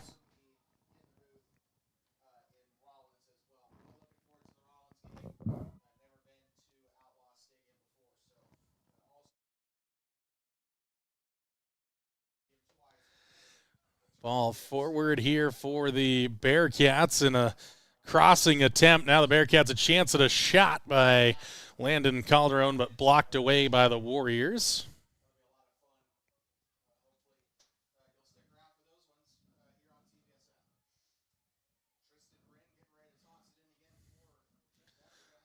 Bearcat throw in. Milo Oria out to take it. The long throw-in specialist throws it towards the top of the 6-yard box. Rising for a powerful header was Kobe Bradshaw. Ball still loose inside the 18, though. Shot taken, a bending shot there by Landon Calderon, just wide of the far post there. That one was spinning, and Heiner diving as far as he could cover on that far post and ends up going wide of the target there. So breathe a sigh of relief as Heiner now wants to keep this clean sheet. As that one bounces off of the head of the Warrior check-in Corbin Martinez, who checked into the game wearing number 23. And the ball goes out of play off of Rin, so it'll be a throw-in for the Warriors. We're into the 75th minute now as Cabre Miller has the throw-in, and the official just going to tell him, like, hey, let's slow things up. And then Falkenberg also getting that one ball out of play. Miller, a throw-in, looking for Mascaro. Didn't get there. Then a header by Miller towards the top of the 18. Ball going to bounce here in front of Calderon.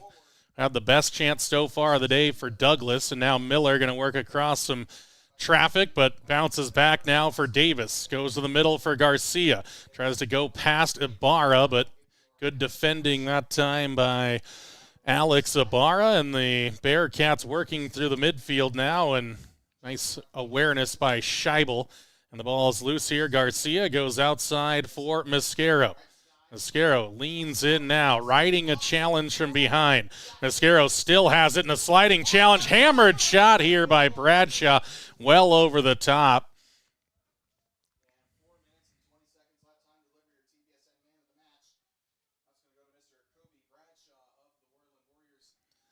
So Mascaro going to come out. Logan Moore going to check into the game. So the Warriors have sent out a good portion of their starters with Cannon, Mascaro, Mitchell, Ramirez, and Crippen on the sideline. Those defenders back there, they don't get a substitution out there. They always got to play all the way through.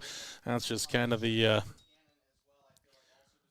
workmanlike effort they have to put in each and every game. And this Warrior defense so far is pitching the shutout, trying to keep that the case. As Garcia got the first touch off of that goal kick, and now awkward bounce as Miller has to hit that one out of play here as he got the right foot to it, but it's a Douglas throw-in as they're trying just at this point, they're looking even for a consolation goal at this point that they would take back to Converse County. Long throw-in. Scheibel wins a header again. Now the ball comes up looking for Martinez. Nearly got there. Cullen with it now. Tries to send a through ball up this near side, but blocked away by Moore.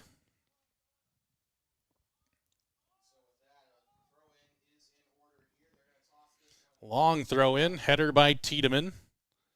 Now ball comes down for Martinez. Works against Miller. Back for Calderon. Now Oria. Spun off his foot awkwardly, and Moore just lifts it ahead looking for Martinez. And now this is an awkward ball as Heiner has to slap it down. That one was spinning in the air awkwardly as the Warriors will surrender a corner. And that one was just one of those balls that Heiner had realized he had kind of underrun it.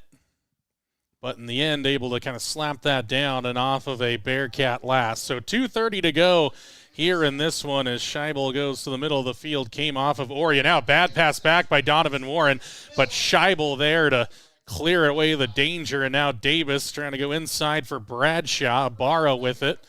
Turns back inside. Davis going to take it away from him, though. Martinez, he's got a chance to pick out a pass, leaves it off for Garcia. Wide it goes now for Moore. Back for Garcia. Inside for Donovan. And now the Warriors, couple of strikers trying to stay onside. Now they tried to go outside for Moore, but a good header by Rinn. Now the Warriors have it back. Just 1:48 to play, 79th of a scheduled 80 minutes as Warren sees that slide under his foot and out of play. Warriors are going to do the job here today. We'll see if the final is 4-0 at the end of this final 95 seconds. Moore won a challenge on the outside, going to give for Martinez. Corbin Martinez working against Cullen now. And Cullen has to play it out across this near touchline, and Martinez getting plenty of cheers as he came into the game as they're trying to give him an opportunity here. Again, Corbin Martinez is a senior, so just getting that playing time because, again, being a senior, showing up at every game, putting in the work, and, just kind of having to be in that support role. It's good when you get those couple of minutes trying to make them pay off as Cade Garcia puts a header towards goal, and Falkenberg underneath it there. Didn't have the height that needed to clear the Douglas keeper. A little breeze picking up in the final minute of this one as Miller and Calderon come together there. Free kick for Douglas.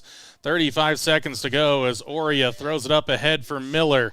Taps it to the inside. There's the Warriors to clear it off. Bradshaw back doing some defending. Ibarra slices a leg at it to the right side. Going to bounce down now for Douglas. Umana on the outside. Cardenas, a good sliding challenge there to take it out of play. Final 10 seconds now as we're into the 80th and final minute. Warriors trying to finish off the clean sheet there as Ibarra's going to go for a bicycle kick as the final 2 seconds tick away and the Warriors pick up the victory. It's a 2-0 a day for the Warriors and Lady Warriors.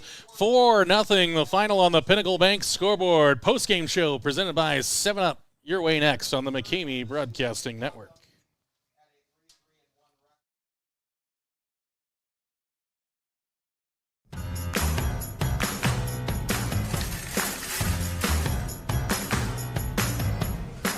Yep, we even sell sunglasses now.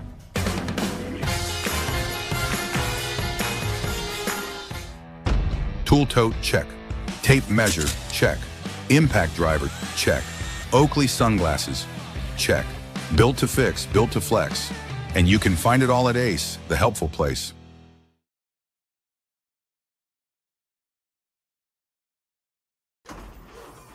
Having trouble hearing the roar of the engine? Let DPS help breathe life back into her again. Power, performance, and great customer service is at the heart of diesel pickup specialists in Worland. Stop into their beautiful shop at 1051 North 10th Street in Worland for all your diesel service needs. Whether it's roughnecks needing to get back onto the job site, solving your agricultural hauling needs, or those looking to unlock everything their truck can do, DPS has the professional personnel, latest technology, and expertise to get you back on the road again. Diesel pickup specialists, from trucks to trailers and everything in between. Let them unleash the full potential of your diesel engine today. Call now, 307-347-4410. Stop in at 1051 North 10th Street in Worland or visit them online at dps307.com. Refreshing wild cherry cola meets smooth cream. The treat you deserve. Pepsi Wild Cherry and Cream. Treat yourself.